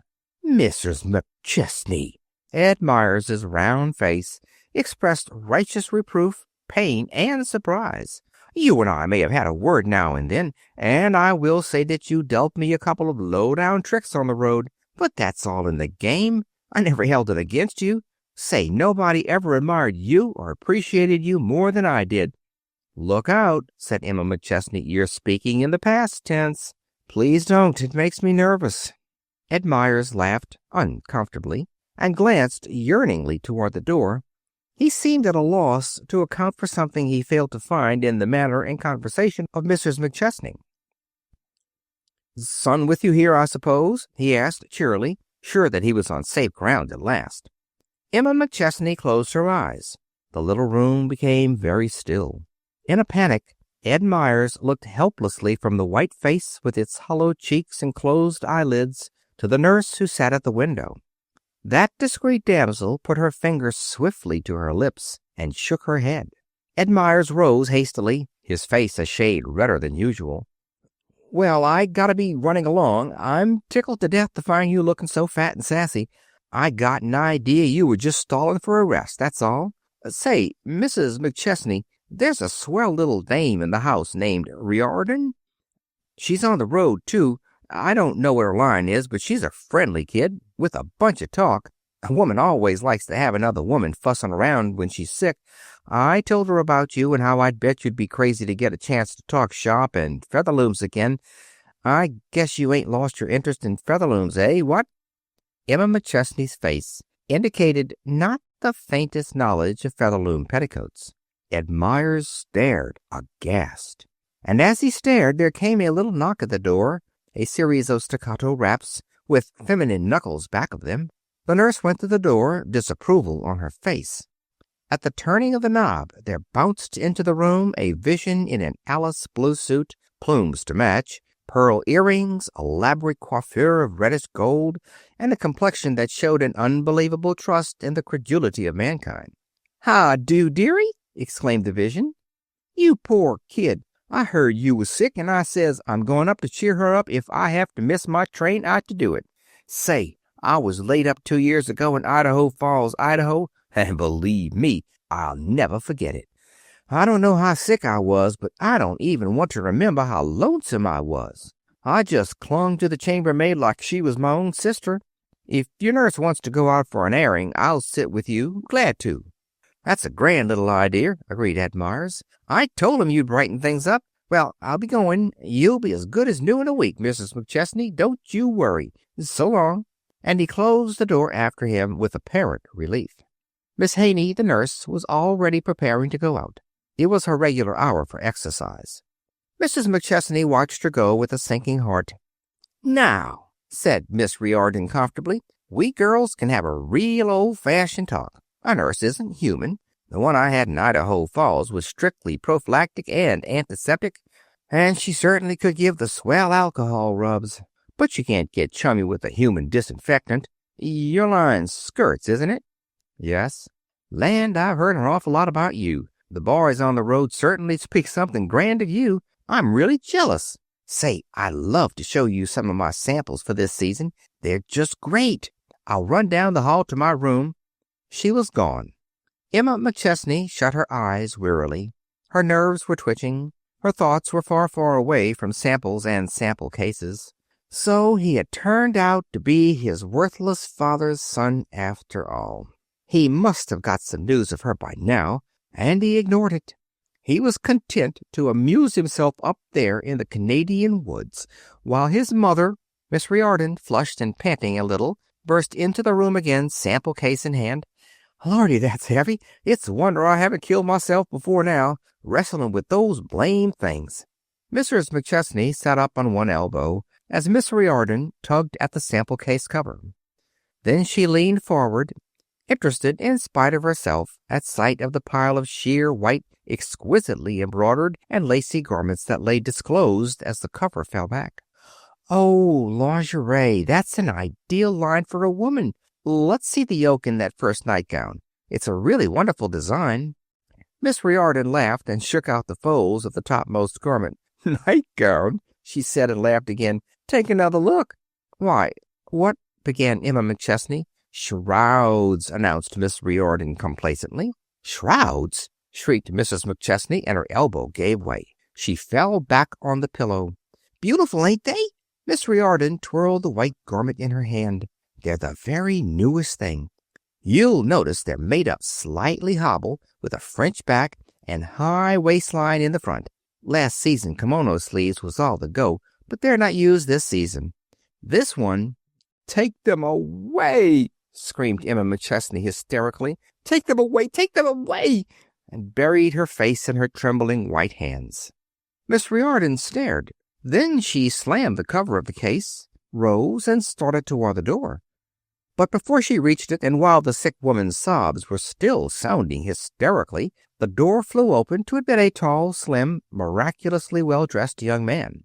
The next instant, Emma McChesney's lace nightgown was crushed against the top of a correctly high-cut vest, and her tears coursed, unmolested, down the folds of an exquisitely shaded lavender silk necktie. "Jock!" cried Emma McChesney, and then, "Oh, my son, my beautiful boy!" like a woman in a play. Jock was holding her tight, and patting her shoulder, and pressing his healthy, glowing cheek close to hers that was so gaunt and pale. "I got 7 wires, all at the same time. They'd been chasing me for days up there in the woods. I thought I'd never get here." And at that, a wonderful thing happened to Emma McChesney. She lifted her face and showed dimples where lines had been, smiles where tears had coursed, a glow where there had been a grayish pallor. She leaned back to survey this son of hers. "Ugh, how black you are!" It was the old Emma McChesney that spoke. "You young devil, you're actually growing a mustache. There's something hard in your left-hand vest pocket. If it's your fountain pen, you'd better rescue it, because I'm going to hug you again." But Jock McChesney was not smiling. He glanced around the stuffy little hotel room. It looked stuffier and drearier than ever in contrast with his radiant youth, his glowing freshness, his outdoor tan, his immaculate attire. He looked at the astonished Miss Riordan. At his gaze, that lady muttered something and fled, sample case banging at her knees. At the look in his eyes, his mother hastened, woman-wise, to reassure him. "He wasn't so bad, Jock. Now that you're here, it's all right. Jock, I didn't realize just what you meant to me until you didn't come. I didn't realize—" Jock sat down at the edge of the bed and slid one arm under his mother's head. There was a grim line about his mouth. "And I've been fishing," he said. "I've been sprawling under a tree in front of a darn fool stream and wondering whether to fry him for lunch now or to put my hat over my eyes and fall asleep." His mother reached up and patted his shoulder, but the line around Jock's jaw did not soften. He turned his head to gaze down at his mother. "2 of those telegrams and 1 letter were from T.A. Buck, Jr.," he said. "He met me at Detroit. I never thought I'd stand from a total stranger what I stood from that man." "Why, what do you mean?" Alarm, dismay, astonishment were in her eyes. "He said things, and he meant 'em. He showed me in a perfectly well-bred, clean-cut, and most convincing way just what a miserable, selfish, low-down, worthless young hound I am. He dared—" "You bet he dared, and then some. And I didn't have an argument to come back with. I don't know just where he got all his information from, but it was straight."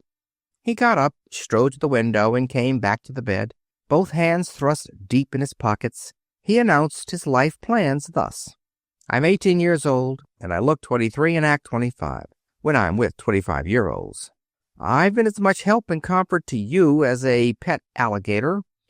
You always said that I was to go to college, and I've sort of trained myself to believe I was. Well, I'm not. I want to get into business with a capital B, and I want to jump in now, this minute. I've started out to be a first-class slob, with you keeping me in pocket money and clothes and the Lord knows what all. Why, Jock McChesney," said that young man's bewildered mother, "just what did T.A. Buck, Jr. say to you, anyway?" "Plenty. Enough to make me see things. I used to think that I wanted to get into one of the professions. Professions! You talk about the romance of a civil engineer's life. Why, to be a successful businessman these days, you've got to be a buccaneer and a diplomat and a detective and a clairvoyant and an expert mathematician and a wizard. Business, just plain everyday business, is the gamest, chanciest, most thrilling line there is today, and I'm for it. Let the other guy hang out his shingle and wait for him. I'm going out and get mine." "Any particular line, or just planning to corner the business market generally?" came a cool, not too amused voice from the bed. "Advertising," replied Jock crisply. "Magazine advertising to start with. I met a fellow up in the woods named O'Rourke. He was a star football man at Yale. He's bucking the advertisement line now for the Mastodon magazine. He's crazy about it and says it's the greatest game ever. I want to get into it now, not 4 years from now." He stopped abruptly. Emma McChesney regarded him, eyes glowing.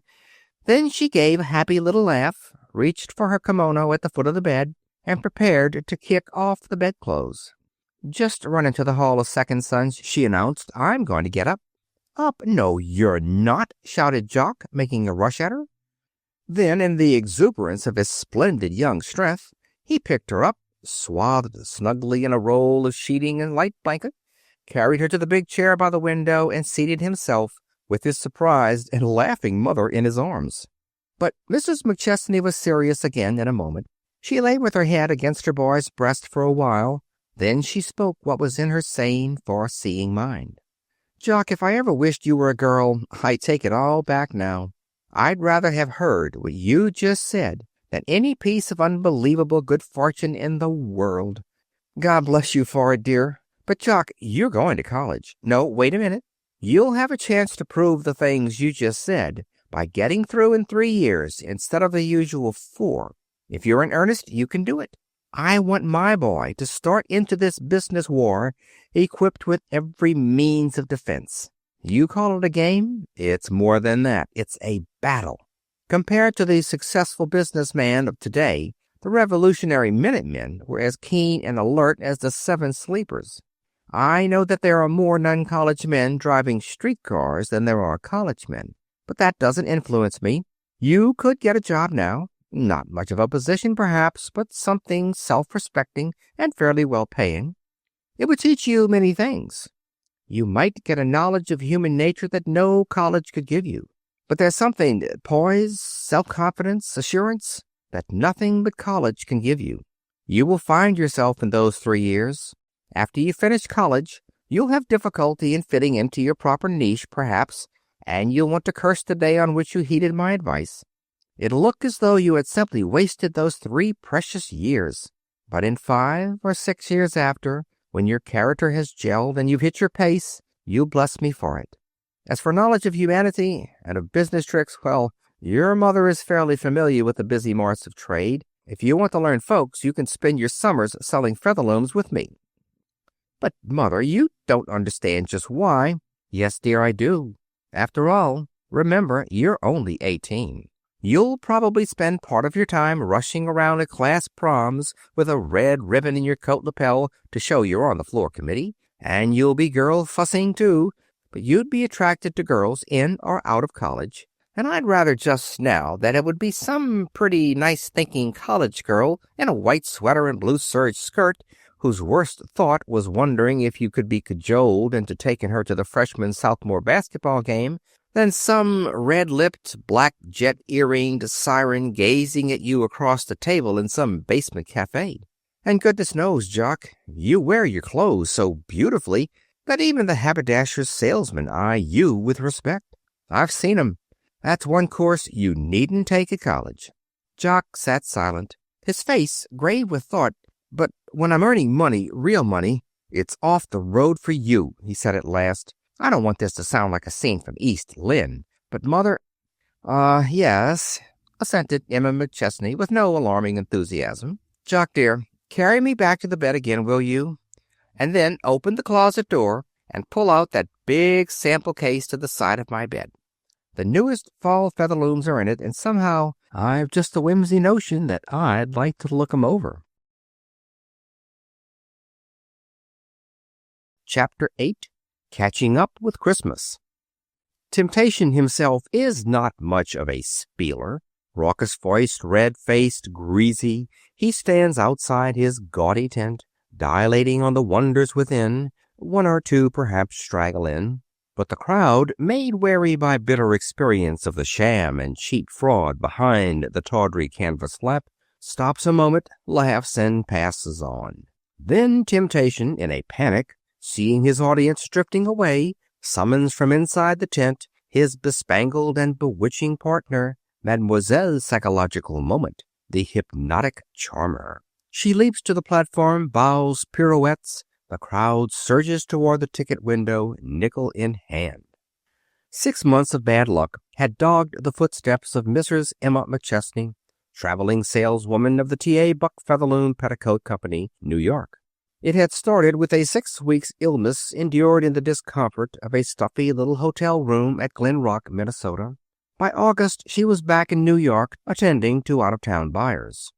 Those friendly Middle Western persona showed dismay at her pale, hollow-eyed appearance.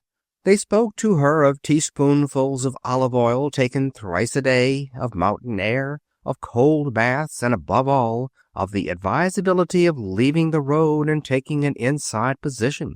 At that, Emma McChesney always showed signs of unmistakable irritation. In September, her son, Jock McChesney, had just turned 18, went blithely off to college, disguised as a millionaire's son, in a blue Norfolk, silk hose, flat-heeled shoes, correctly mounted walrus bag, and next week's style in fall hats. As the train glided out of the great shed, Emma McChesney had waved her handkerchief, smiling like fury, seeing nothing but an indistinct blur, as the observation platform slipped around the curve. She had not felt that same clutching, desolate sense of loss since the time, 13 years before, when she had cut off his curls and watched him march sturdily off to kindergarten. In October, it was plain that spring skirts, instead of being full as predicted, were as scant and plaitless as ever. That spelled gloom for the petticoat business. It was necessary to sell 3 of the present absurd style to make the profit that had come from the sale of one skirt 5 years before. The last week in November, tragedy stalked upon the scene in the death at Marienbad of old T.A. Buck, Mrs. McChesney's staunch friend and beloved employer. Emma McChesney had wept for him as one weeps at the loss of a father. They had understood each other, those two, from the time that Emma McChesney, divorced, penniless, refusing support from the man she had married 8 years before, had found work in the office of the T.A. Buck Featherloom Petticoat Company. Old Buck had watched her rise from stenographer to head stenographer, from head stenographer to inside saleswoman, from that to a minor road territory, and finally to the position of traveling representative through the coveted Middle Western territory. Old T.A. Buck, gruff, grim, direct, far-seeing, kindly shrewd, he had known Emma McChesney for what she was worth. Once, when she had been disclosing to him a clever business scheme which might be turned into good advertising material, old Buck had slapped his knee with one broad, thick palm and had said, "Emma McChesney, you ought to have been a man. With that head on a man's shoulders, you could put us out of business." "I could do it anyway," Mrs. McChesney had retorted. Old Buck had regarded her for a moment over his tortoise-shell-rimmed glasses. Then, "I believe you could," he had said, quietly and thoughtfully. That brings her up to December. To a few millions of people, December spells Christmas. But to Emma McChesney it spelled the dreaded spring trip. It spelled trains stalled in snowdrifts, baggage delayed, cold hotel bedrooms, harassed, irritable buyers. It was just 6 o'clock in the evening of December 9th when Emma McChesney swung off the train at Columbus, Ohio, 5 hours late. As she walked down the broad platform, her eyes unconsciously searched the loaded trucks for her own trunks. She'd have recognized them in the whole of a Nile steamer, those grim, travel-scarred sample trunks. They had a human look to her. She had a way of examining them after each trip, as a fond mother examines her child for stray scratches and bruises when she puts it to bed for the night. She knew each nook and corner of the great trunks as another woman knows her linen closet or her preserve shelves. Columbus, Ohio, was a Featherloom town. Emma McChesney had a fondness for it, with its half-rustic, half-metropolitan air. Sometimes she likened it to a country girl in a velvet gown, and sometimes to a city girl in white muslin and blue sash. Singer and French always had a Featherloom window twice a year. The hotel lobby wore a strangely deserted look. December is a slack month for actors and traveling men. Mrs. McChesney registered automatically, received her mail, exchanged greetings with the affable clerk. "Send my trunks up to my sample room as soon as they get in. 3 of them, 2 sample trunks, and my personal trunk. And I want to see a porter about putting up some extra tables. You see, I'm 2 days late now. I expect 2 buyers tomorrow morning." "Send 'em right up, Mrs. McChesney," the clerk assured her. "Jaw'll attend to those tables. Too bad about old Buck. How's the skirt business?" "Skirts? There is no such thing," corrected Emma McChesney gently. "Sausage casing business, you mean?" "Guess you're right at that. By the way, how's that handsome youngster of yours? He's not traveling with you this trip?" There came a wonderful glow into Emma McChesney's tired face. "Jock's at college, coming home for the holidays. We're going to have a dizzy week in New York. I'm wild to see if those 3 months of college have done anything to him, bless his heart. Oh, kind sir, forgive a mother's fond ravings. Where'd that youngster go with my bag?" Up at last in the stuffy, unfriendly, steam-smelling hotel bedroom, Emma McChesney prepared to make herself comfortable. A cocky bellboy switched on the lights, adjusted a shade, straightened a curtain. Mrs. McChesney reached for her pocketbook. "Just open that window, will you?" "Pretty cold," remonstrated the bellboy. "Beginning to snow, too." "Can't help it. I'll shut it in a minute. The last man that had this room left a dead cigar around somewhere. Send up a waiter, please. I'm going to treat myself to dinner in my room." The boy gone, she unfastened her collar, loosened a shoe that had pressed a bit too tightly over the instep, took a kimono and toilet articles out of her bag. "I'll run through my mail," she told herself. "Then I'll get into something loose, see to my trunks, have dinner, and turn in early. Wish Jock were here. We'd have a steak and some French fried and a salad, and I'd let the kid make the dressing, even if he does always get in too much vinegar." She was glancing through her mail, 2 from the firm, 1 from Mary Cutting, 1 from the Sure White Laundry at Dayton.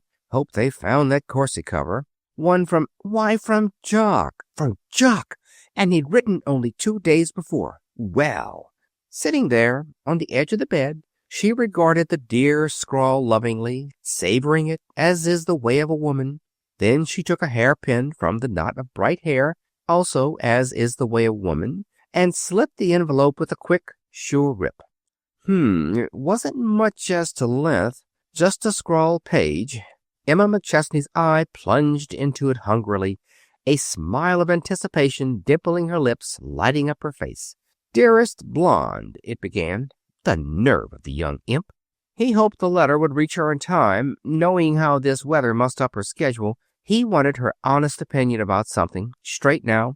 One of the frat fellows was giving a Christmas house party. Awful swells, by the way. He was lucky even to be asked. He'd never remembered a real Christmas in a home, you know, with a tree and skating and regular hijinks and a dinner that left you feeling like a stuffed gooseberry. Old Wells says his grandmother wears lace caps with lavender ribbons. Can you beat it?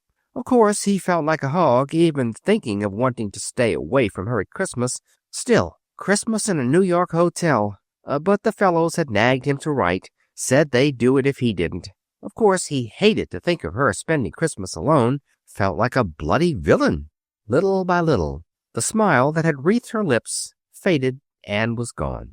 The lips still were parted, but by one of those miracles with which the face expresses what is within the heart, their expression had changed from pleasure to bitter pain.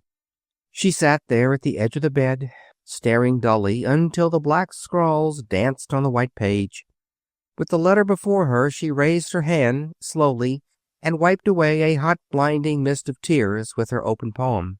Then she read it again, dully, as though every selfish word of it had not already stamped itself on her brain and heart. After the second reading, she sat there, her eyes staring down at her lap. Once she brushed an imaginary fleck of lint from the lap of her blue serge skirt, brushed and brushed and brushed with a mechanical, pathetic little gesture that showed how completely absent her mind was from the room in which she sat. Then her hand fell idle and she became very still, a crumpled, tragic, hopeless look rounding the shoulders that were wont to hold themselves so erect and confident. A tentative knock at the door. The figure on the bed did not stir. Another knock, louder this time. Emma McChesney sat up with a start. She shivered as she became conscious of the icy December air pouring into the little room. She rose, walked to the window, closed it with a bang, and opened the door in time to intercept the third knock. A waiter proffered her a long card. "Dinner, madame." "Oh," she shook her head. "Sorry, I've changed my mind. I shan't want any dinner." She shut the door again and stood with her back against it, eyeing the bed. In her mind's eye, she had already thrown herself upon it, buried her face in the nest of pillows, and given vent to the flood of tears that was beating at her throat. She took a quick step toward the bed, stopped, turned abruptly, and walked toward the mirror. "Emma McChesney," she said aloud to the woman in the glass, "buck up, old girl. Bad luck comes in bunches of threes. It's like breaking the first cup in a new Haviland set. You can always count on smashing two more. This is your third. So pick up the pieces and throw 'em in the ash can." Then she fastened her collar, buttoned her shoe, pulled down her shirt-waist all around, smeared her face with cold cream, wiped it with a towel, smoothed her hair, donned her hat. The next instant the little room was dark, and Emma McChesney was marching down the long, red-carpeted hallway to the elevator, her head high, her face set. Downstairs in the lobby, "How about my trunks?" she inquired of a porter. The blue-shirted individual rubbed a hard brown hand over his cheek worriedly. "They ain't come." "Ain't come?" Surprise disregarded grammar. "Nope, no signs of 'em. I'll tell you what, I think probably they was overlooked in the rush, the train being late from Dayton when you started. Likely they'll be in on the 10:13. I'll send 'em up the minute they get in."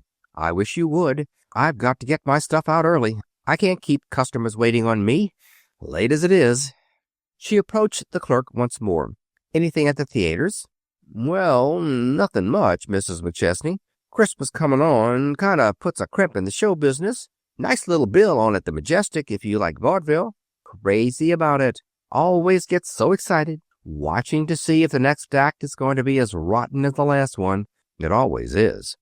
From 8:15 until 10:30, Mrs. McChesney sat absolutely expressionless, while a shrill blonde lady and a nasal dark gentleman went through what the program ironically called a comedy sketch, followed by a chummy person who came out in evening dress to sing a sentimental ditty, shed the evening dress to reappear in an ankle-length fluffy pink affair, shucked the fluffy pink affair for a child's pinafore, sash, and bare knees, discarded the kitty frock, disclosing a bathing suit, left the bathing suit behind the wings in favor of satin knee breeches and tight jacket, and very discreetly stopped there, probably for no reason except to give way to the next act, consisting of two miraculously thin young men in lavender dress suits and white silk hats, who sang and clogged in unison like two things hung on a single wire. The night air was grateful to her hot forehead as she walked from the theater to the hotel. "Trunks in?" to the porter. "No sign of 'em, lady. They didn't come in on the 10. Think they'd better wire back to Dayton." By the next morning, Mrs. McChesney was in the depot baggage room when Dayton wired back, "Trunks not here. Try Columbus, Nebraska." "Crash!" said Emma McChesney to the surprised baggage master. "There goes my Haviland vegetable dish." "Were you selling china?" he inquired. "No, I wasn't," replied Emma McChesney viciously. "And if you don't let me stand here and give my frank, unbiased opinion of this road, its president, board of directors, stockholders, baggage men, Pullman porters, and other things thereto appertaining, I'll probably have hysterics." "Give it," said the baggage man. "You'll feel better, and we're used to it." She gave it. When she had finished, "Did you say you was selling goods on the road? Say, that's a hell of a job for a woman." "Excuse me, lady, I didn't mean—" "I think perhaps you're right," said Emma McChesney slowly. "It is just that." "Well, anyway, we'll do our best to trace it. Guess you're in for a wait." Emma McChesney waited. She made the rounds of her customers and waited. She wired her firm and waited. She wrote Jock to run along and enjoy himself and waited. She cut and fitted a shirtwaist, took her hat apart and retrimmed it, made the rounds of her impatient customers again, threatened to sue the road, visited the baggage room daily, and waited. 4 weary, nerve-wracking days passed. It was late afternoon of the 4th day when Mrs. McChesney entered the elevator to go to her room. She had come from another fruitless visit to the baggage room. She sank into a leather-cushioned seat in a corner of the lift. 2 men entered briskly, followed by a bellboy. Mrs. McChesney did not look up. "Well, I'll be dinged," boomed a throaty voice. "Mrs. McChesney, by the great horn spoon. How are you? Talking about you this minute to my friend here."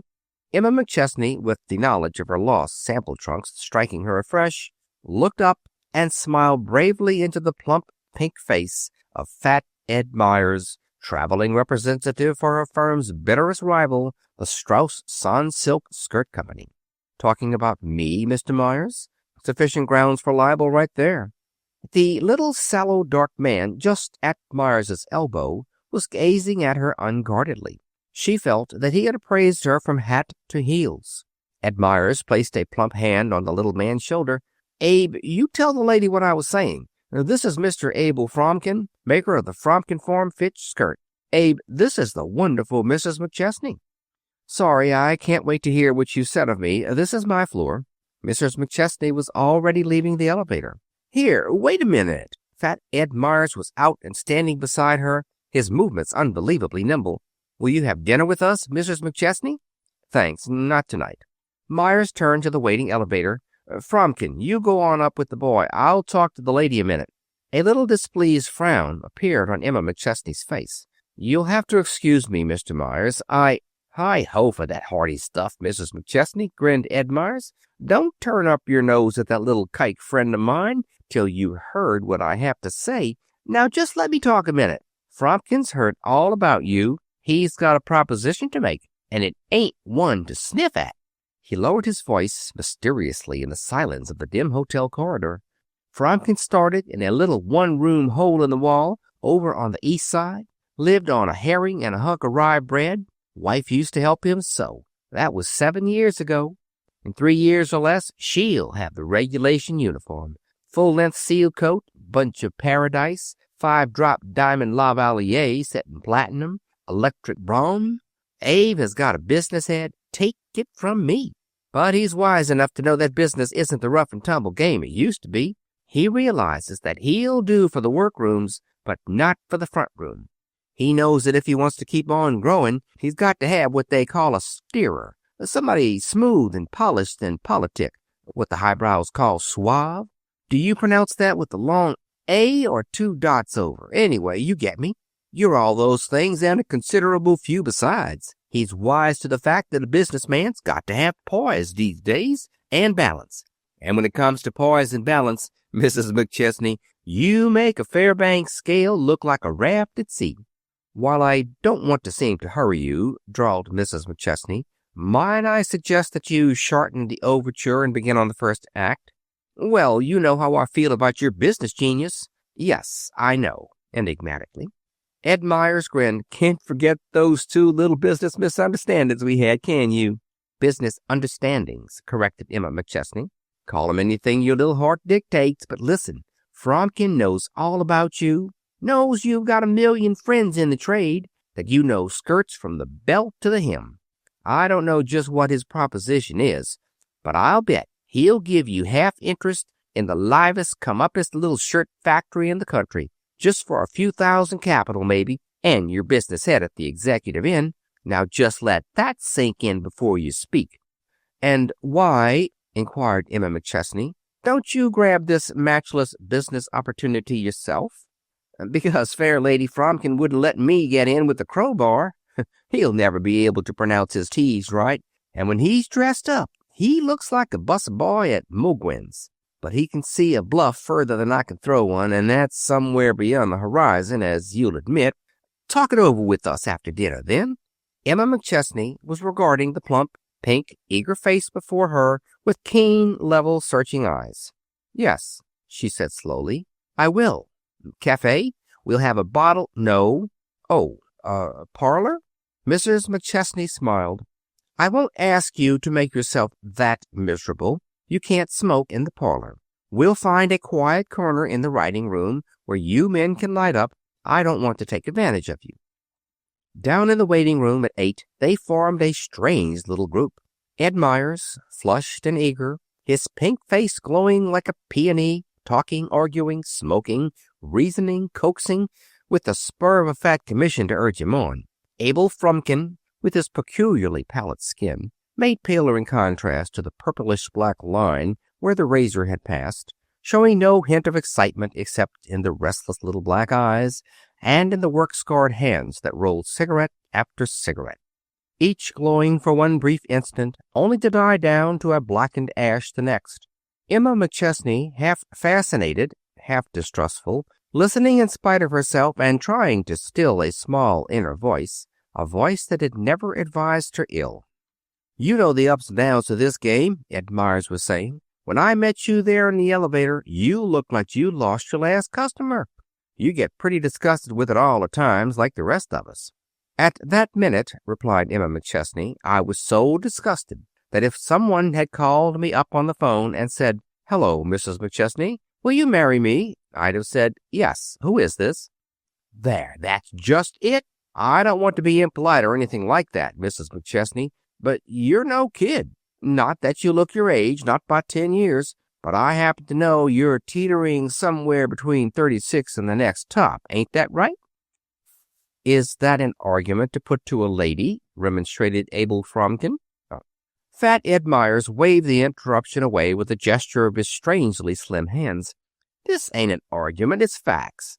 Another 10 years on the road, and where'll you be? In the discard. A man of 46 can keep step with the youngsters, even if it does make him puff a bit. But a woman of 46, the road isn't the place for her. She's tired. Tired in the morning, tired at night. She wants her kimono and her afternoon snooze. You've seen some of those old girls on the road. They've come down step by step until you spot 'em. Bleached hair, crow's feet around the eyes, mussy shirt waist, yellow and red complexion, demonstrating green and lavender gelatin messes in the grocery of some department store. I don't say that a brainy corker of a saleswoman like you would come down like that, but you've got to consider sickness and a lot of other things. Those 6 weeks last summer with the fever at Glen Rock put a cramp in you, didn't it? You've never been yourself since then. Haven't had a decent chance to rest up." "No," said Emma McChesney wearily. "Furthermore, now that old T.A.'s cashed in, how do you know what young Buck's going to do? He don't know shucks about the skirt business. They've got to take in a third party to keep it a close corporation. It was all between old Buck, Buck Jr., and old Lady Buck. How can you tell whether the new member will want a woman on the road or not?" A little steely light hardened the blues of Mrs. McChesney's eyes. "We'll leave the firm of T.A. Buck out of this discussion, please." "Oh, very well." Ed Myers was unabashed. "Let's talk about Fromkin. He don't object to you, Abe. It's just like this. He needs your smart head. You need his money. It'll mean a sure thing for you, a share in a growing and substantial business. When you get your roadmen trained, it'll mean that you won't need to go out on the road yourself, except for a little missionary trip now and then, maybe. No more infernal early trains, no more bum hotel grub, no more stuffy hot hotel rooms, no more haughty lady buyers. Gosh, I wish I had the chance."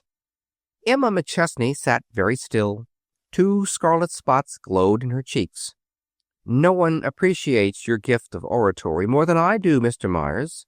Your flow of language, coupled with your peculiar persuasive powers, make a combination a statue couldn't resist. But I think it would sort of rest me if Mr. Fromkin were to say a word, seeing that it's really his funeral."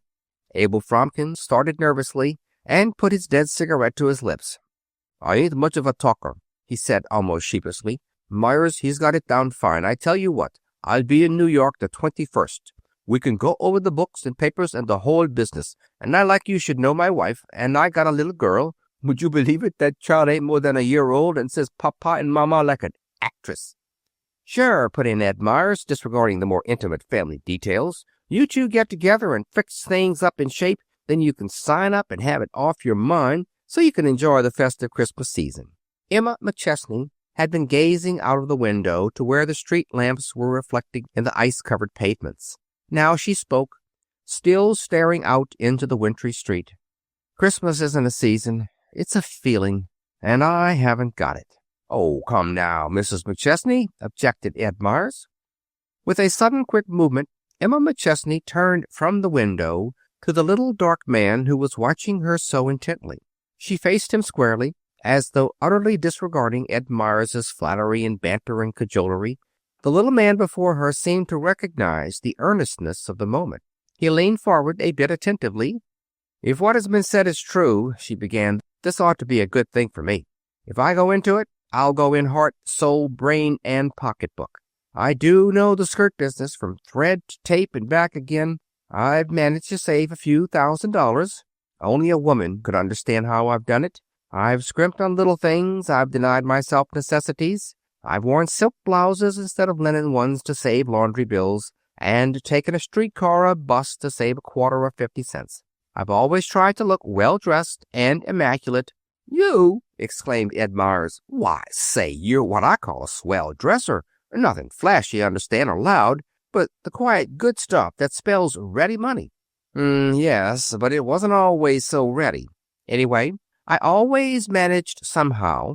The boys at college, sometimes I wonder, well, that's another story. I've saved and contrived and planned ahead for a rainy day.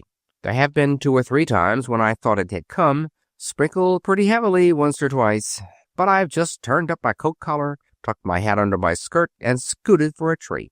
And each time, it has turned out to be just a summer shower with the sun coming out bright and warm."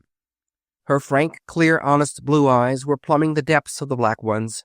"Those few $1,000s that you hold so lightly will mean everything to me. They've been my cyclone cellar." If through the writing room sounded a high-pitched, monotonous voice with a note of inquiry in it.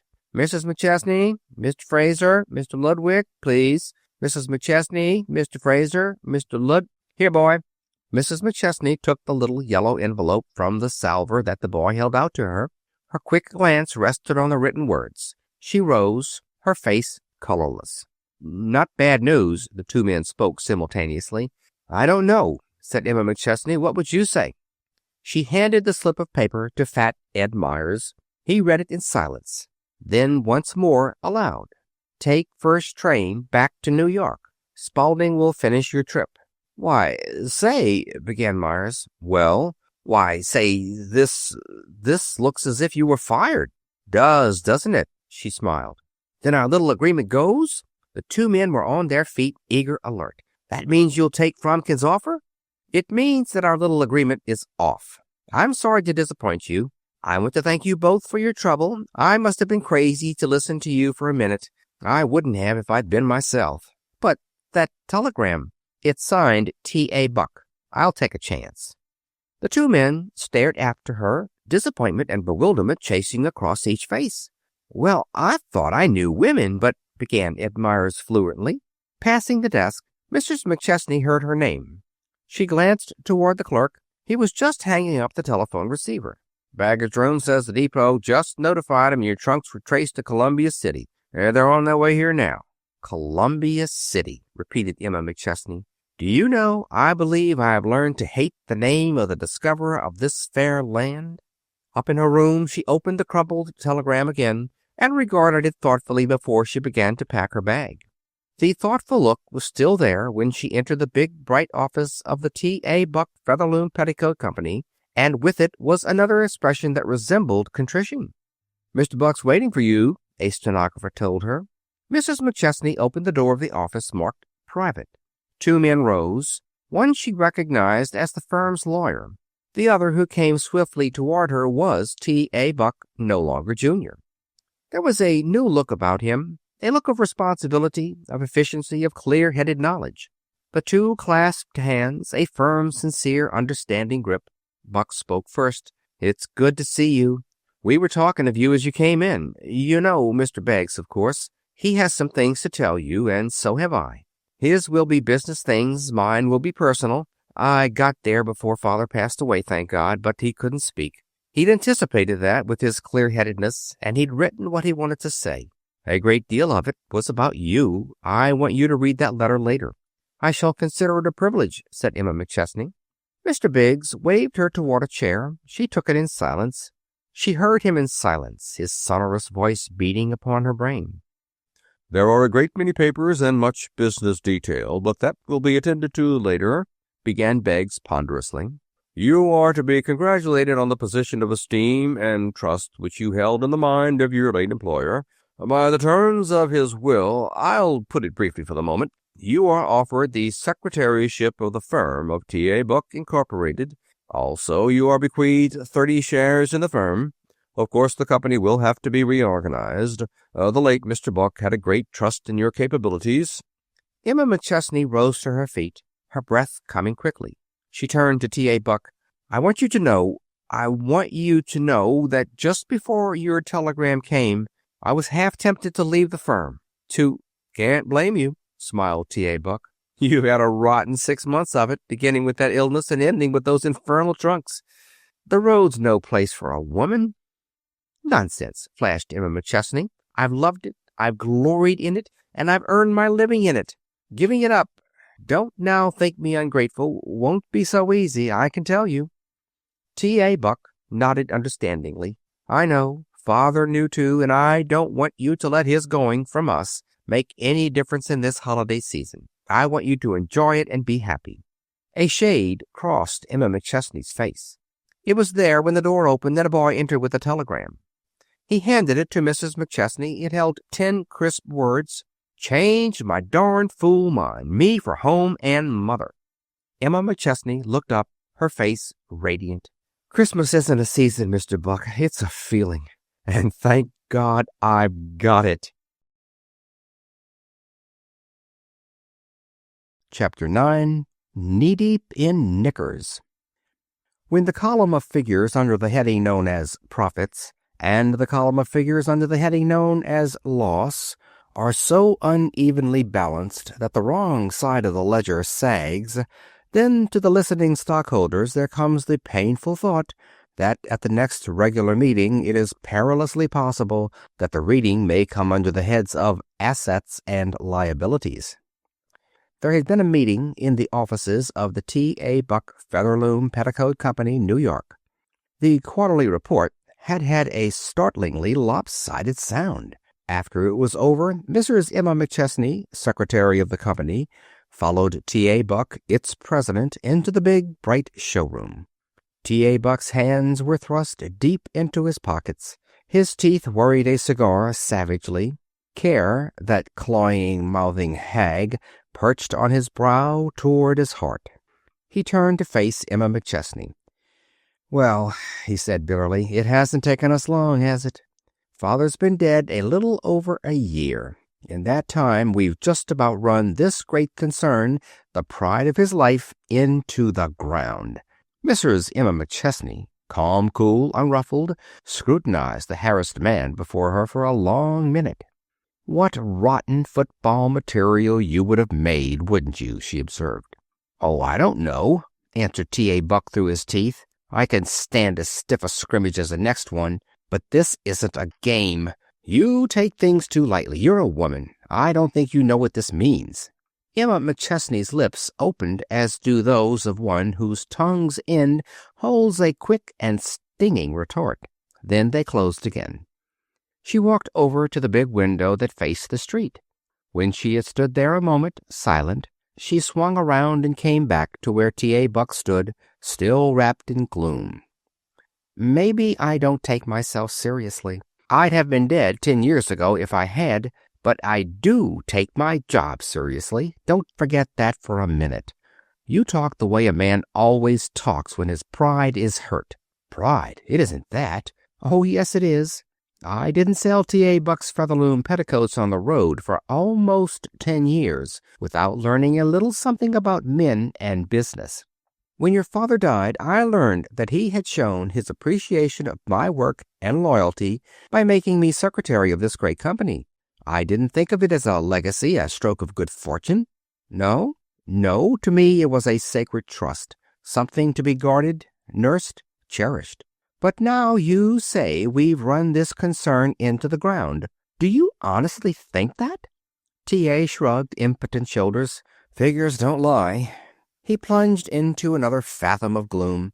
Another year like this, and we're done for. Emma McChesney came over and put one firm hand on T.A. Buck's drooping shoulder. It was a strange little act for a woman, the sort of thing a man does when he would hearten another man.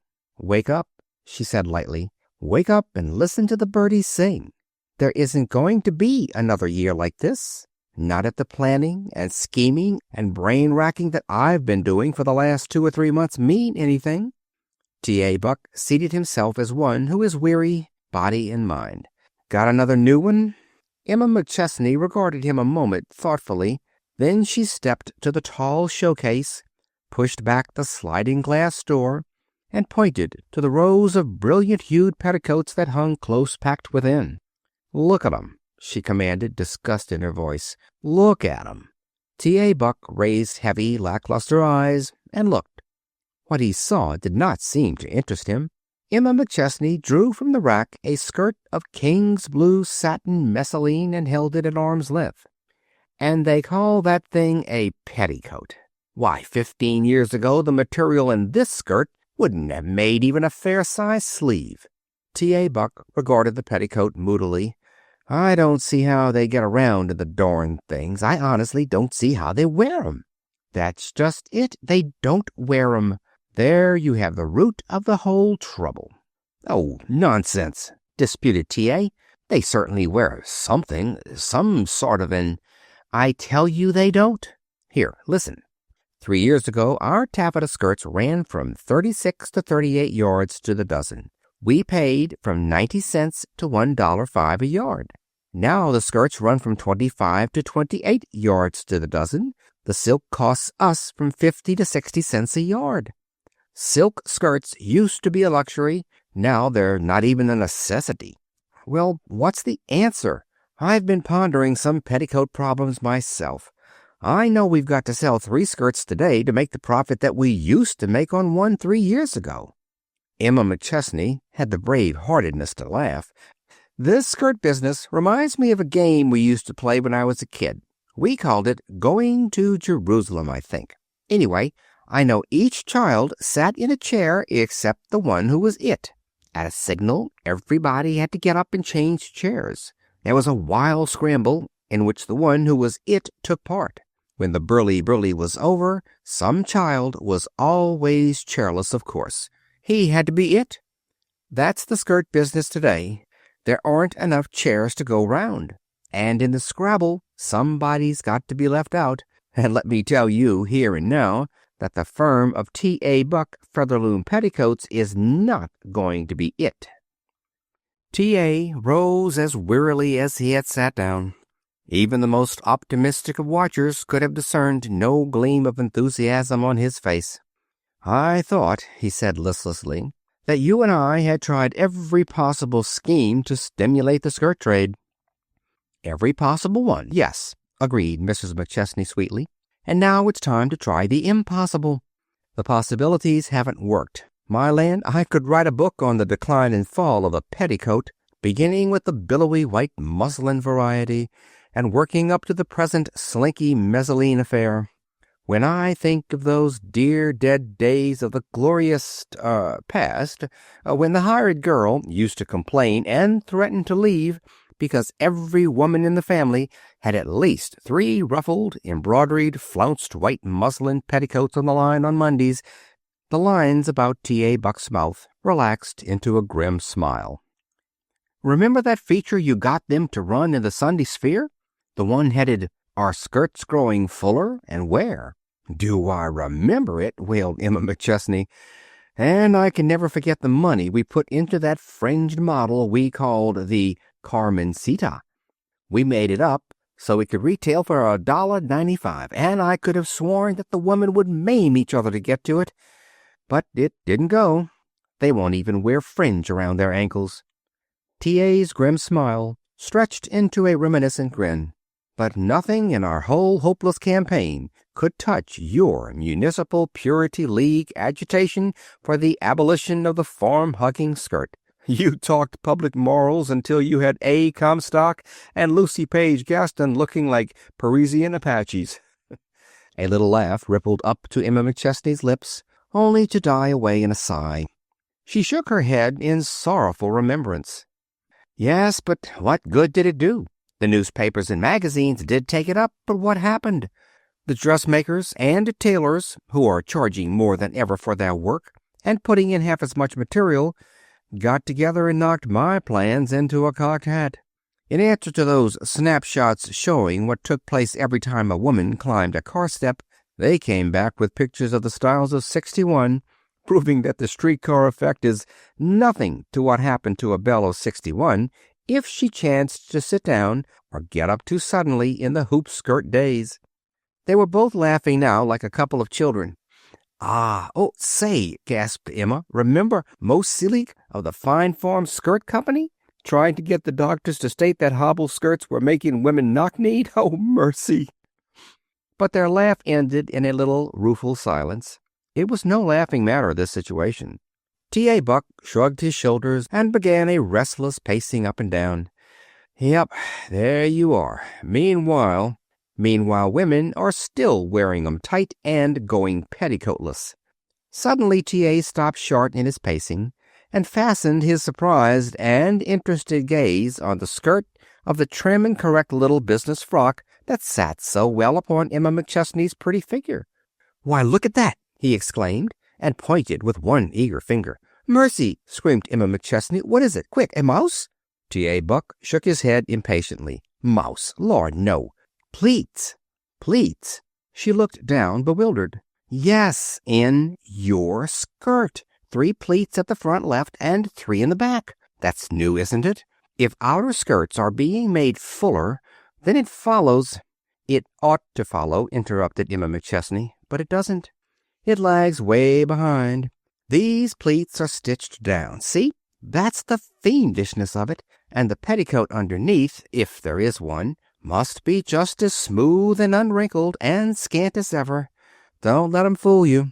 Buck spread his palms with a little gesture of utter futility. "I'm through. Out with your scheme. We're ready for it. It's our last card, whatever it is."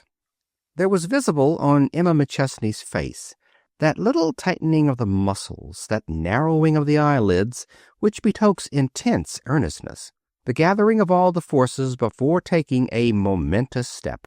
Then, as quickly, her face cleared. She shook her head with a little air of sudden decision. "Not now. Just because it's our last card, I want to be sure that I'm playing it well. I'll be ready for you tomorrow morning in my office. Come prepared for the jolt of your young life." For the first time since the beginning of the conversation, a glow of new courage and hope lighted up T.A. Buck's good-looking features. His fine eyes rested admiringly upon Emma McChesney standing there by the great showcase. She seemed to radiate energy, alertness, confidence. "When you begin to talk like that," he said, "I always feel as though I could take hold in a way to make those famous jobs that Hercules tackled look like little Willie's chores after school." "Fine," beamed Emma McChesney. "Just store that up, will you? And don't let it filter out at your fingertips when I begin to talk tomorrow. We'll have lunch together, and talk it over then sociably." Mrs. McChesney closed the glass door of the case with a bang. "No thanks. My office at 9:30.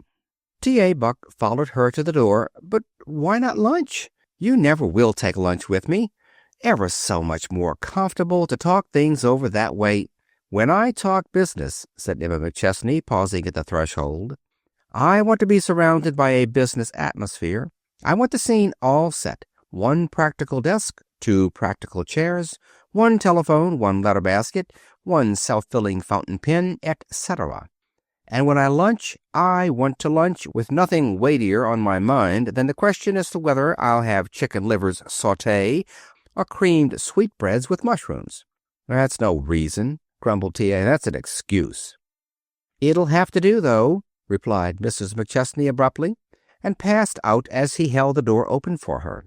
He was still standing in the doorway after her trim, erect figure had disappeared into the little office across the hall. The little scarlet leather clock on Emma McChesney's desk pointed to 9:29 a.m. when there entered her office an immaculately garbed, miraculously shaven, healthily rosy, youngish, middle-aged man who looked 10 years younger than the harassed, frowning T.A. Buck with whom she had almost quarreled the evening before.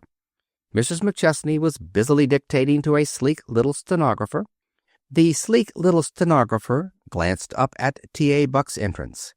The glance, being a feminine one, embraced all of T.A.'s good points and approved them, from the tips of his modish boots to the crown of his slightly bald head, and including the creamy white flower that reposed in his buttonhole. "Morning," said Emma McChesney, looking up briefly. "Be with you in a minute." And in reply, "Would say we regret that you have had trouble with number 339. It is impossible to avoid pulling at the seams in the lower grade silk skirts when they are made up in the present scant style. Our Mr. Spaulding warned you of this at the time of your purchase. We will not under any circumstances consent to receive the goods if they are sent back on our hands. Yours sincerely." That'll be all, Miss Casey. She swung around to face her visitor as the door closed. If T.A. Buck looked 10 years younger than he had the afternoon before, Emma McChesney undoubtedly looked 5 years older. There were little worried, sagging lines about her eyes and mouth. T.A. Buck's eyes had followed the sheaf of signed correspondence and the well-filled pad of more recent dictation which the sleek little stenographer had carried away with her. "Good Lord, it looks as though you had stayed down here all night." Emma McChesney smiled a little wearily. "Not quite that, but I was here this morning in time to greet the night watchman. Wanted to get my mail out of the way." Her eyes searched T.A. Buck's serene face. Then she leaned forward earnestly. "Haven't you seen the morning paper?" "Just a mere glance at 'em. Picked up Burroughs on the way down, and we got to talking. Why?" "The Rasmussen Welsh Skirt Company has failed. Liabilities $300,000, assets $100,000. "Failed? Good God!" All the rosy color, all the brisk morning freshness had vanished from his face. "Failed? Why, girl, I thought that concern was solid as Gibraltar." He passed a worried hand over his head. "That knocks the wind out of my sails." "Don't let it. Just say that it fills them with a new breeze. I'm all the more sure that the time is ripe for my plan." T.A. Buck took from a vest pocket a scrap of paper and a fountain pen, slid down in his chair, crossed his legs, and began to scrawl meaningless twists and curlicues, as was his wont when worried or deeply interested. "Are you as sure of this scheme of yours as you were yesterday?" "Sure," replied Emma McChesney briskly. "Sartin sure." "Then fire away." Mrs. McChesney leaned forward, breathing a trifle fast. Her eyes were fastened on her listener. "Here's the plan. We'll make Featherloom petticoats because there still are some women who have kept their senses. But we'll make them as a sideline. The thing that has got to keep us afloat until full skirts come in again will be a full and complete line of women's satin messaline knickerbockers made up to match any suit or gown, and a full line of pajamas for women and girls. Get the idea? Scant, smart, trim little taupe gray messaline knickers for a taupe gray suit, blue messaline for blue suits, brown messaline for brown. T.A. Buck stared, open-mouthed. The paper on which he had been scrawling fluttered unnoticed to the floor. "Look here," he interrupted, "is this supposed to be humorous?" "And," went on Emma McChesney calmly, "in our full and complete, not to say nifty line of women's pajamas, pink pajamas, blue pajamas, violet pajamas, yellow pajamas, white silk." T.A. Buck stood up. "I want to say," he began, "that if you were jesting, I think this is a mighty poor time to joke. And if you are serious, I can only deduce from it that this year of business worry and responsibility has been too much for you. I'm sure that if you were—" "That's all right," interrupted Emma McChesney. "Don't apologize. I purposely broke it to you this way, when I might have approached it gently. You've done just what I knew you'd do, so it's all right. After you've thought it over and sort of got chummy with the idea, you'll be just as keen on it as I am." "Never." "Oh, yes, you will. It's the knickerbocker end of it that scares you. Nothing new or startling about pajamas, except that more and more women are wearing 'em. and that no girl would dream of going away to school without her 6 sets of pajamas. Why, a girl in a regulation nightie at one of their midnight spreads would be ostracized. Of course, I've thought of a couple of new kinks in 'em, new ways of cutting and all that, and there's one model, a washable crepe for traveling, that doesn't need to be pressed, but I'll talk about that later. T.A. Buck was trying to put in a word of objection, but she would have none of it. But at Emma McChesney's next words, his indignation would brook no barriers. "Now," she went on, "the feature of the Knickerbockers will be this. They've got to be ready for the boys' spring trip, and in all the larger cities, especially in the hustling Middle Western towns, and along the coast too, I'm planning to have the Knickerbockers introduced at private and exclusive exhibitions, and worn by, get this please, worn by living models. One big store in each town, see? Half a dozen good-looking girls." "Never!" shouted T.A. Buck, white and shaking. "Never! This firm has always had a name for dignity, solidness, conservatism." "Then it's just about time it lost that reputation. It's all very well to hang on to your dignity when you're on solid ground. But when you feel things slipping from under you, the thing to do is to grab onto anything that'll keep you on your feet for a while at least. I tell you the women will go wild over this Knickerbocker idea. They've been waiting for it." "It's a wildcat scheme," disputed Buck hotly. "It's a drowning man's straw, and just about as helpful. I'm a reasonable man." "All unreasonable men say that," smiled Emma McChesney. "I'm a reasonable man, I say, and heaven knows I have the interest of this firm at heart, but this is going too far. If we're going to smash, we'll go decently, and with our name untarnished. Pajamas are bad enough, but when it comes to the firm of T.A. Buck being represented by living model hussies stalking about in satin tights like chorus girls, why—" In Emma McChesney's alert, electric mind, there leapt about a dozen plans for winning this man over, for win him she would in the end. It was merely a question of method. She chose the simplest. There was a set look about her jaw, her eyes flashed, 2 spots of carmine glowed in her cheeks. "I expected this," she said, "and I'm prepared for it." She crossed swiftly to her desk, opened a drawer, and took out a flat package. "I expected opposition. That's why I had these samples made up to show you.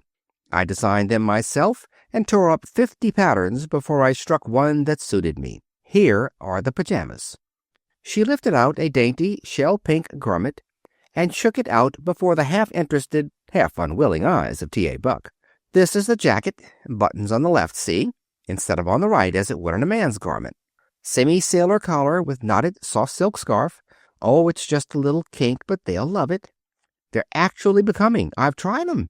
Notice the frogs and cord. Pretty neat, yes? Slight flare at the hips. Makes 'em set and hang right. Perfectly straight, like a man's coat."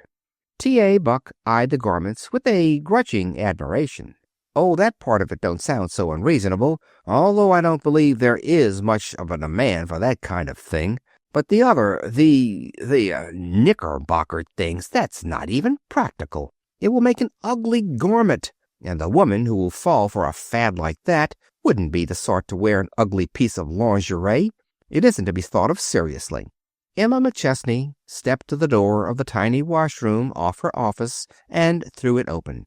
"Miss Lenoise, we're ready for you." And there emerged from the inner room a trim, lithe, almost boyishly slim figure attired in a bewitchingly skittish-looking garment consisting of knickerbockers and snug brassiere of king's blue satin messaline. Dainty black silk stockings and tiny buckled slippers set off the whole effect. "Miss Lenoise," said Emma McChesney almost solemnly, "this is Mr. T.A. Buck, president of the firm. Miss Lenoise of the Gay Social World Company."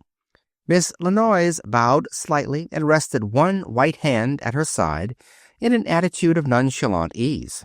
"Pleased, I'm sure," she said in a clear, high voice. "And charmed," replied T.A. Buck, his years and breeding standing him in good stead now. Emma McChesney laid a kindly hand on the girl's shoulder. "Turn slowly, please. Observe the absence of unnecessary fullness about the hips or at the knees. No wrinkles to show there. No man will ever appreciate the fine points of this little garment, but the women. To the left, Miss Lenoise. You'll see it fastens snug and trim with a tiny clasp just below the knees. The garment has the added attraction of being fastened to the upper garment, a tight satin brassiere. The single unattached garment is just as satisfactory, however.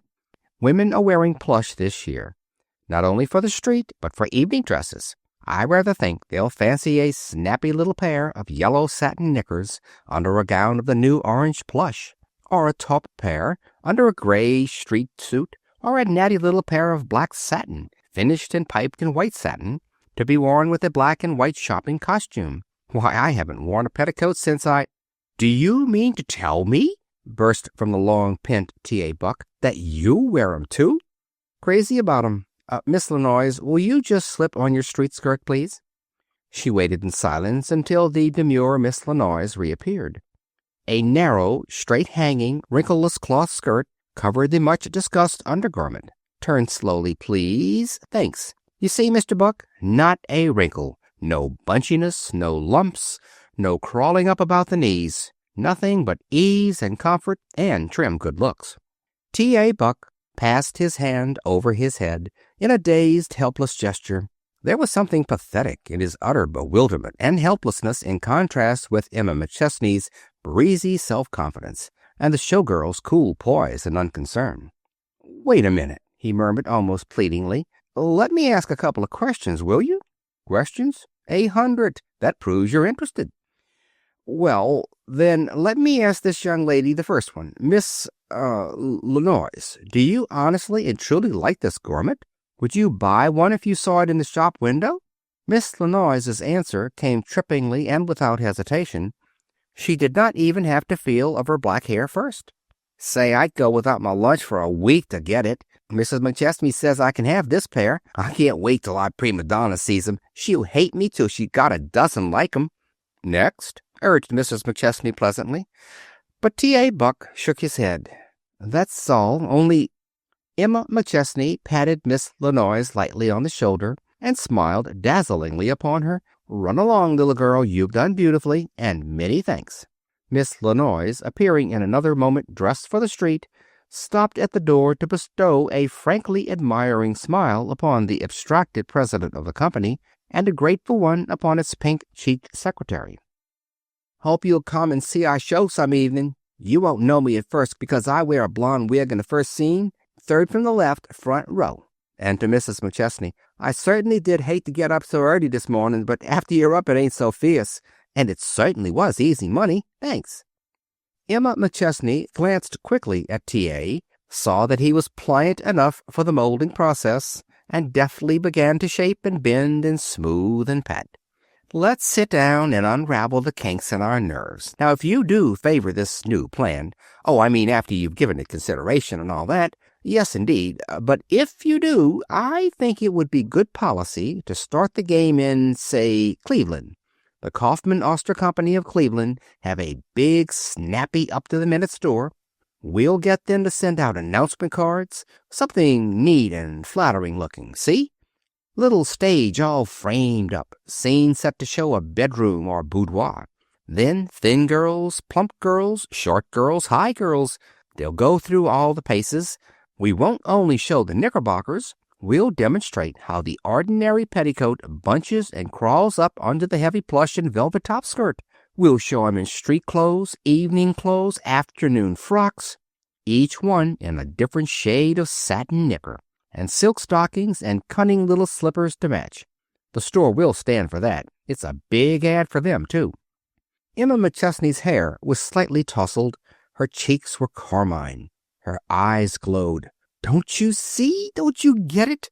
Can't you feel how the thing's going to take hold?"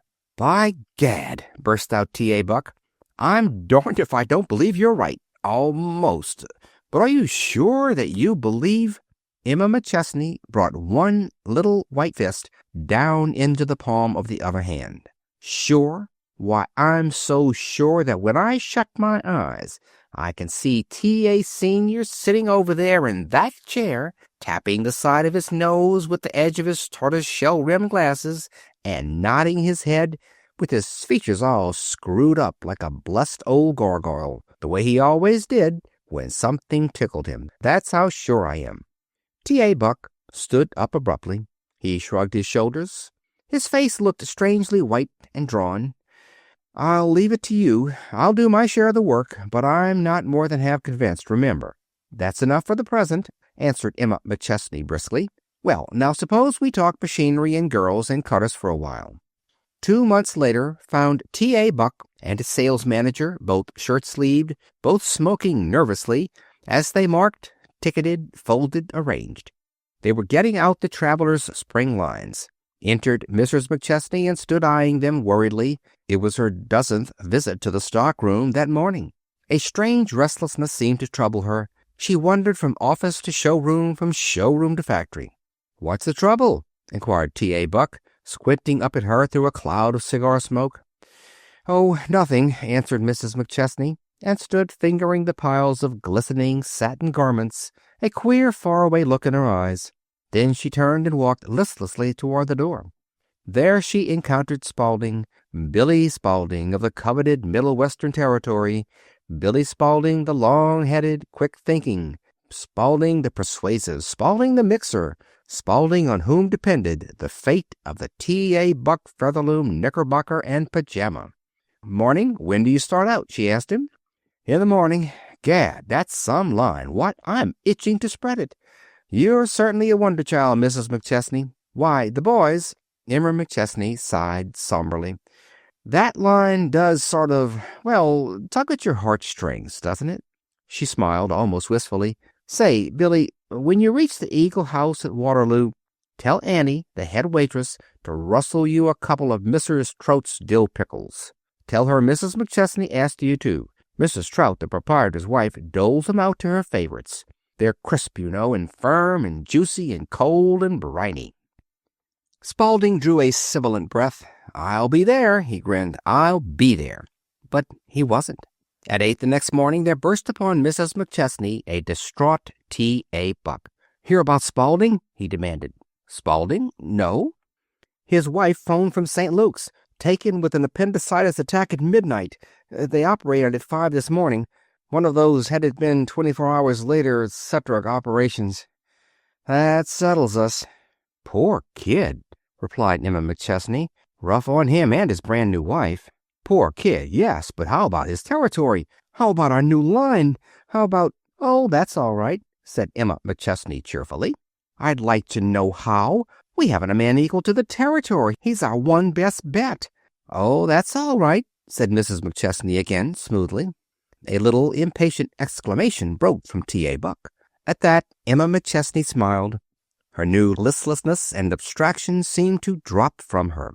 She braced her shoulders and smiled her old sunny, heartening smile. "I'm going out with that line. I'm going to leave a trail of pajamas and knickerbockers from Duluth to Canton." "You? No, you won't." A dull, painful red had swept into T.A. Buck's face. It was answered by a flood of scarlet in Mrs. McChesney's countenance. "I don't get you," she said. "I'm afraid you don't realize what this trip means. It's going to be a fight. They'll have to be coaxed and bullied and cajoled and reasoned with. It's going to be a show-me trip." T.A. Buck took a quick step forward.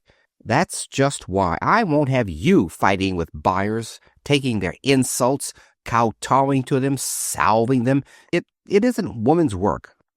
Emma McChesney was sorting the contents of her desk with quick, nervous fingers. "I'll get the 20th Century," she said over her shoulder.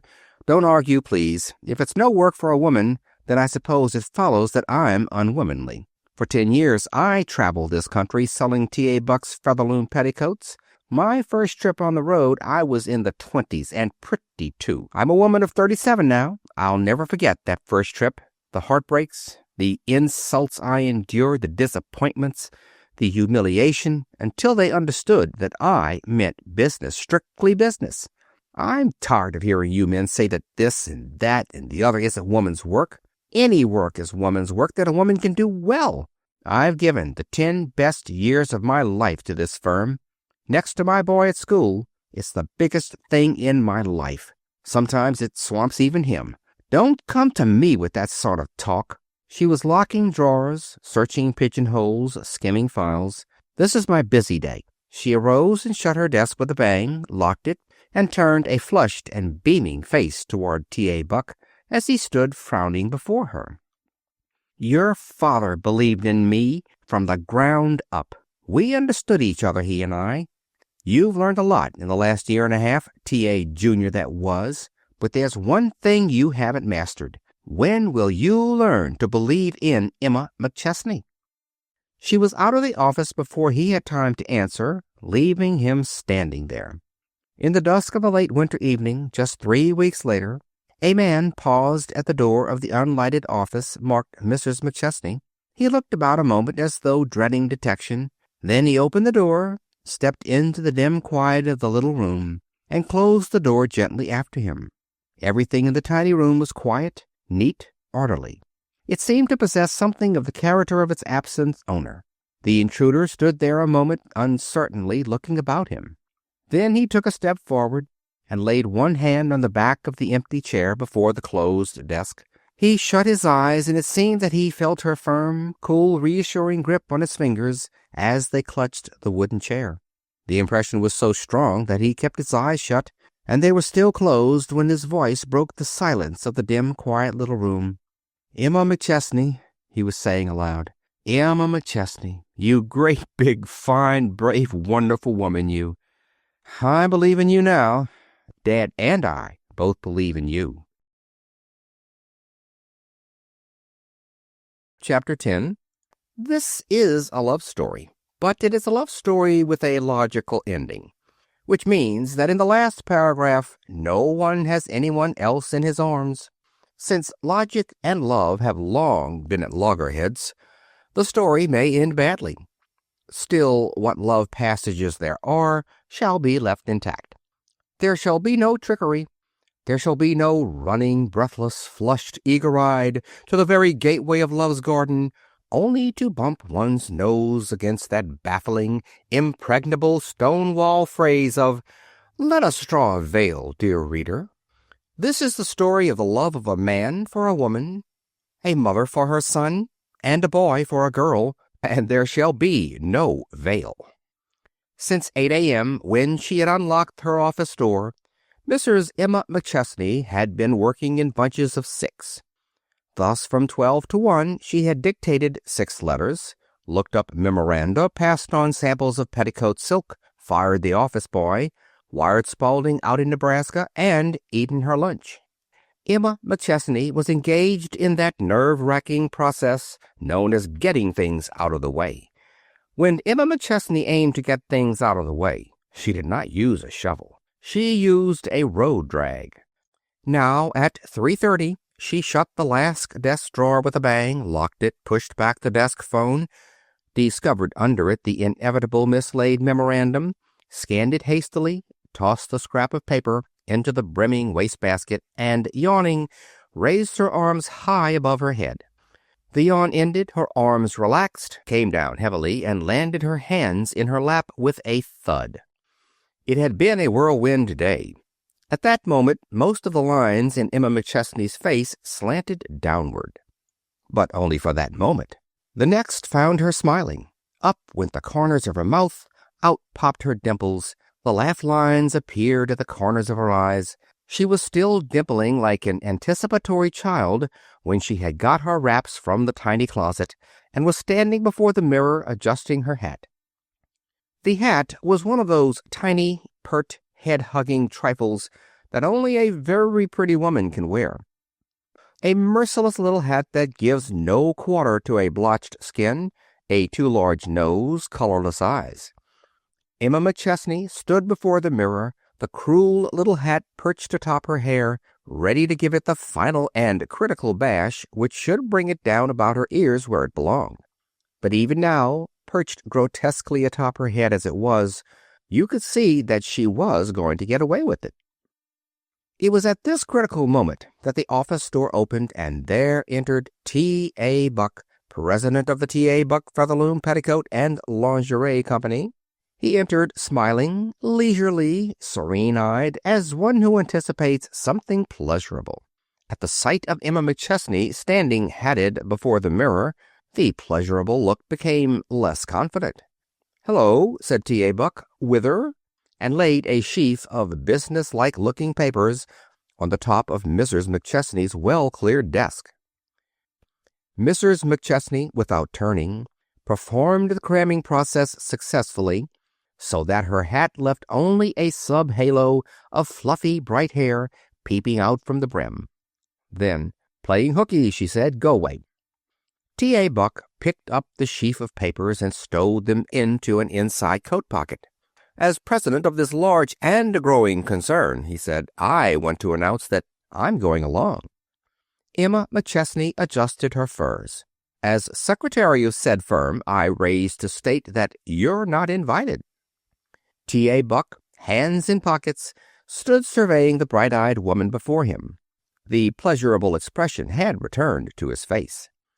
"If the secretary of the above-mentioned company has the cheek to play hooky at 3:30 p.m. in the middle of November, I fancy the president can demand to know where she is going, and then go too." Mrs. McChesney unconcernedly fastened the clasp of her smart English glove. "Didn't you take 2 hours for lunch?" "Had mine off the top of my desk. Ham sandwich and a glass of milk. Dictated 6 letters between bites and swallows." A frown of annoyance appeared between T.A. Buck's remarkably fine eyes. He came over to Mrs. McChesney and looked down at her. "Look here, you'll kill yourself. It's all very well to be interested in one's business, but I draw the line at ruining my digestion for it. Why in Sam Hill don't you take a decent hour at least?" "Only bricklayers can take an hour for lunch," retorted Emma McChesney. "When you get to be a lady captain of finance, you can't afford it."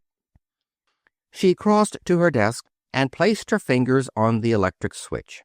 The desk light cast a warm golden glow on the smart little figure in the trim tailored suit, the pert hat, the shining furs. She was rosy-cheeked and bright-eyed as a schoolgirl. There was about her that vigor and glow and alert assurance which bespeaks congenial work, sound sleep, healthy digestion, and a sane mind. She was tingling and bracing and alive and antiseptic as the crisp, snappy November air outdoors. T.A. Buck drew a long breath as he looked at her. "Those are devastating clothes," he remarked. "Do you know, until now I always had an idea that furs weren't becoming to women. Make most of 'em look stuffy, but you—" Emma McChesney glanced down at the shining skins of muff and scarf.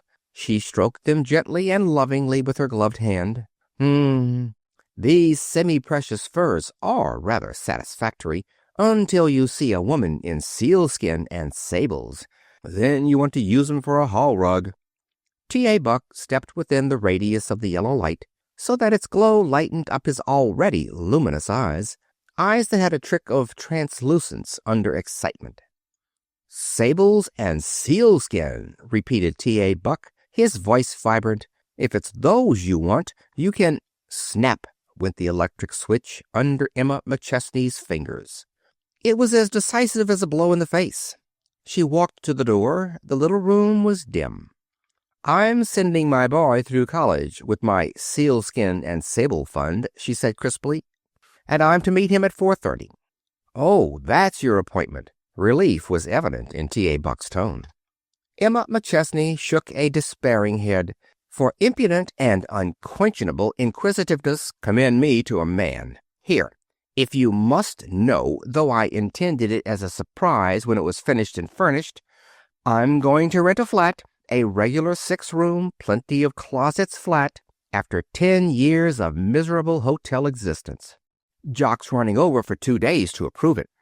I ought to have waited until the holidays so you wouldn't miss classes, but I couldn't bear to. I've spent 10 Thanksgivings and 10 Christmases and 10 New Years in hotels. Hell hath no terrors for me." They were walking down the corridor together. "Take me along, please," pleaded T.A. Buck like a boy. "I know all about flats and gas stoves and meters and plumbing and everything." "You?" scoffed Emma McChesney. with your 5-story house and your summer home in the mountains? Mother won't hear of giving up the house. I hate it myself. Bathrooms in those darned old barracks are so cold that a hot tub is an icy plunge before you get to it. They had reached the elevator. A stubborn look appeared about T.A. Buck's jaw.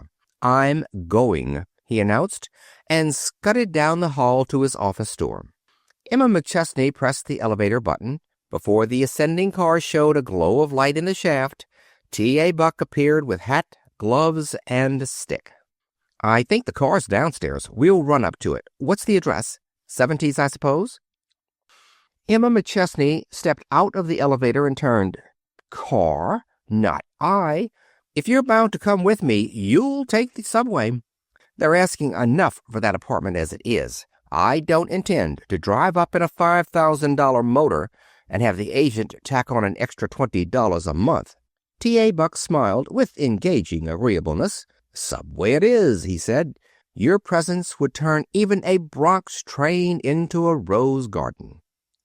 12 minutes later, the new apartment building with its cream tile and red brick Louis somethingth facade and its tan brick and plaster Michael Dougherty contractor back loomed before them, soaring even above its lofty neighbors. On the doorstep stood a maple-colored giant in a splendor of scarlet and gold braid and glittering buttons. The great entrance door was opened for them by a half-portion duplicate of the giant outside. In the foyer was splendor to grace a palace hall. There were great carved chairs. There was a massive oaken table. There were rugs. There were hangings.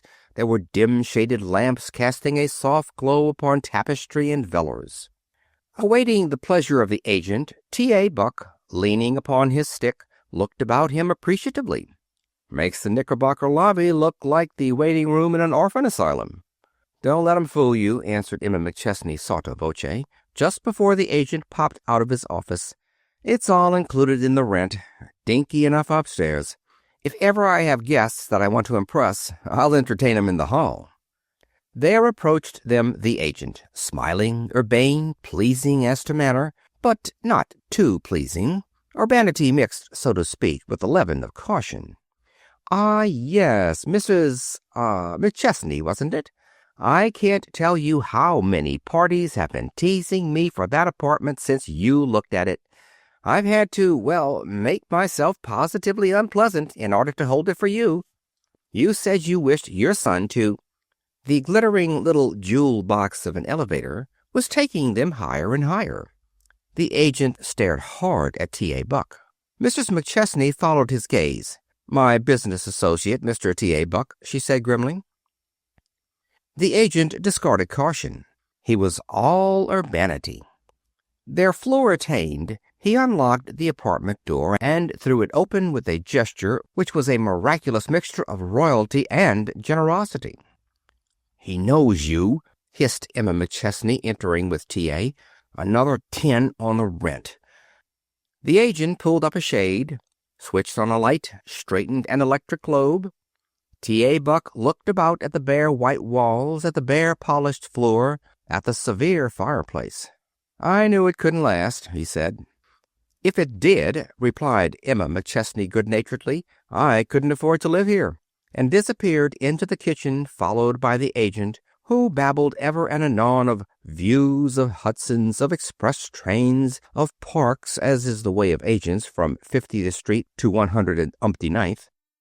T.A. Buck, feet spread wide, hands behind him, was left standing in the center of the empty living room. He was leaning on his stick and gazing fixedly upward at the ornate chandelier. It was a handsome fixture, and boasted some of the most advanced ideas in modern lighting equipment, yet it scarcely seemed to warrant the passionate scrutiny which T.A. Buck was bestowing upon it. So rapt was his gaze that when the telephone bell shrilled unexpectedly in the hallway, he started so that his stick slipped on the polished floor, and as Emma McChesney and the still voluble agent emerged from the kitchen, the dignified head of the firm of T.A. Buck and Company presented an animated picture, one leg in the air, arms waving wildly, expression at once amazed and hurt. Emma McChesney surveyed him wide-eyed. The agent, unruffled, continued to talk on his way to the telephone. "It only looks small to you," he was saying. "Fact is, most people think it's too large. They object to the big kitchen. Too much work." He gave his attention to the telephone. Emma McChesney looked troubled. She stood in the doorway, head on one side, as one who conjures up a mental picture. "Come here," she commanded suddenly, addressing the startled T.A. "You nagged until I had to take you along. Here's your chance to justify your coming. I want your opinion on the kitchen." "Kitchens," announced T.A. Buck of the English clothes and the gardenia, "are my specialty," and entered the domain of the gas range and the sink. Emma McChesney swept the infinitesimal room with a large gesture. "Consider it as a kitchen, not as a locker. Does it strike you as being adequate?" T.A. Buck, standing in the center of the room, touched all four walls with his stick. "I've heard," he ventured, "that they're, using 'em small this year." Emma McChesney's eyes took on a certain wistful expression. "Maybe, but whenever I've dreamed of a home, which was whenever I got lonesome on the road, which was every evening for 10 years, I'd start to plan a kitchen. A kitchen where you could put up preserves and a keg of dill pickles and get a full-size dinner without getting things more than just comfortably cluttered." T.A. Buck reflected. He flapped his arms as one who feels pressed for room. "With two people occupying the room, as at present, the presence of one dill pickle would sort of crowd things, not to speak of a keg of 'em, and the full-size dinner and the, preserves. Still—" "As for turkey," wailed Emma McChesney, "one would have to go out on the fire escape to baste it." The swinging doors opened to admit the agent. "Would you excuse me? A party downstairs. Lise. Be back in no time. Just look about. Any questions, glad to answer later." "Quite all right," Mrs. McChesney assured him. Her expression was one of relief as the hall door closed behind him. "Good. There's a spot in the mirror over the mantel. I've been dying to find out if it was a flaw in the glass or just a smudge." She made for the living room. T.A. Buck followed thoughtfully. Thoughtfully and interestedly, he watched as she stood on tiptoe, breathed stormily upon the mirror's surface, and rubbed the moist place with her handkerchief. She stood back a pace, eyes narrowed critically. "It's gone, isn't it?" she asked. T.A. Buck advanced to where she stood and cocked his head, too, judicially, and in the opposite direction to which Emma McChesney's head was cocked, so that the two heads were very close together. "It's a poor piece of glass," he announced at last. A simple enough remark. Perhaps it was made with an object in view, but certainly it was not meant to bring forth the storm of protest that came from Emma McChesney's lips. She turned on him, lips quivering, eyes wrathful. "You shouldn't have come," she cried. "You're as much out of place in a 6-room flat as a truffle would be in a boiled New England dinner. Do you think I don't see its shortcomings? Every normal woman, no matter what sort of bungalow, palace, ranch house, cave, cottage, or tenement she may be living in, has in her mind's eye a picture of the sort of apartment she'd live in if she could afford it.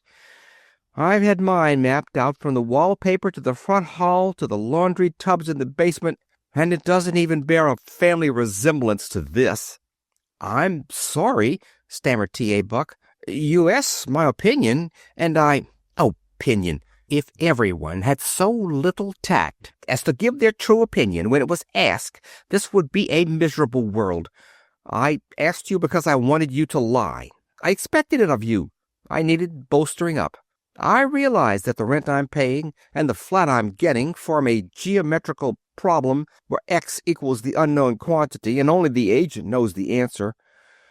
But it's going to be a home for Jock and me. It's going to be a place where he can bring his friends, where he can have his books and his baccy and his college junk. It will be the first real home that youngster has known in all his miserable boarding house, hotel, boys' school, and college existence. Sometimes, when I think of what he's missed, of the loneliness and the neglect when I was on the road, of the barrenness of his boyhood, T.A. Buck started forward, as one who has made up his mind about something long considered. Then he gulped, retreated, paced excitedly to the door and back again. On the return trip he found smiling and repentant Emma McChesney regarding him. "Now, aren't you sorry you insisted on coming along, letting yourself in for a ragging like that? I think I'm a wee bit taut in the nerves at the prospect of seeing Jock and planning things with him. T.A. Buck paused in his pacing. "Don't," he said. "I had it coming to me. I did it deliberately. I wanted to know how you really felt about it." Emma McChesney stared at him curiously. "Well, now you know. But I haven't told you half. In all those years while I was selling T.A. Buck's Featherloom Petticoats on the road and eating hotel food that tasted the same, whether it was roast beef or ice cream, I was planning this little place. I've even made up my mind to the scandalous price I'm willing to pay a maid who'll cook real dinners for us and serve them as I've always vowed Jock's dinners should be served when I could afford something more than a shifting hotel home." T.A. Buck was regarding the head of his walking stick with a gaze as intent as that which he previously had bestowed upon the chandelier. For that matter, it was a handsome enough stick, a choice thing in Malacca, but it was scarcely more deserving than the chandelier had been. Mrs. McChesney had wandered into the dining room. She peered out of the windows. She poked into Butler's pantry. She inspected wall lights, and still T.A. Buck stared at his stick. "It's really robbery," came Emma McChesney's voice from the next room. "Only a New York agent could have the nerve to do it.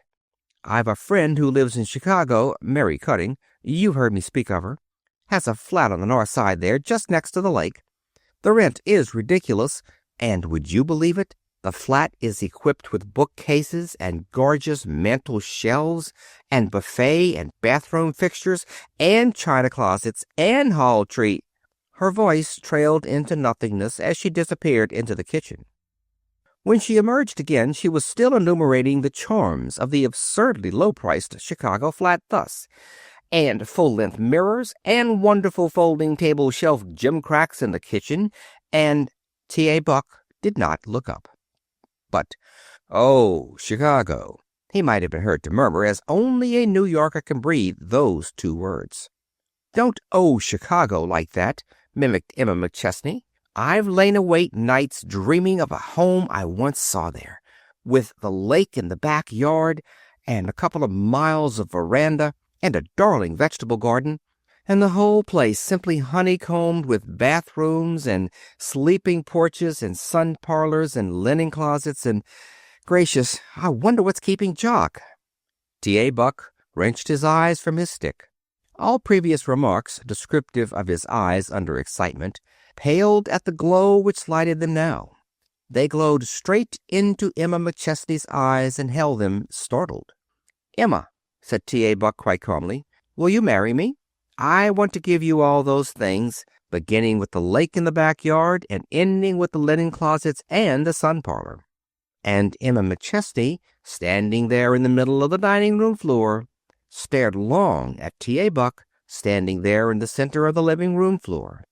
And if any human face, in the space of 17 seconds, could be capable of expressing relief and regret and alarm and dismay and tenderness and wonder and a great womanly sympathy, Emma McChesney's countenance might be said to have expressed all those emotions and more. The last two were uppermost as she slowly came toward him. "T.A.," she said, and her voice had in it a marvelous quality, "I'm 39 years old. You know I was married when I was 18 and got my divorce after 8 years. Those 8 years would have left any woman who had endured them with one of two determinations: to take up life again and bring it out into the sunshine until it was sound and sweet and clean and once more whole, or to hide the hurt and brood over it and cover it with bitterness and hate until it destroyed by its very foulness. I had Jock, and I chose the sun, thank God. I said then that marriage was a thing tried and abandoned forever for me. And now there was something almost fine in the lines of T.A. Buck's too feminine mouth and chin, but not fine enough. "Now, Emma," he repeated, "will you marry me?" Emma McChesney's eyes were a wonderful thing to see. So full of pain were they, so wide with unshed tears. As long as he lived, she went on, the thought of marriage was repulsive to me. Then that day, 7 months ago, out in Iowa, when I picked up that paper and saw it staring out at me in print that seemed to waver and dance, she covered her eyes with her hand for a moment. McChesney, Stuart McChesney, March 7, age 47 years. Funeral today from Howland Brothers Chapel. Aberdeen and Edinburgh papers, please copy. T.A. Buck took the hand that covered her eyes and brought it gently down. Emma, he said, will you marry me? T.A., I don't love you. Wait, don't say it. I'm 39, but I'm brave and foolish enough to say that all these years of work and disappointment and struggle and bitter experience haven't convinced me that love does not exist. People have said about me, seeing me in business, that I'm not a marrying woman. There is no such thing as that. Every woman is a marrying woman, and sometimes the light-heartedest and scoffingest and the most self-sufficient of us are, beneath it all, the marryingest. Perhaps I'm making a mistake. Perhaps 10 years from now I'll be ready to call myself a fool for having let slip what the wise ones would call a chance. But I don't think so, T.A. You know me too well, argued T.A. Buck rather miserably. But at least you know the worst of me as well as the best. You'd be taking no risks. Emma McChesney walked to the window. There was a little silence. Then she finished it with one clean stroke. We've been good business chums, you and I. I hope we always shall be. I can imagine nothing more beautiful on this earth for a woman than being married to a man she cares for, and who cares for her. But, T.A., you're not the man. And then there were quick steps in the corridor, a hand at the doorknob, a slim, tall figure in the doorway. Emma McChesney seemed to waft across the rooms and into the embrace of the tall, slim figure. Welcome home, she cried. Sketch in the furniture to suit yourself. This is going to be great, great, announced Jock. What do you know about the Oriental potentate downstairs? I guess Otis Skinner has nothing on him when it comes. Why, hello, Mr. Buck.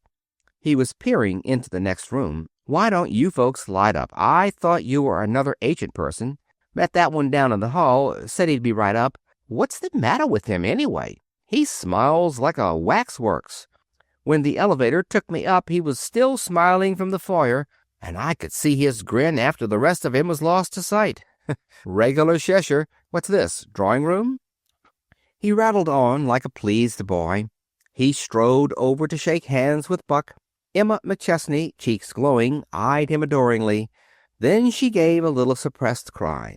Jock, what's happened? Jock whirled around like a cat. Where? When? What? Emma McChesney pointed at him with one shaking finger. You're thin. You're emaciated. Your shoulders, where are they? Your legs. Jock looked down at himself. His glance was pride. Clothes, he said. Clothes? Faltered his mother. You're losing your punch, Mother. You used to be up on men's rigging. All the boys look like their own shadows these days. English cut. No padding. No heels. Incurve at the waist. Watch me walk. He flapped across the room, chest concave, shoulders rounded, arms hanging limp, feet wide apart, chin thrust forward. Do you mean to tell me that's your present form of locomotion? Demanded his mother. I hope so. Been practicing it for weeks. They call it the juvenile jump, and all our best leading men have it. I trailed Douglas Fairbanks for days before I really got it. And the tension between T.A. Buck and Emma McChesney snapped with a jerk, and they both laughed and laughed again at Jock's air of offended dignity. They laughed until the rancor in the heart of the man and the hurt and pity in the heart of the woman melted into a bond of lasting understanding. Go on, laugh, said Jock. Say, Mother, is there a shower in the bathroom, And was off to investigate. The laughter trailed into nothingness. Jock, called his mother, do you want your bedroom done in plain or stripes? Plain, came from the regions beyond. Got a lot of pennies and everything." T.A. Buck picked up his stick from the corner in which it stood. "I'll run along," he said. "You two will want to talk things over together." He raised his voice to reach the boy in the other room. "I'm off, Jock." Jock's protest sounded down the hall. "Don't leave me alone with her. She'll blarney me into consenting to blue and pink rosebud paper in my bedroom." T.A. Buck had the courage to smile even at that. Emma McChesney was watching him, her clear eyes troubled, anxious. At the door, Buck turned, came back a step or two. I think, if you don't mind, I'll play hooky this time and run over to Atlantic City for a couple of days. You'll find things slowing up now that the holidays are so near." "Fine idea, fine," agreed Emma McChesney, but her eyes still wore the troubled look. "Goodbye," said T.A. Buck abruptly. "Good," and then she stopped. "I've a brand new idea. Give you something to worry about on your vacation." "I'm supplied," answered T.A. Buck grimly. "Nonsense. A real worry. A business worry. A surprise." Jock had joined them and was towering over his mother, her hand in his. T.A. Buck regarded them moodily. "After your pajama and knickerbocker stunt, I'm braced for anything." "Nothing theatrical this time," she assured him. "Don't expect a show such as you got when I touched off the last fuse." An eager, expectant look was replacing the gloom that had clouded his face. "Spring it." Emma McChesney waited a moment, then, "I think the time has come to put in another line, a staple. It's flannel nightgowns." "Flannel nightgowns?" Disgust shivered through Buck's voice. "Flannel nightgowns? They quit wearing those when Broadway was a cowpath." "Did, eh?" retorted Emma McChesney. "That's the New Yorker speaking. Just because the French near actresses at the Winter Garden wear silk lace and sea-foam nighties in their imported boudoir skits, and just because they display only those frilly, beribboned handmade affairs in the Fifth Avenue shop windows, don't you ever think that they're a national vice. Let me tell you," she went on, as T.A. Buck's demeanor rose more bristlingly antagonistic, "there are thousands and thousands of women up in Minnesota and Wisconsin and Michigan and Oregon and Alaska and Nebraska and Dakota who are thankful to retire every night protected by one long, thick, serviceable flannel nightie and one practical hot water bag. Up in those countries, retiring isn't a social rite. It's a feat of hardihood. I'm keen for a line of plain, full, roomy, old-fashioned flannel nightgowns of the improved T.A. Buck Featherloom Products variety. They'll be wearing 'em long after knickerbockers have been cut up for patchwork." The moody look was quite absent from T.A. Buck's face now, and the troubled look from Emma McChesney's eyes. "Well," Buck said grudgingly, "if you were to advise making up a line of the latest models in deep-sea divers' uniforms, I suppose I'd give in. But flannel nightgowns in the 20th century! Flannel night—" "Think it over," laughed Emma McChesney as he opened the door. "We'll have it out, tooth and nail, when you get back." The door closed upon him. Emma McChesney and her son were left alone in their new home to be. "Turn out the light, son," said Emma McChesney, "and come to the window. There's a view worth the money alone." Jock switched off the light. "Do you know, Blondie, I shouldn't wonder if old T.A.'s Swedish on you," he said as he came over to the window. "Old? He's 40 or over, isn't he? Son, do you realize your charming mother's 39? Oh, that's different. You look a kid. You're young in all the spots where other women of 39 look old. Around the eyes and under the chin, and your hands and the corners of your mouth." In the twilight, Emma McChesney turned to stare at her son. "Just where did you learn all that, young'un? At college?" "And some view, isn't it, Mother?" parried Jock. The two stood there, side by side, looking out across the great city that glittered and swam in the soft haze of the late November afternoon. There are lovelier sights than New York seen at night from a window eerie with a mauve haze softening all, as a beautiful but experienced woman is softened by an artfully draped scarf of chiffon. There are cities of roses, cities of mountains, cities of palm trees and sparkling lakes, but no sight, be it of mountains or roses or lakes or wavering palm trees, is more likely to cause that vague something which catches you in the throat. It caught these two home-hungry people, and it opened the lips of one of them almost against his will. "Mother," said Jock haltingly, painfully, "I came mighty near coming home for good this time." His mother turned and searched his face in the dim light. "What was it, Jock?" she asked, quite without fuss. The slim young figure in the jumping juvenile clothes stirred and tried to speak, tried again, formed the two words, "A girl." Emma McChesney waited a second, until the icy, cruel, relentless hand that clutched her very heart should have relaxed ever so little. Then, "Tell me, sonny boy," she said. "Why, Mother, that girl—" There was an agony of bitterness and of disillusioned youth in his voice. Emma McChesney came very close, so that her head, in the pert little close-fitting hat, rested on the boy's shoulder. She linked her arm through his, snug and warm. "That girl," she echoed encouragingly. "And that girl," went on Jock, taking up the thread of his grief.